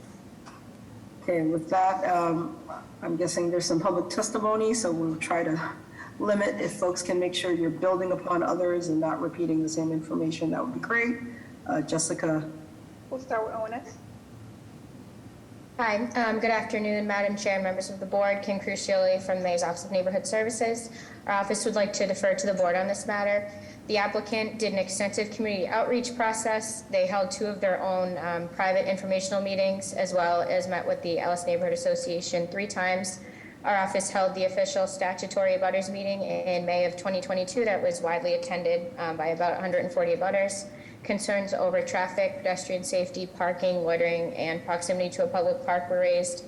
Our office received over 150 letters and signatures of support for this proposal, as well as 150 letters and signatures of opposition to the proposal. Again, we would like to defer to the board on this matter. Thank you. Good afternoon, Madam of the Chair, members of the board. Ana Calderon from Council President Flink's office. The councilor provided a letter to the board in non-opposition, and he would like to recognize that this is an equity applicant and minority and Black-owned business who reside in Boston. In the last few months, we have heard concerns from residents and community leaders about having a cannabis dispensary at this particular location. Neighbors and abutters have highlighted that the proposed location is an already busy area with cars and pedestrians. Nothing on a range of existing pedestrian safety issues that may be exacerbated by double parking and increased congestion on Columbus Avenue. The councilor will appreciate the proponent for having proactively reaching out to the community and have engaged through a community process. And therefore, the councilor that would like to be non-opposed. Thank you. Thank you, Anna. Thomas? Good afternoon, Madam Chair and members of the board. At this time, Councilor Murphy would say that she is in non-opposition, and also just wanted to make a point that we have worked with this proponent in the past, and they are very good with the community process and being able to compromise. So just wanted to make that point. Thank you. Luigi? Luigi, you looking to give testimony? Stepped away. Madam Chair, members of the board, my name is Luigi Natali with Representative Michaelowicz's office, and he is in opposition of this project. Thank you. Okay, and then I'll go to the comments on the attendee section. If people could, again, just be brief and not read from paper, if you can just summarize if you're in support and opposition. Start with Louis. Can you state your name and address for the record, please? Hi, my name is Luis Dow. I'm a direct abutter at 325 Columbus Avenue and one of the trustees of my association. So I'm in opposition. I submitted a letter to you signed by 21 people from my building in strong opposition to the dispensary. That is all but one person from my association. We also have signatures from the people above where the business would be, the direct abutters on the other side, people who live on the other side of the shared alley, and large numbers of people on the same block, all in strong opposition. Okay, thank you. Okay, Brian, can you state your name and address for the record, please? Thanks, Madam Chair, members of the board. It's Brian Chu. I'm a butter living at 303 Columbus Avenue. I'm opposed to a project at this particular location. I want to comment on some of the most recently filed note by the business owner, but I want to reiterate a really, really important point, which is there's a lot of active opposition here, over 150 abutters. I don't believe the supporters are actually abutters. So if there's 150 abutters that are formally in opposition, but it's really due to the specific facts of this particular location. We pointed out publicly other locations in the neighborhood which would not create this set of issues nor engender this type of opposition, including 2 locations that are actually within a block or so of the proposed site. There's been no engagement on any of those alternatives. And also to correct the record, or at least just for the record, since the postponement of the early December hearing, as far as I'm aware, there's been no identifiable public outreach with abutters and concerned residents in opposition who have serious concerns. The only thing that was added was a note on the sidewalk adequacy or inadequacy, as the case may be. And as Mike Ross mentioned, they compared it to 3 commercial sites, but they're downtown. They're very, very different from a highly trafficked, highly residential zone. And we sent you an exhibit with photos and detail that makes the rather forced nature of those comparisons pretty obvious. Gotcha. Lastly, regarding the problem of the sidewalk, their note or additional filing only reinforced an original error by not addressing the real issue here. When you measure the sidewalk width, you may know this already, but the sidewalk here is very problematic. It's actually the most narrow sidewalk in all of Columbus Avenue and South End, and it is so narrow that it actually fails to meet the minimum 5 feet city guideline for effective sidewalk width. You probably know this, but effective sidewalk width, which very reasonably refers to only the usable pedestrian space and excludes areas taken up by obstructions, right? Things like, I don't know, tree wells, hydrants, signage. That's the relevant measurement here. Basically, if you just measure a sidewalk from one side to the other. We have other. Yep, Joshua, can you state your name and address and give new information, please? Hi, can you hear me? Yes. Hi, my name is Joshua Love. I have a business address of 185 Devonshire Street, 10th floor in Boston. My office represents members of the Neighborhood Action Committee, which has submitted a petition in opposition signed by over 185 abutters located close to this location. Without repeating, I would like to emphasize the sidewalk concern mixed with the fact that there would be a security guard posted apparently by or outside the door, which just further aggravates that issue. Another significant concern here is the applicant's position that no buffer zone conflict exists. The ZBA is charged with enforcing the Boston zoning code, and that Boston zoning code provides for the half-mile buffer zone. I'm concerned with the applicant's exhibit showing walking distance being 0.6 miles. Walking distance is not the metric provided in the Boston zoning code. It's a 0.5 mile buffer from lot line to lot line. So this is actually well within that. And that highlights a larger concern that the applicant's materials don't seem to be addressing the issues head on. That seems like a sidestep. So the applicant should address that legal position, how it's compliant with the zoning code. For the board's reference, that's footnote 14 on table A in article 64. There's also obviously significant opposition on the conditional use factors, which I think have already been addressed, but that's the biggest concern really, is that standard not being met for the variance. Thank you. Malcolm, can you please state your name and address and give new information?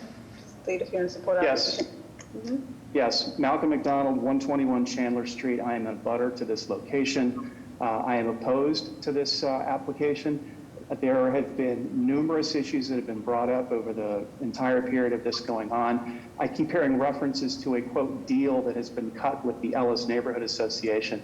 None of the issues that have been raised by the neighborhood have been addressed in any way throughout this process, and neighborhood engagement since these issues were raised has been effectively zero.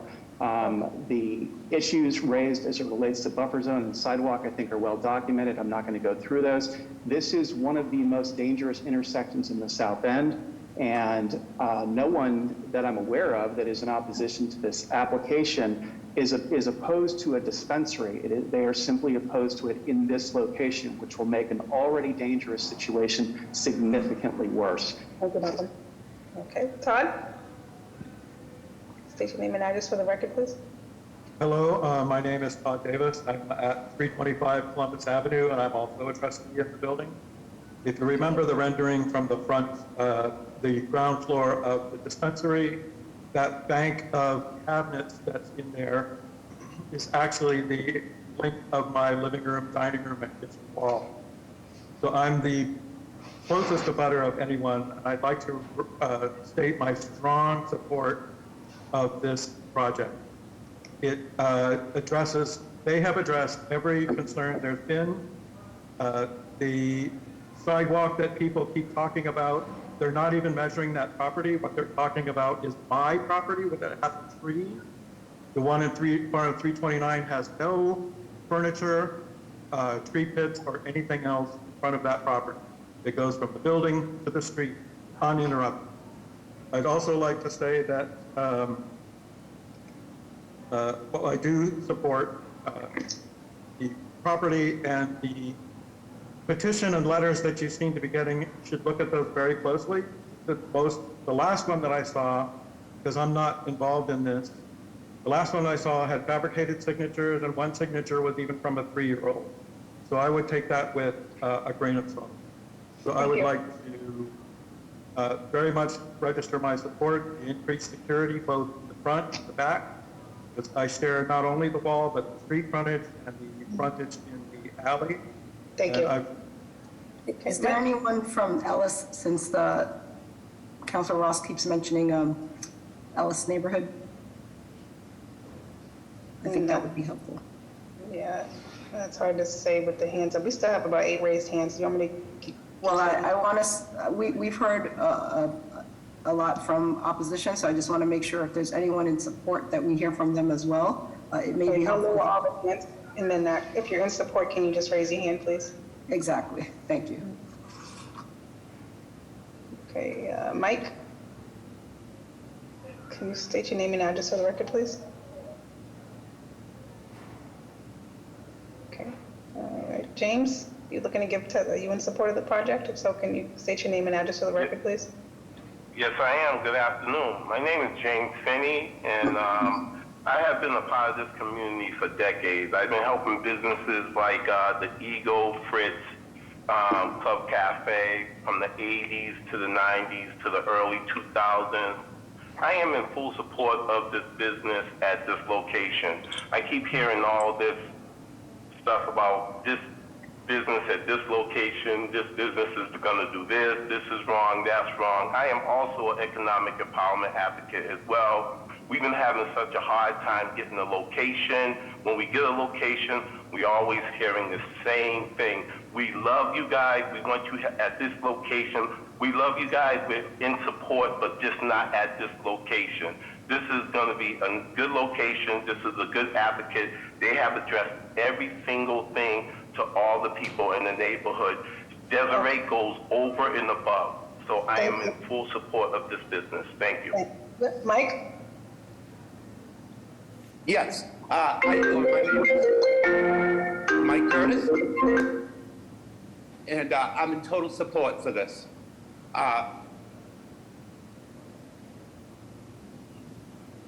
Hello?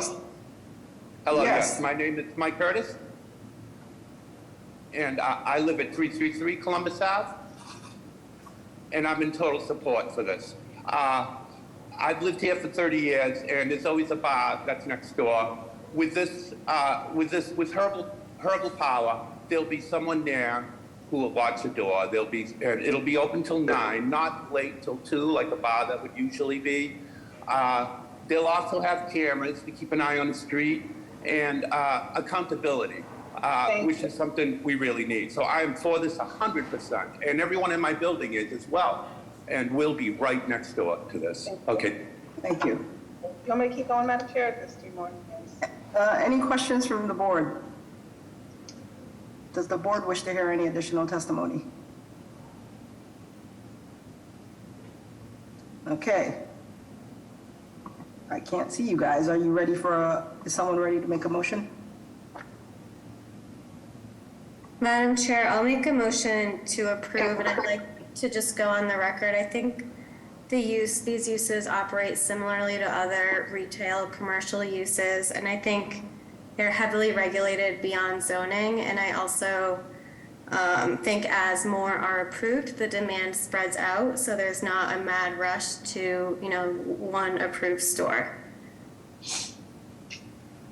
Is there a second? Can I recommend a proviso only if Katie agrees but doesn't have to accept? Of course. I would suggest for this applicant only, and I would also, because it's in a residential area, in its proximity, I would recommend a proviso of the hours of operation, which has already been stated from Monday to Saturday, from 10 to 9 p.m., but on Sunday, rather than closing at 9, to close at 6 p.m., so from 12 to 6 on Sunday. So the 8. It's currently 8 p.m., but do you accept the proviso about 6 p.m.? And you can reject, but that would just be my recommendation. Is there a reason? I just think with the hours spread out, it spreads out demand as well. But it's in a populated all around residential district and its proximity, and it's just being conscientious of that. But you can reject, like I said. I mean, does anyone else on the board? I know it's next to Cleary's as well, which I don't know. I'm fine with the 6 p.m. I don't think it'll make that much of a difference. Okay, I'll take 6 p.m. Okay. Do I have a second? Second. Ms. Better Baraza? Yes. Mr. Shepherd? Yes. Mr. Valencia? Madam Chair, I think the project had substantial community process. They follow the requirements from the Boston Cannabis Board. I understand that there are a lot of emotions about this. We read the letters of support and opposition, but with that, I'm moving forward to say yes to the motion and support this project. Thank you. Ms. Wewell? Yes. Mr. Stenbridge? Yes. Mr. Collins? Yes. The chair also votes yes. The motion carries. Thank you all very much. Have a very nice day. Next on the agenda, we have case BOA 1146747 with an address of 9 Oswald Street. Applicant is Oswald LLC. Are they or any of their team present? Yes, Madam Chair, members of the board, Mr. Secretary, Attorney Nick Zazula, McDermott, Quilty, and Miller, 28 State Street in Boston, here on behalf of Adam Sarbaugh, who's the property owner and lives at the property. You could see, well, waiting for the first slide, it looks like to open up, but hopefully this is a little bit more straightforward than the last one, Madam Chair. This is just an existing 3-family. It's an owner-occupied 3-family where Mr. Sarbaugh lives at 9 Oswald Street in Mission Hill. The proposal seeks permission to change occupancy from the existing 3-family to a 4-family by simply utilizing existing and approved legal living space in the lower level. Here you can see on the first page an image of the building from the street, and would be fitting it out with a new kitchen and other interior work with upgraded sprinklers. If you go to the next slide, Madam Ambassador, you'll just see the existing conditions. You can see on the left-hand side the existing space on the lower level. It currently includes 2 bedrooms, a family room, and a bathroom. But this living area is all connected to the first floor unit, which you can see on the right-hand side. Existing altogether, this is a 6-bedroom, 3-bath unit when you include the lower level space and the first floor space as it is today. And if you go to the next slide, Madam Ambassador, you'll see the proposed conditions, which breaks off this lower level space into its own 2-bed, 1-bath unit. It adds a kitchen there on the left-hand side that you can see is highlighted, some closet space, as well as a new and expanded egress well on the bottom, and a expanded egress well at the top of the page for that lower level unit. So this would make the first floor unit, Madam Chair, into kind of a more standard 4-bedroom, 2-bath unit instead of a 6-bedroom, 3-bath the way it is now. That new unit on the left-hand side would be 989 square feet, so it's a nice large 2-bedroom. It does have adequate ceiling height, 7 feet 6 inches, and there would be no expansion of the bedroom count down there. It would continue to be 2 bedrooms and 1 bath, which is what it is today. If you go to the next slide, Madam Ambassador, you'll see this is just, it's a little tough to see, but we can zoom in if you want. It does show the grade and elevations. It does show these replaced and expanded egress wells, both at the front and at the rear of the property. And then there are side windows as well, which go into this lower level living space. The next slide, Madam Ambassador, is, if it comes up, it's just a Boston Water and Sewer Commission approval that just shows the new sprinkler connections. So this would upgrade life safety to the building and to the new unit. It's a fairly simple plan. You can go to the next slide, Madam Ambassador, maybe if this one isn't coming up. Oh, there it is. So again, this just shows the Boston Water approval that just shows the new sprinkler connections, just so there's adequate life safety to the building. And Madam Ambassador, if you go to the next few slides, if they pop up, I don't know if they'll load or not. But the next few slides just will, show photos of the existing living conditions down there, Madam Chair. Just to show the living space that's already down there. There is adequate light and air. There actually already is a door to the unit at the rear that would just be utilized for entrance to the unit if this were approved. And it just shows the windows and overall the living area down there. I apologize, it looks like it's not loading. I don't know if you can scroll down, Madam Ambassador, if it's just a problem on that slide or every slide. So it looks like We're having technical problems all day. It's okay. So these slides, although it's dark now, it would show, and if it does pop up during testimony, we can go back to it. But Madam, it just shows the living area that's down there, that there is, adequate ceiling height, light and air down in that space. And then I think the last slide, and I'll wrap up, Madam Chair, is just Madam Ambassador, if you can go to the last slide, that one might actually pop up because it's not a photo. Well, that didn't either, so I'm striking out here, but it's just a map that shows our direct abutter support. I know that the mayor's office will talk about the process, Madam Chair, but we do have direct support from all of our owners and renters around us. So happy to go through more in detail. I know it's been a long day. There is zoning relief needed, but all the relief requested is minimal. There's no changes to the existing conditions in that space. It's the same bedroom count. It would be the same bedroom count in the building as it is now. And all the subject work. Oh, here you go. Thank you, Madam Ambassador. So this just shows the door out and the ceiling height in the space now. If you scroll down just through the next few slides, you'll just see, again, the existing space, the window well, the existing exit from the unit, which is already there from that space. Again, the windows, there are, pretty full-size windows into the space. And then the next slide should just show additional windows there. And then the last slide is just that abutter support that I had mentioned. Thank you. As quick as I could, Madam Chair, happy to answer any questions that you have. No worries, and apologies in advance to anyone left. Again, we've been having technical difficulties, so any questions from the board? All right, hearing none, may I have public testimony? Yes, Madam Chair, members of the board, Connor Newman with the Mayor's Office of Neighborhood Services. At this time, the Mayor's Office would like to defer to the judgment of this board. Some background information on the community process. An abutters meeting was held. The applicant then went on to meet with the Community Alliance of Mission Hill and the Mission Hill Neighborhood Housing Services. The Community Alliance of Mission Hill sent over a letter of support, and we've also received another letter of support. We're unaware of any concerns at this time by the community. With that, we defer to the board. Thank you. Let's get anyone else? Yep, I do have a raised hand here. Anthony, sending a request to unmute you. Can you state your name and address for the record, please? Good morning, Madam Chair, members of the board. My name is Anthony Baez. I'm the liaison to Mission Hill for Councillor Bach. The proposal before the board seeks to add much needed home ownership opportunities on the Hill. The proponent is a pillar of the community and has received overwhelming support from the Community Alliance of Mission Hill. For these reasons, Councillor Bach urges the board to approve the proposal at 9 Oswald Street. Thank you. Madam Chair, members of the board, Paul Sullivan, City Council at Large, Michael Flaherty, the council for record and support. Okay. And Martin, can you state your name and address for the record once unmuted? Thank you. My name is Martin Weinborn. I'm the president of the Community Alliance of Mission Hill, the local civic association of residents. Our organization supports the proposal for 9 Oswald Street.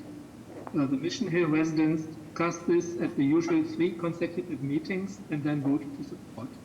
Thank you for the opportunity to speak. Thank you. Councilor Murphy's office, I see.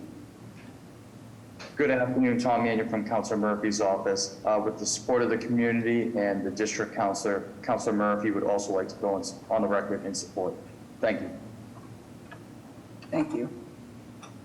I believe that's everyone, Madam Chair. Thank you. Thank you. With that, and BPDA's recommendation is approval with proviso that plans be submitted to BPDA for design review for any exterior changes. With that, may I have a motion? I'll make a motion to approve with the proviso that plans are submitted to the BPDA for design review with for exterior changes. Do I have a second? Second. Thank you. Ms. Barbraza? Yes. Yes, thank you. Mr. Shepherd? Yes. Mr. Valencia? Yes. Ms. Wewell? Yes. Mr. Stenbridge? Yes. Mr. Collins? Mr. Collins? You're muted. Sorry about that. Yes. Okay, the chair also votes yes. Motion carries. Good luck. Thank you very much. The next case, BOA 137-1101, located at 2 Carlisle Street. Applicant Steve Stewart is present, or any of his team members.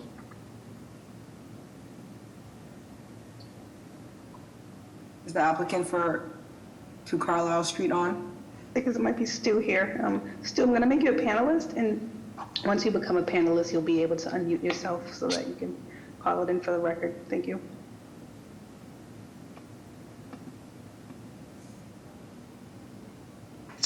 Good afternoon. My name is Stephen Stewart, and I am representing 2 Carlisle Street. We are doing constructing a driveway and also a curb cut. The old plan, the driveway wasn't long enough to accommodate the cars, and also it wasn't long enough to be past the front yard. So we just did an edit, and we submitted this plan back to our surveying company, and they extended the length of the driveway about 12.9 feet. You can see there. So the original length was 32.6, and they just added 12.9 feet to that. So now it's about 45.5 feet, which should be plenty length for the driveway requirements. But yeah, that's essentially what we're trying to do. Is Mr. D'Amico still on? Can you weigh in? Yes, hi, I'm Paul D'Amico, BTD. Madam Chairperson and members of the board, since they increased the distance 45 feet, yeah, it does apply, so it doesn't result in front yard parking. Okay. And you're satisfied for that with two vehicles? Yes. Thank you. Any other questions from the board? Okay, with that, may I have public testimony? Yes, good afternoon, Madam Chair, members of the board. Keisha Santana from the Mayor's Office of Neighborhood Services. An abutters meeting was held on September 12th, where abutters expressed support due to the need for parking in the area. They met with Civic on September 26th of 2022, where they received support from the Holborn, Gannett, Gaston, Otisfield Betterment Association and Project Right, Inc. There was a letter of support submitted, and at this point, we would like to defer judgment to the board. Thank you. Thank you, Keisha. Jessica, any other raised hands? Kozu here. Mike, can you state your name and address for the record, please? My name is Michael Kozu. I'm co-director of Project Writing, 320 the letter A Blue Avenue. I'm just here to verify and confirm that the Holborn, Gannett, Gaston, Otisfield Betterment Association met with the applicant and that they expressed their support along with members of the Project Right residents as well. Thank you. And I have no additional raised hands. Thank you. Thank you. With that, may I have a motion? Madam Chair, I make a motion to approve with proviso to send to the BPDA for the SENC review. I don't think it needs a I don't think that's proviso. necessary. No? Yeah, there's no design review, but Okay, so I make a motion to approve. All right, thank you. May I have a second? Second? Ms. Better Baraza? yes. Mr. Shepherd? Yes. Mr. Valencia? Yes. Ms. Wewell? Yes. Mr. Stenbridge? Yes. Mr. Collins? Yes. The chair also votes yes. Motion carries. Thank you. Thank you. The next two cases, first being BOA 1398524, with an address of 19 to 23 Ashland Street. The applicant is Ashland LLC. And together with that, we have BOA 1398527. The address is 25 to 31R Ashland Street. Again, the applicant is 19 Ashland LLC. Anyone here representing the team? Good afternoon, Madam Chair, members of the board. Mark Lacasse. My office is Lacasse Law, 75 Arlington Street in Boston. Attorney for the applicant 19 Ashland LLC, whose principals are Ray Bogus and Michaela DeSantis, both of whom are on with us. The architect of record is Jason Arndt of Zephyr Architects. And we are pleased to present this proposal to you today, which has been before this board once, and I'll explain that, and has also been the subject of coming on a 3-year process, largely related to a component piece of the project, which is shown here in the renderings as the red brick building on the left-hand side of the project. The original proposal was a large building, one building. If you could stay on that one slide, that's sort of, yeah. That had 8 units, and the proposal was to demolish the existing structure that is standing on this 15,500 square foot lot.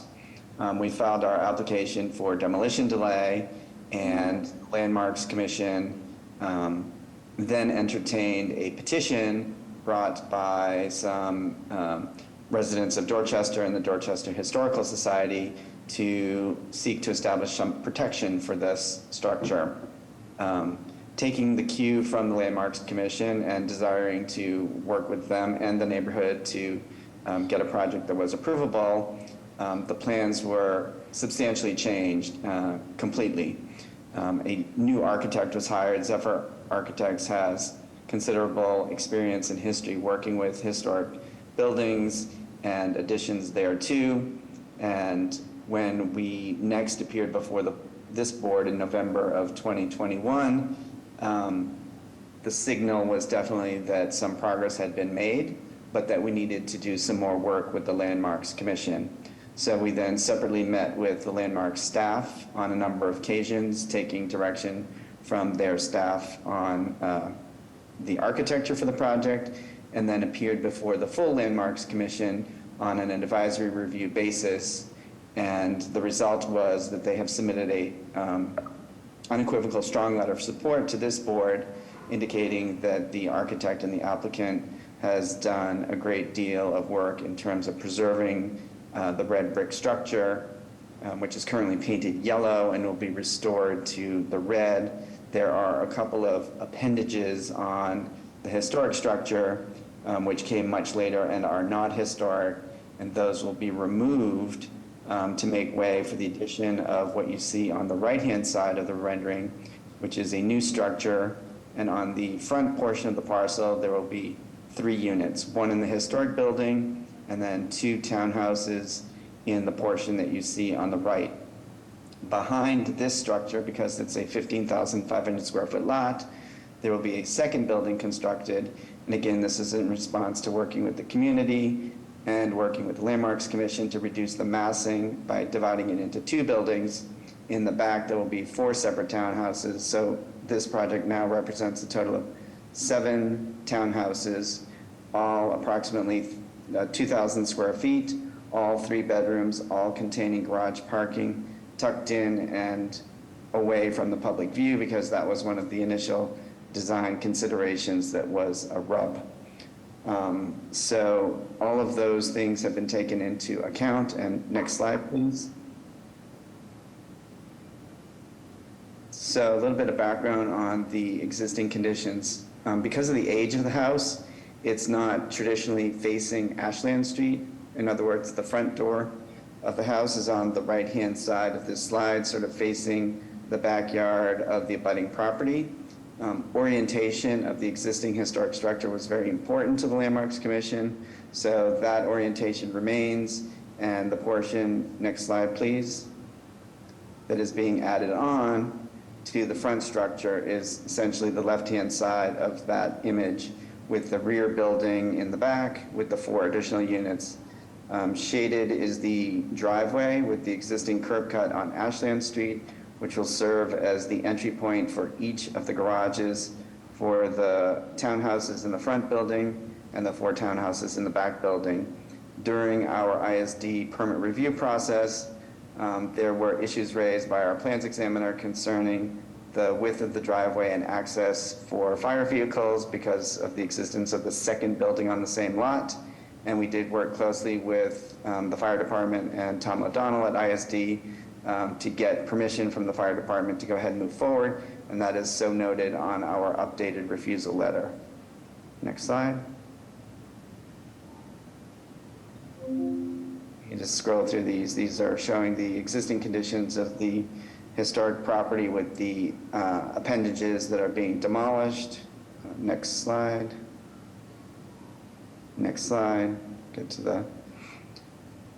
So here are some elevations that show lower left-hand corner. That would be the existing historic house, which is currently painted yellow, that is going to be preserved. And then the other elevations show portions of the appendages, namely where that zigzag stairway is in the upper right-hand corner. And those are the portions of the property that are being removed so that the historic structure can stand alone and then have the townhouses added onto it. Next slide. And this is just a site plan showing the significant grade change on the property going down the hill, Ashland Street being in the upper right-hand side of the page. Next slide. Some more elevations. Next slide. Again, this just shows the orientation of the structures and the preservation of a significant amount of open space and green space. With respect to the front of the property, that was a lot of the contribution and suggestions from the Landmarks Commission on orienting the front doors and the front yards of each of the properties so that they would read and feel like single-family homes with separate entrances. Next slide. This shows the configuration of the existing historic structure, which is the lower right-hand box, the 2 townhouses to be added to the front, the 4 townhouses to be added to the back, and you can see how the garages and driveway for each of the townhouses is tucked away and out of sight of the important historic view shed along Ashland Street coming from either direction, which was one of the considerations that Landmark asked the architect to focus a lot of his attention on. Next slide. Again, each of the units is self-contained, 2,000 square feet, 3-bedroom units, so satisfying a need for family-sized units in this neighborhood. And although it is in a 1F subdistrict, there are predominance of properties that are in the immediate vicinity on Elm Street behind that contain 4 to 6 units. There's a large historic property across the street and a butter for whom we have support that did a similar thing, preserve the existing large historic house. And behind the house, there are 3 buildings with 6 condominium units therein. Next slide. Just more floor plans on the upper levels. Next slide. These are the elevations, again, the preservation of the historic building, which is on the left-hand side of the lower elevation, and the right-hand side in the middle, just showing that the restoration of the historic structure will also include returning certain window openings to the historic original.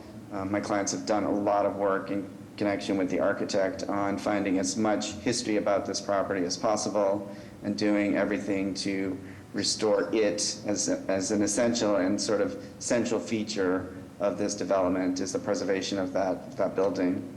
Next slide.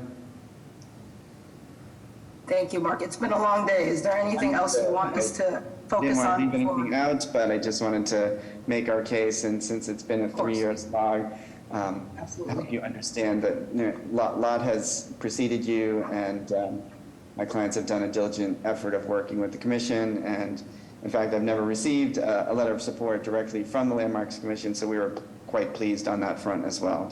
But thank you, and we're happy to answer any questions. My clients are here as well. Absolutely. Any questions or concerns about the plans? Madam Chair, the plans are pretty adequate. I would say that the project is complementary to the existing structure, so I commend for that, long kind of design process to get it right. The only kind of disjunction I see really is in the site planning in regards to connecting a kind of pathway directly to the structure behind. I would have liked to see a little bit more of a connection, and I just think that it just shows how much asphalt parking or surface parking is being included. But I think if we were to, reduce a little bit of that kind of rear surface parking and connect more with a walkway, that secondary structure would have even more access to the open space, to a shared open space. That's the only kind of comment that I have for the project. Thank you. Any other comments or questions from the board? Okay, and just to note again, Mr. Hampton is not here. His recommendation is approval with proviso that plans be submitted to BPDA for design review, increase side yard setback to reduce pervious pavement. With that, may I have public testimony? Good afternoon, Madam Chair and members of the board. My name is Ross Cochran with the Mayor's Office of Neighborhood Services. The applicant has completed their community process. Our office has held 3 abutter meetings regarding this project, with the most recent one being in April 2021. Additionally, we've received multiple letters of support for the project from abutters and understand the applicants have done continuous outreach within the community. The local civic association first met over the project in September 2020 with the initial plans being opposed, but I believe the group is currently inactive, so they were not able to comment on the newest revisions.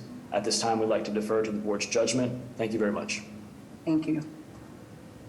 Madam Chair, members of the board, Joe McEachran, City Councilor, Frank Baker's office, would like to go on record in support of the project. Thank you. Allison, go ahead.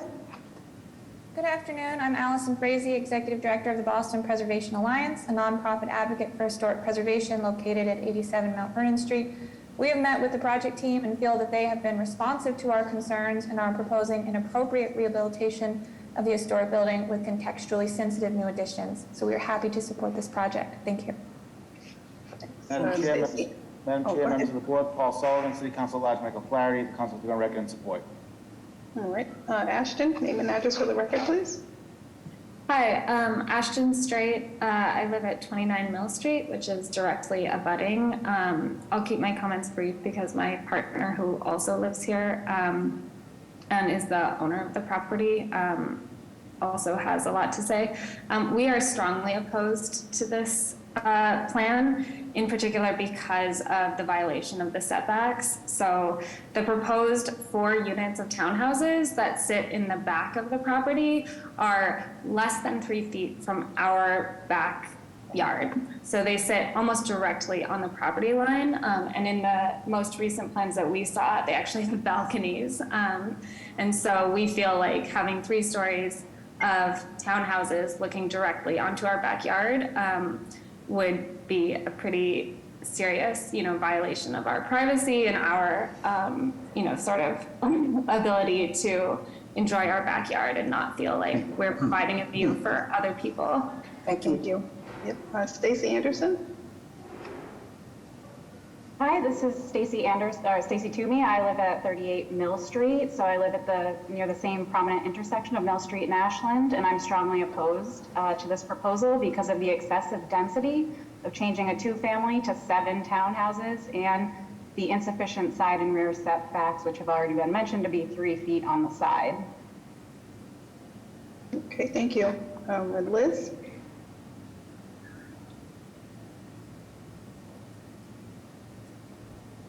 Liz or Minor? Madam Chair, members of the board, Minor Perez representing the Carpenters Union would like to go on record in support of this project. Thanks. Liz? Yes, hi. My name's Liz Jacobs. I live at 31 Mill Street, right around the corner from this property. My family has been in this neighborhood for 60+ years. I have had many conversations with Mr. Bogos related to the neighborhood as well as the project. I feel he has done his due diligence in trying to meet the concerns of the neighborhood, and I fully support this project. Thank you. And Jeff, lastly. Hi, yes, my name is Jeff Gore. I am the owner of 29 Mill Street. It's at the corner of Mill and Ashland. So indeed, 2 of the property lines are adjacent to our land. And as Ashton said, we oppose the current proposed plans because of the rear setback. The 50 feet required rear setback going to less than 3 feet, we feel is excessive. And indeed, 3 feet is not enough to provide any buffering. And I would maybe just add that if they are less than 3 feet from their property line, then it clearly means that we would not be able to do something similar on our land. And even though we have no plans to build, we do think that there should be some symmetry in the sense that anything that is done on our neighbor's land should in principle be possible for us to do. Otherwise, it means that they are really using our property as their backyard, and they will have opinions about what we. Thank you. Your testimony is also in the record by email. Any other? Thank you. Any other questions from the board before we take a vote? Okay, hearing none, may I have a motion? Madam Chair, I would like to put forward a motion of approval with 2 provisos. One is that the rear, to have a minimum rear setback of 5 feet.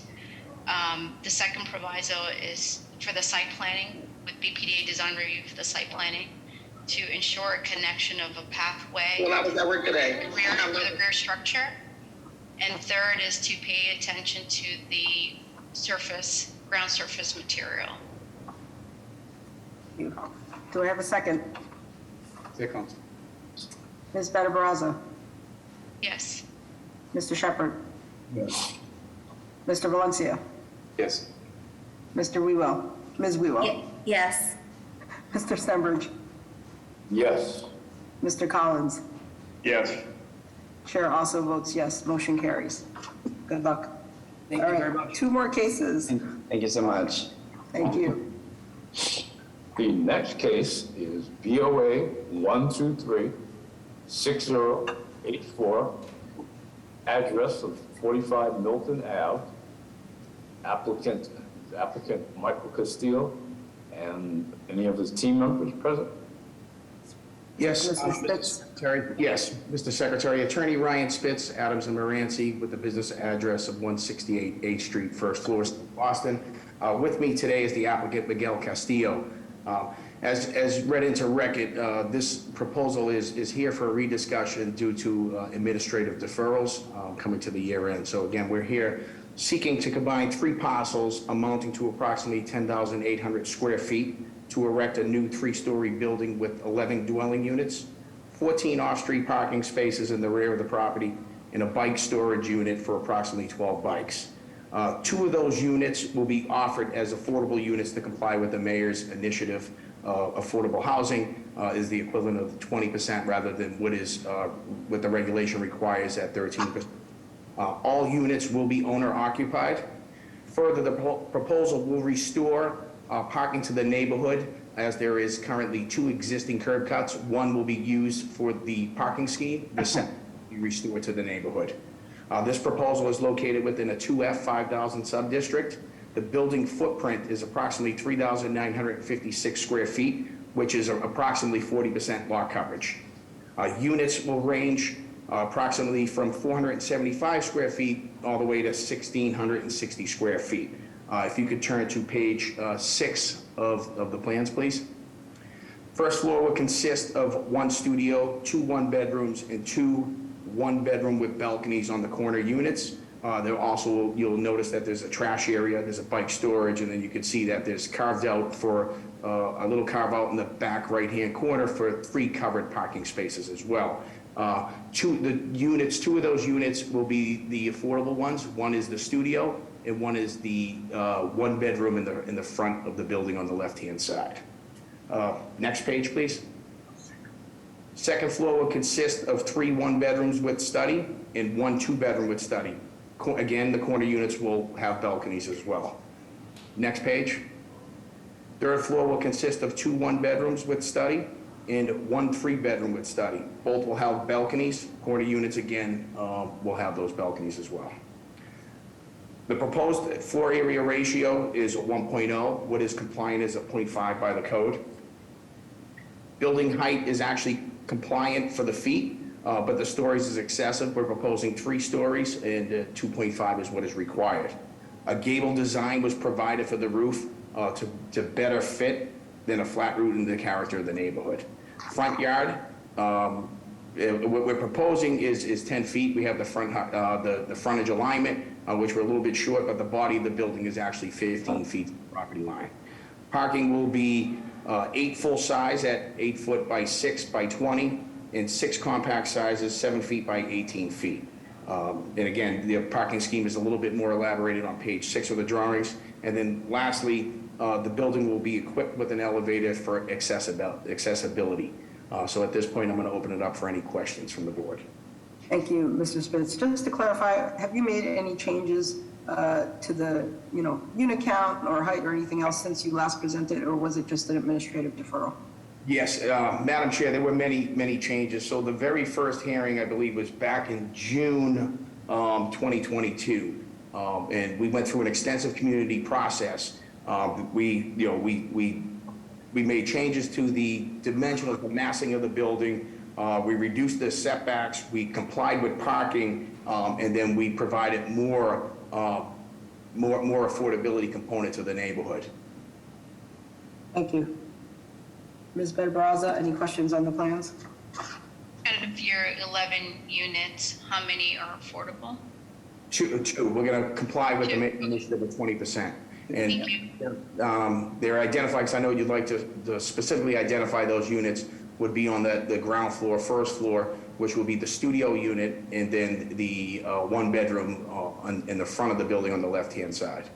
And you're keeping 14 parking spaces?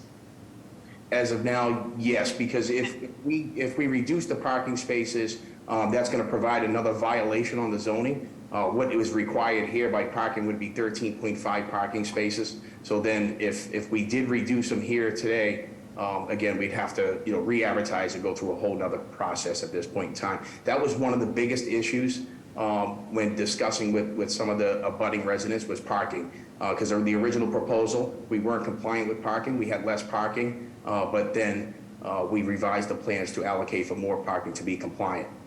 Okay, thank you. I don't have further questions. Thank you. Any other questions from the board? I just want to, Madam Chair, if I could just clarify, so the two affordable units are on the same level and that is the ground level? Yes. Okay. I'm not sure if anyone can answer this, but is there any provision that affordable units be in no less desirable of a location than other units, or? I don't know if Tom can answer that. Yeah. I mean, affordable units can go anywhere as long as they're accessible. Yeah, Ms. Well, this is Tom. It's generally the rule that they be no less desirable than the other units themselves. There's no requirement that they necessarily be in any particular part of the building. Okay. Thank you. And Mr. Spitz, I'm sorry, I'm looking at the BPDA recommendation, and it mentions 9 units and 9 parking. And so that BPDA recommendation was made many, many months ago, or well over 8 months ago. Right. So you actually increased the number of units and increased the number of parking. Yes, but we were reducing, yes, we increased the parking. We actually reduced the massing of the building as well and reduced the bedroom count substantially. So originally we were at approximately, I think, 21 bedrooms. And that's what the neighborhood disliked, was the bedroom count as well. So we figured we'd reduce it. And then again, as well as the parking, that's why we kind of had a ratio of 1 parking space per bedroom here. Yep. Gotcha. Thank you. Any other questions from the board? Okay, may I have public testimony? Good afternoon, Madam Chair, members of the board. Eric James of the Mayor's Office of Neighborhood Services. The applicant for 45 Milton Street held 2 previous abutters meetings. They met with the Dorchester Unified Neighborhood Association in May of 2022, and the association voted to oppose the project, citing parking concerns initially, and they are still citing parking concerns. Even with the 14 parking spaces, as the building will contain 11 units, they believe too many apartments, bedrooms, and people. They believe that it'll just congest the street. So as of now, we have 2 letters of support and 1 letter of opposition. And at this time, the mayor's office would like to defer to the judgment of the board on this matter. Thank you. Thank you. Councilor Morrell's office. Good afternoon, Madam Chair, members of the board. My name is Ayemi Olumuyiwa from the Office of Council Worrell. The council would like to go on record in opposition of 45 Milton Ave. Mr. D'Amico. Yes, hi, Madam Chair Lady and members of the board, Bob D'Amico, BTD.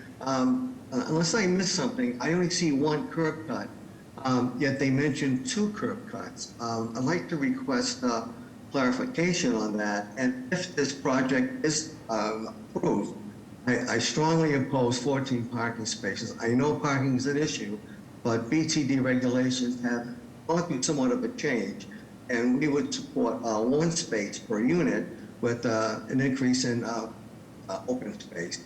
Sorry, Bob, did you say you would support one parking space per unit? That is correct.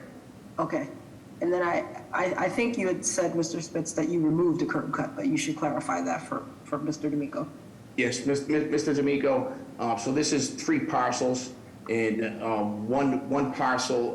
I'm going to scroll through my drawings here, just to see exactly where the site plan is to show you. It's on page 6. On page 5 of 13. Actually, I'm sorry. No, it would be page 6. Yep. So you can see is on the left-hand side of the property on page 6 where the car is actually entering. That is 1 existing curb cut. And then there is, right where it says remove and relocate in the middle, an existing curb cut, that there is the one that's going to be restored. I don't see it. So do we have the drawings on page 6? I see it. So you scroll over on the fine line right next to the car on the right-hand side, scroll over to the middle where it says ground floor plan, strictly up there is where that curb cut is being filled in right there. It's not reflected on the plans. Number one. Number two, you have two spaces right at the ends of the project, which makes no sense. You can see the other, let's see, 2, 4, 6, 7, 8, 9. I can see 12 spaces, but the two on the ends make no sense. Okay, so those, I mean, they do have the 8'6", wide by 20 feet long parking requirements. Again, we were just trying to satisfy the concerns of the neighborhood of providing more parking that wouldn't be impacted by any of the other parking cars itself. No, I understand that, but it's maneuverability that I'm concerned, not the size. Great. Any other testimony? Sorry, we'll go back to the parking in a minute. Any other testimony? Madam Chair, members of the board, Paul Sullivan, for City Council at Large, Michael Flaherty. Council would like to go on record in support. Thank you. Thank you. Okay, so you've heard some feedback around parking. Mr. Spitz, can you let us know your thoughts on that? I mean, if we were going to reduce the parking, again, I can just allude to going through an extensive community process that we were at this for, well, approximately about 2 years in total of a process. And if we were to reduce the actual parking, at this point, again, that's going to create another violation. It would go through another, community process and then having to come back to the board again on that instance. I'm not quite sure if we could work out some sort of parking scheme, after if in fact this is approved without reducing it. You can submit a proviso that for BTD review. I don't think you have to go through the community process. Okay. Can you confirm that? Hi, Madam Chair. Yes. If there's going to be a new zoning violation, to the extent that the board hasn't, I understand that the board is contemplating now that it might want to grant that relief, but that relief is not in front of the board to grant at the moment. So, if ISD is going to review a new plan set that doesn't have sufficient parking, whereas this one does, then they're probably going to refuse it again and send it back to the zoning board for another hearing for that relief.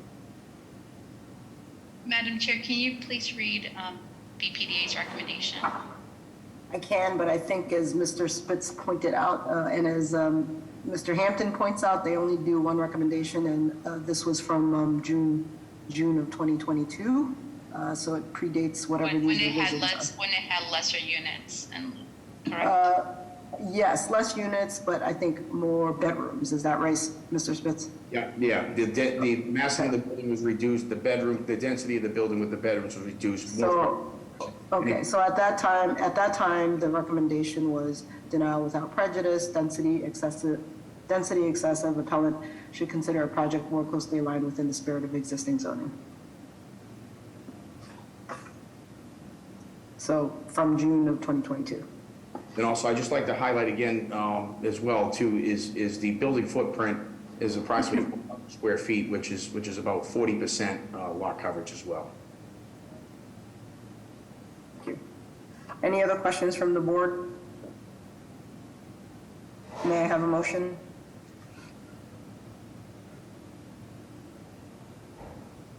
Madam Chair, I would like to put forward a motion to deny without prejudice.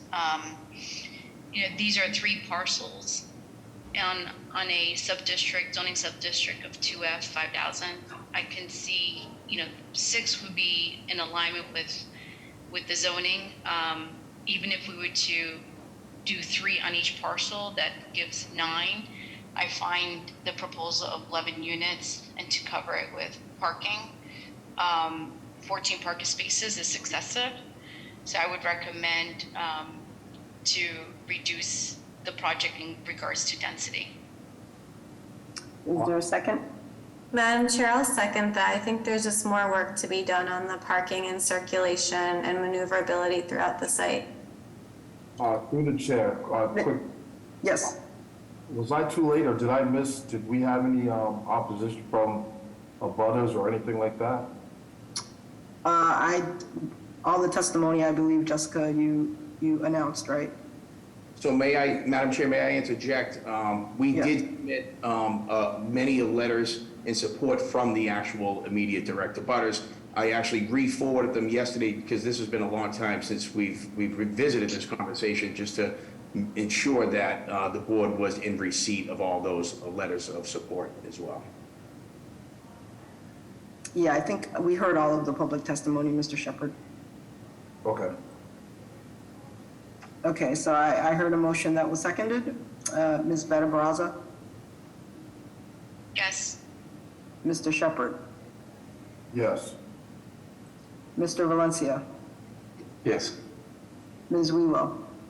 Yes, I'd also like to add, if this is back before us in the future, to see the affordable units more evenly distributed throughout the project. Thank you. Mr. Stenbridge, Yes. Yes. Mr. Collins. Yes. The chair also votes yes, the motion carries. Great, thank you. Thank you. All right, last case, Mr. Stenbridge. In case anyone hadn't noticed, the final case of the day, BOA 1374702, with an address of 110R Layton Road. If the applicant, Elizabeth Sanchez, or someone on her team is present. Yes, good evening. Yes, ma'am, we can hear you. Yes, good evening, all member of board. 110 Layton Road. My name is Elizabeth Sanchez. And unfortunately, Mr. I'm sorry? We just want to quickly hear what you're proposing.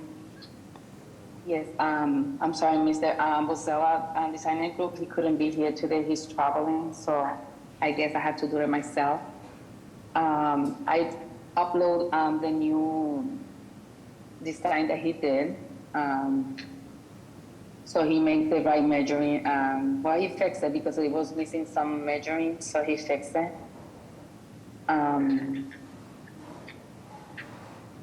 They go down, let me see.